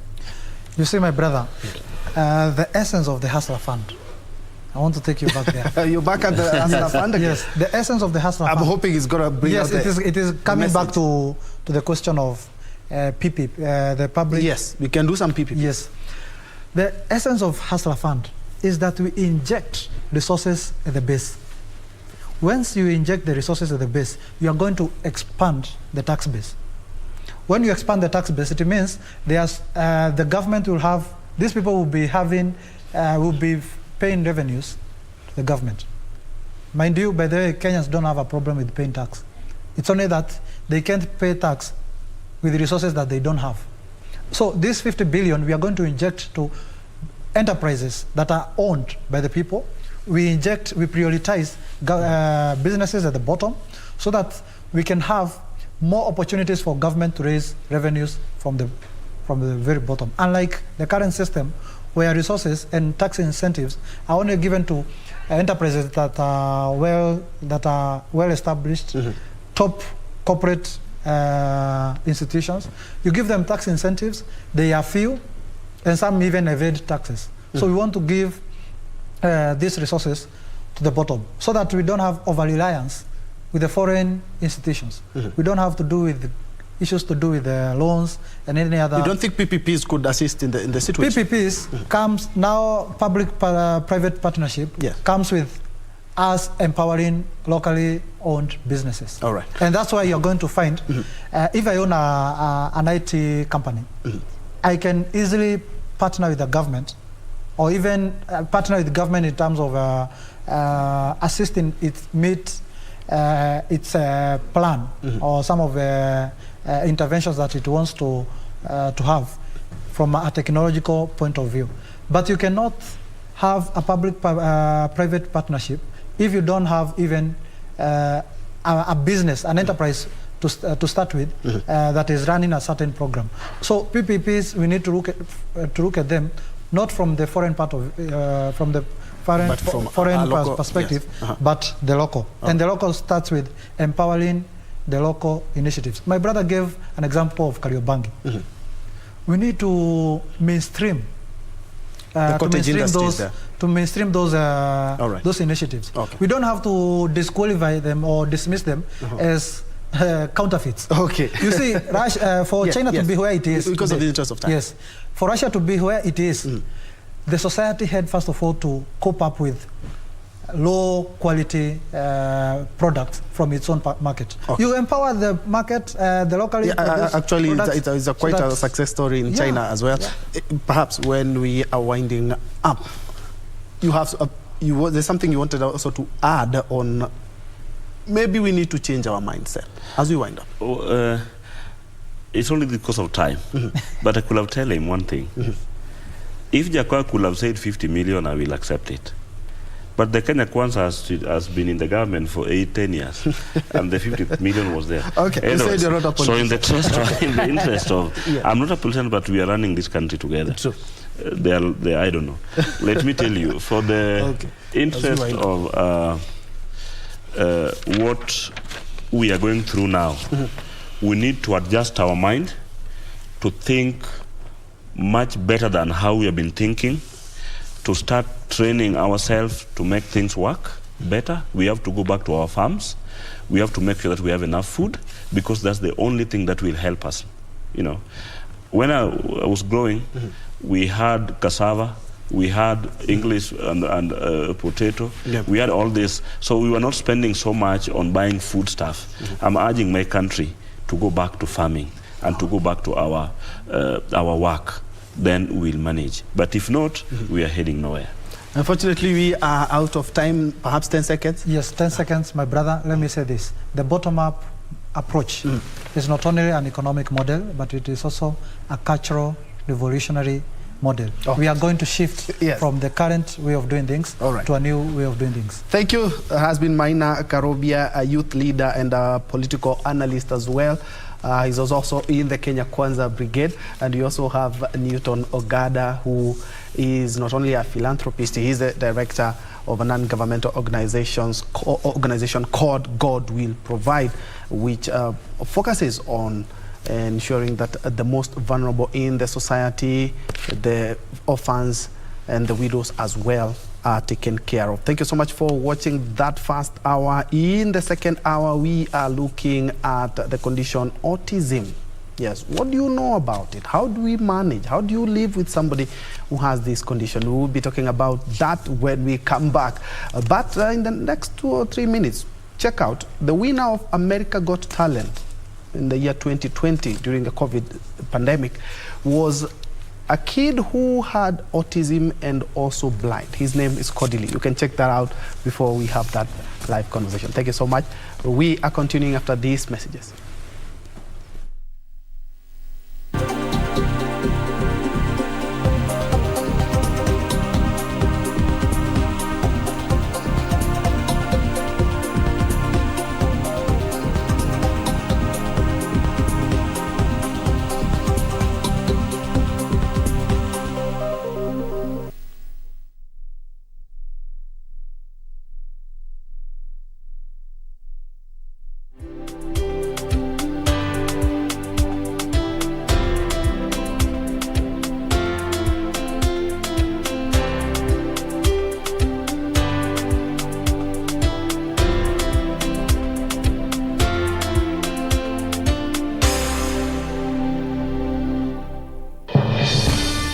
we shall legalize weed. Professor George Luchiri Wajakoya of the Roots Party. Semeni Baba Kea.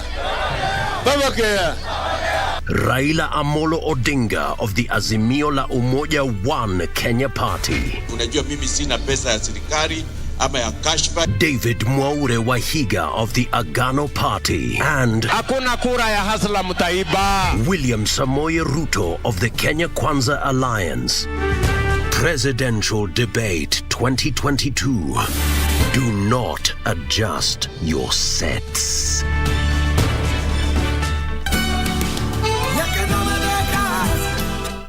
my love. You have to hold on to life. You have to hold on, my love. She is the one. But they won't succeed even with all the punches in the world. Please, come on, madam.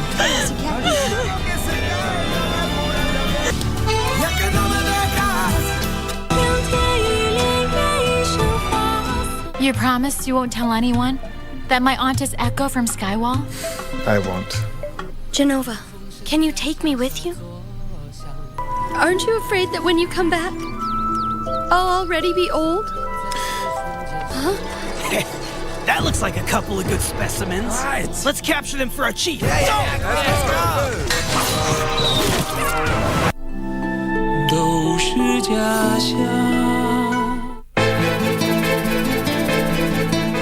Thinking about Mobile China, I don't know about cosmetics, sijui nini.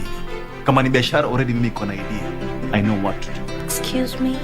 Tunazungumza kuhusu pesa za baba. Yesu wa kwanza kupenda na kuachwa. Lakini hapa ndani ya nyumba hatutakunywa maji wala tutakunywa. Sijakataliwa. Bwana wakili. Naona mambo yamebadilika kidogo, umerudi form hivi.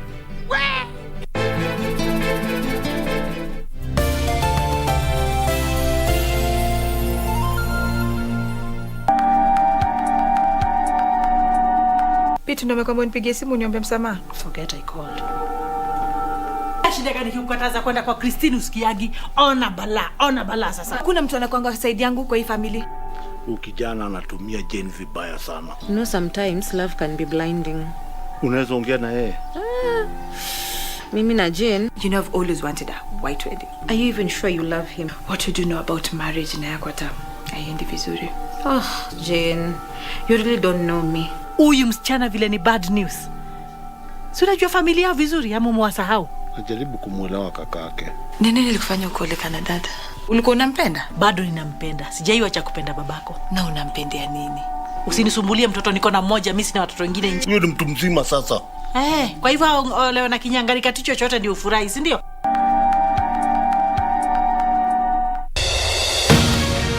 The gubernatorial race in Makueni County is on. Candidates are lining up to showcase their development agenda. Don't miss out this Thursday on 14th July. Tune in to KBC Channel 1 from 9:50 p.m. for a live Makueni County gubernatorial debate from Acacia Hotel, Watertown.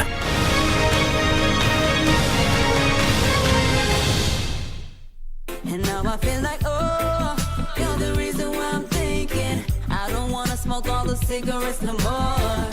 Still the one that I love, the only one I dream. Whoa, still the one I do. Only need the light when it's burning low. Only miss the sun when it starts to snow. Only know you love her when you let her go.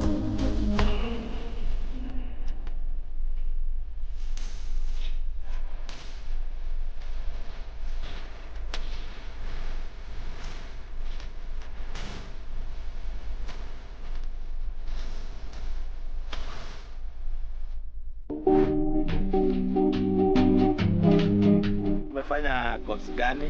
Ama computer engineer. Computer engineer. Yes. Amesoma. Sasa kama yani wito, mimi ndio mama, mimi ndio papa. One week to the wedding, msichana anakuja, analia nini? Sipati kijana. Unasema unaishi wapi kwanza wewe? Kileleshwa. Kileleshwa. Mimi nishikanyanga kileleshwa. Hata unajua kileleshwa ni wapi? Wewe mzee. Mimi nilikuja na account nikafalisha mtoto yenu aolewe. Sasa pre-wedding nani alienda nayo? Na wewe ndio ulikuwa treasurer. Alikwambia anaitwa nani? Brian Matisia. Lakini amekwambia yeye ni nani? Peter Musa. Peter Musa. Wewe mama. Nebukadneza na Habakuku ni sisters. Basi hawa ni marafiki hawajuani. Hawatakuona. Hiyo yote ni yako naye. Haya. Kijana, he has broken the heart of my daughter.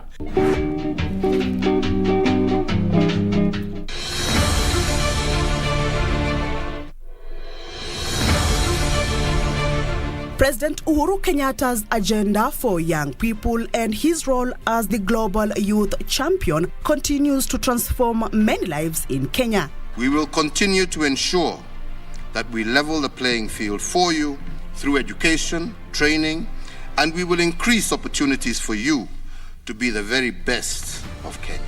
President Kenyatta, more than any other leader we have had, understood from day one about the central role of young people in sustainable development. The president's agenda is on jobs, jobs, jobs, jobs. Each time I speak with him, it's about jobs. It's about jobs for the young people.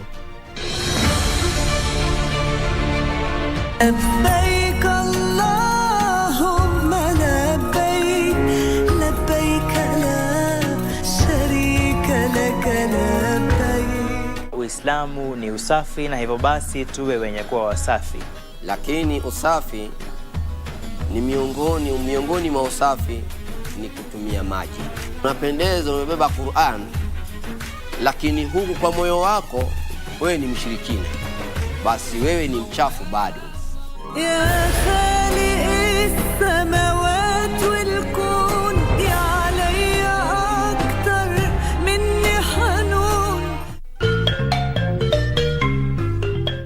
Wiki hii kwenye Mkulima tutajifunza jinsi ya kupima mchanga na umuhimu wake kabla ya kufanya upanzi. Wima atutembelee ndio tumueleze kama mchanga yake iko na viini mbaya zile zinaweza dhuru mumea.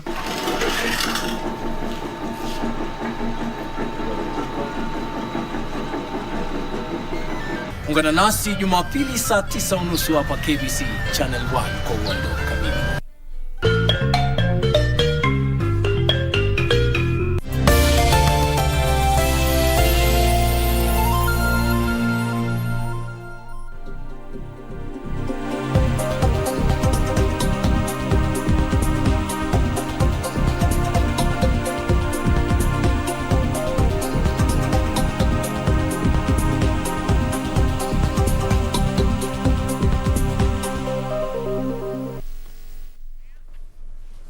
Welcome back. This is KBC News Check, and on the second hour, as I had told you earlier, is that we are looking at matters autism. It is indeed a condition of the brain, and those who are joining me now on set, they have had it firsthand. This is because they are not only autism champions, they are parents, parents who have kids who have this condition. Let me introduce our first guest, Sylvia Mora. Karibu sana. Thank you very much. And also we have Dan Owiti. Thank you. Ladies and gentlemen, I know it's not a well-known condition in Kenya. And your parents who live with kids who have autism, and you don't seem to have any autism at all. Perhaps we can start with you. How has that journey been? I like the way you say that. We don't seem to have any autism. Yes. It's not something that has a face for starting. You cannot tell when someone walks in, you cannot identify that they have it unless they have some of the characteristics, and they vary. So in full, it is autism spectrum disorder. That's the full definition. And it's a very wide spectrum. It's been quite an interesting journey, to say the least, because as parents, when you get a child, you expect a perfect child. And as you grow, you keep waiting for things to change until the point someone tells you you need to seek intervention. And then that's when the word autism drops, and not many people know or understand. And what happens to us is the first thing is denial. We spiral into depression, majority of us. So it will take you time before you can embrace it and all the challenges that it comes with. And every phase is a whole new lesson altogether. So every day is trying to adjust, trying to embrace, and trying to take this child who's different from the others and give them the best that you can without a manual from anywhere. Dan, you're also a parent with a child who has autism? Tell us your experience. I think she's really wrapped it all very well. The first one is usually a shock to a parent. My son was diagnosed on the second day of his birth. So from there, we thank God that the doctor we saw prepared us. But being prepared doesn't mean that you are really alive to the facts that are waiting for you. So it was a journey. First of all, it's a very tough journey in terms of finances, like she's told you. At 12, at 13, at 14, an autistic child would still need a caregiver. So that means that if we are in the same category with you with kids, if you don't have a kid with autism who is 12, and I have a kid with autism who is 12, your budget will be lower by not having a caretaker to take a caregiver to take care of your child. I must have one. Now then we come to the drugs. The reason why I don't want to repeat what she said, because I'm trying now to go to a different level. Now we have the drugs, especially where it is caused by cerebral palsy. You realize that there are drugs these kids will have for as long time as they can. And also the consultation fees for the doctors. And also due to the fact that you can't also not trust people with them. Like if you have an nonverbal like my son, how do you leave him in the house? How are you sure that the person you have left him with will take good care of him? How do you inspect and see that he's fine? Thirdly, the way he has said, it doesn't have a face. My son is normal. If he walks in there, you will not know that he has a problem. But he's growing big. So imagine a situation where he's walking and someone cannot be able to determine that this boy has a problem and maybe comes and grabs your hand. And we are talking about a city like Nairobi. How will you react? You are being mugged. Yes. Without knowing that this person needs help. So that is why we took this route as a father, to talk about it and to be able to demystify some of the myths which are there, because our community is also not well informed. For instance, our culture and our traditions, most of them will brand your son or your family very funny names. Some will not even relate to you. Some do not even want to do anything to do with you. We are going to look at those because I'm quite sure there's a myriad of challenges as parents you face, leave alone the kid, the parents themselves. Sylvia, let me get back to you. Autism is not a very well-known condition in Kenya, and as Dan has put it, it's kind of puts, makes it even harder for a person or a kid with autism to be assisted. Yeah. Yes. First of all, and there are also myths of how the kid, Sylvia is no more, the kid is not. So there is the cultural stigma that comes with it. There is the cultural beliefs that we have as in the African continent, and the fact that autism awareness has just begun.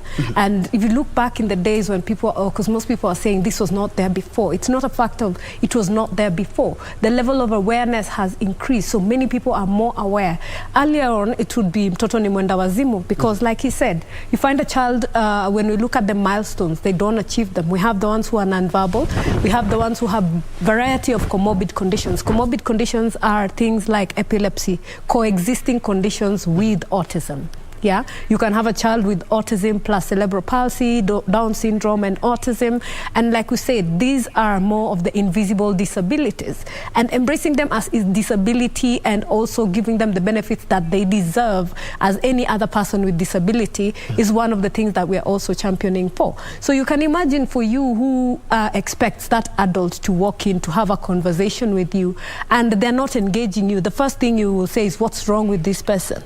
The next thing, if you find a child who, let's say, their muscular tone is not perfect, they're drooling, you'll ask yourself, how come? An adult, why? You know, there is that judgment that we always pass as a community before we even embrace who they are or try to understand that there would be something wrong. Like I said, if the nonverbal children, some of the things, if you look at the milestones, not all of them are nonverbal, because you see that those who have intellectual disabilities, there are those who are highly talented, so you have to actually, as a parent, figure out and also try and embrace and try and push and see and identify where your child suits best. And as we said, remember when we started, it is a spectrum. When you meet one person with autism, that's one. I have 2 kids with it.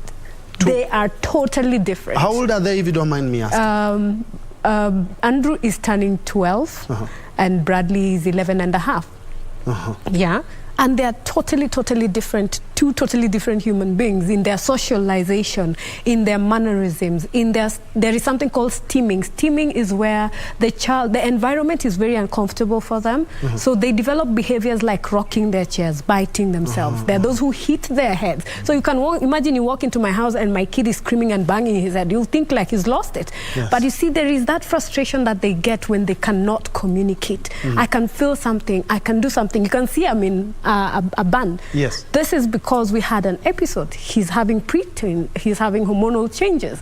He had a meltdown that we've never seen, never experienced. He got violent, and in the process of that, I fractured my thumb. But you see, that's part of parenting. It comes without a warning, you know, and it was for a moment because he was unwell.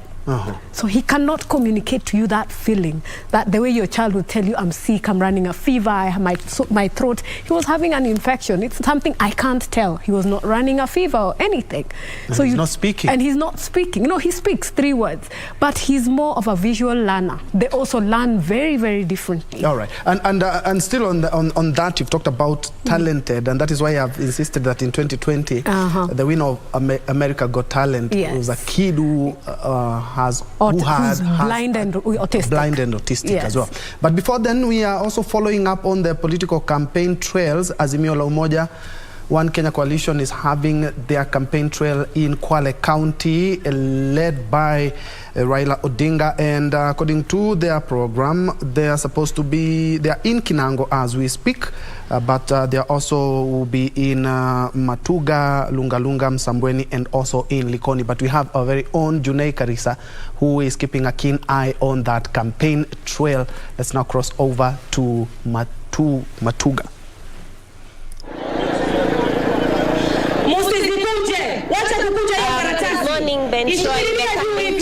Live from Samburu County, where the Azimio flag Raila Odinga is expected here any moment from now. This program was supposed to start at 11 o'clock, and we are expecting Raila Odinga to arrive any moment from now to address the residents of Samburu.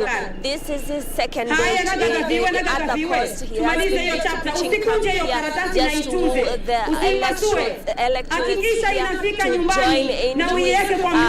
join in his agenda and accept some of the manifestos that the Azimio coalition is pledging to Kenyans. So today he will be transversing the county of Kwale. From here he will be proceeding to various places including Lungalunga, Msambweni, and finally in Likoni in Mombasa County before his tour for Mombasa County starts tomorrow. Now, one of the biggest bone of contention here, some of the issues that are prevailing at the coast right now, is the land question that he managed to address while in Taita Taveta County yesterday. He assured that through his appointment, if elected, of his appointment with of Hassan Ali Joho as the lands minister, will resolve most of the land question issues that the residents are battling with. This, of course, we expect to be reverberated across the coastal region, across the counties that he will be traversing this week while he is pitching camp here.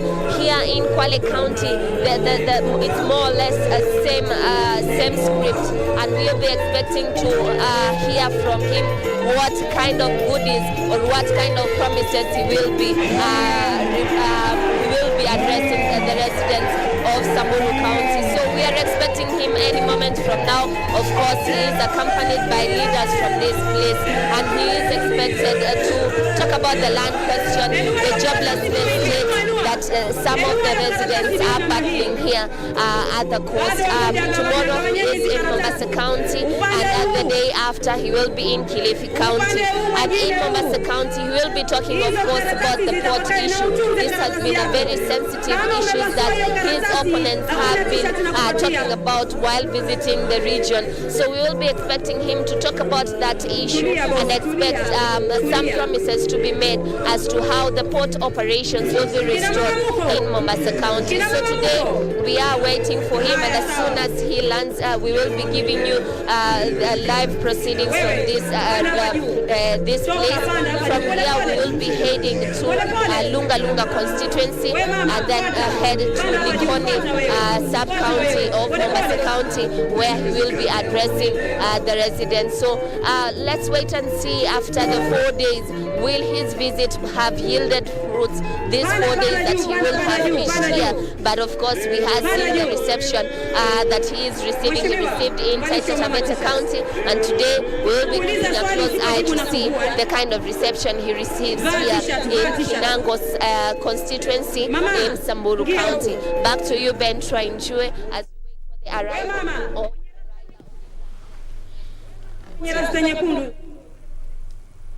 Indeed, thank you so much, Njue Karisa. They are following up on the Azimio la Umoja One Kenya coalition campaigns. There, of course, the principals are yet to make their speeches, and we'll be crossing over there to actually hear what they have to say. But some of the things that Njue has been able to gather is that people are expectant there, in expecting what the Azimio promising them, and especially in the campaign trail, looking at the coastal region being one of the areas that we have the emotive land question, is some of the things that they are waiting to hear how the Azimio government will tackle it if at all they assume power, and also on the high cost of living. Just in case you joined us, this is KBC News Check. On this hour, we are looking at matters autism and how to manage it. And I'm privileged to have two parents who have kids with autism. And earlier on, we were just trying to get a feel of how hard or how they are able to manage and be able to live with them and try as much as possible to help them grow. And coming to you, Dan, and it was quite touching what you guys have to go through each and every day. Now, looking at how people view autism in Kenya, Sylvia has had an episode, and it's not the first episode, right? Yeah, we go. It's our life. It's daily. And there's this question, is that you feel that the kid is okay when you are there, or you have a caregiver, just as you said, but they have to go to school. That's a whole new challenge. Exactly. Kindly. Now, before I go to school, I want us to have the trail of thought of the general community. Number one, what about your neighbors? How supportive can they be? How many parents can go and talk to their neighbor and explain to them what is going through and how to accept that child? How are they going to view you? Some will actually, if you are in a rented house, they will vacate and go look for another house. Number two, another big community which I am really working with currently is the church. Why? When people are low, they seek solace in church. Are the pastors really knowledgeable about this? They may not be. What about the ushers? Like the situation she had. If that was in the church, what could have happened? Being thrown away. Yes. And some of the churches do not even have the idea, even the pastors. I was having a conversation with a pastor 2 weekends ago. I'm currently doing a training in their church for the ushers to be able to handle children with special needs. And he told me, honestly, Dan, I have lost people without knowledge. Why? Because you find this boy is in church and he's not looking at you. First of all, they don't look at you. They avoid eye contact. Then is now non-verbal. But when you look at him, he looks well. So what goes into your mind first is, huyu ni kichwa ngumu. Even though maybe anafanya kwa nyumba. So it comes back to the parent. Hujalea mtoto vizuri. Without going to the background. So I've been really working closely with the churches just to be able to make sure that they understand. Some are now embracing it. Some are actually creating special rooms for sensory integration so that the kids can feel okay. The third important part is also the transport, the public transport. How hard is it for you to use a matatu with your son? I don't. They will throw you out. You can't think about it, because first of all, this boy is sensitive to noise. And the matatu wants to put that voice up there. Now you are in a disco and he has a problem with the lights. And do you know it takes the grace of God to even have one understanding conductor to tell you to understand and go and tell the driver, reduce the voice. So first of all, the transport is now something that we are really trying to talk even to the matatu owners. I have written a letter to the Matatu Owners Association just to be able to sensitize them. Then now, I thank God, but this is also another time for campaign. The Nairobi city, how friendly are the streets? They are not. If you have someone on a wheelchair and you want to try and help them within the city, it becomes a problem because there are potholes everywhere, number one. Number two, the trenches are open. So it's likely that someone can fall. Now, if you have a child who has that problem and he runs, because it's a characteristic. it's a characteristic, yes. Escapism. So they will try to escape. When he escapes and he falls into that ditch, who do you even sue? How do you even begin? How do you even begin? Yes. What about the people around you? How are they going to think? Actually, the first thing that has actually happened to me is I have been confronted by people when my son had a meltdown, and they thought, no, you might have kidnapped this kid. Until he came down. Yes, my son. You don't understand. That's why we are really talking. That's why we are really talking and coming out and telling them, listen, we are handling issues here that you don't know. So you go to the supermarket with your son, and then he gets a meltdown.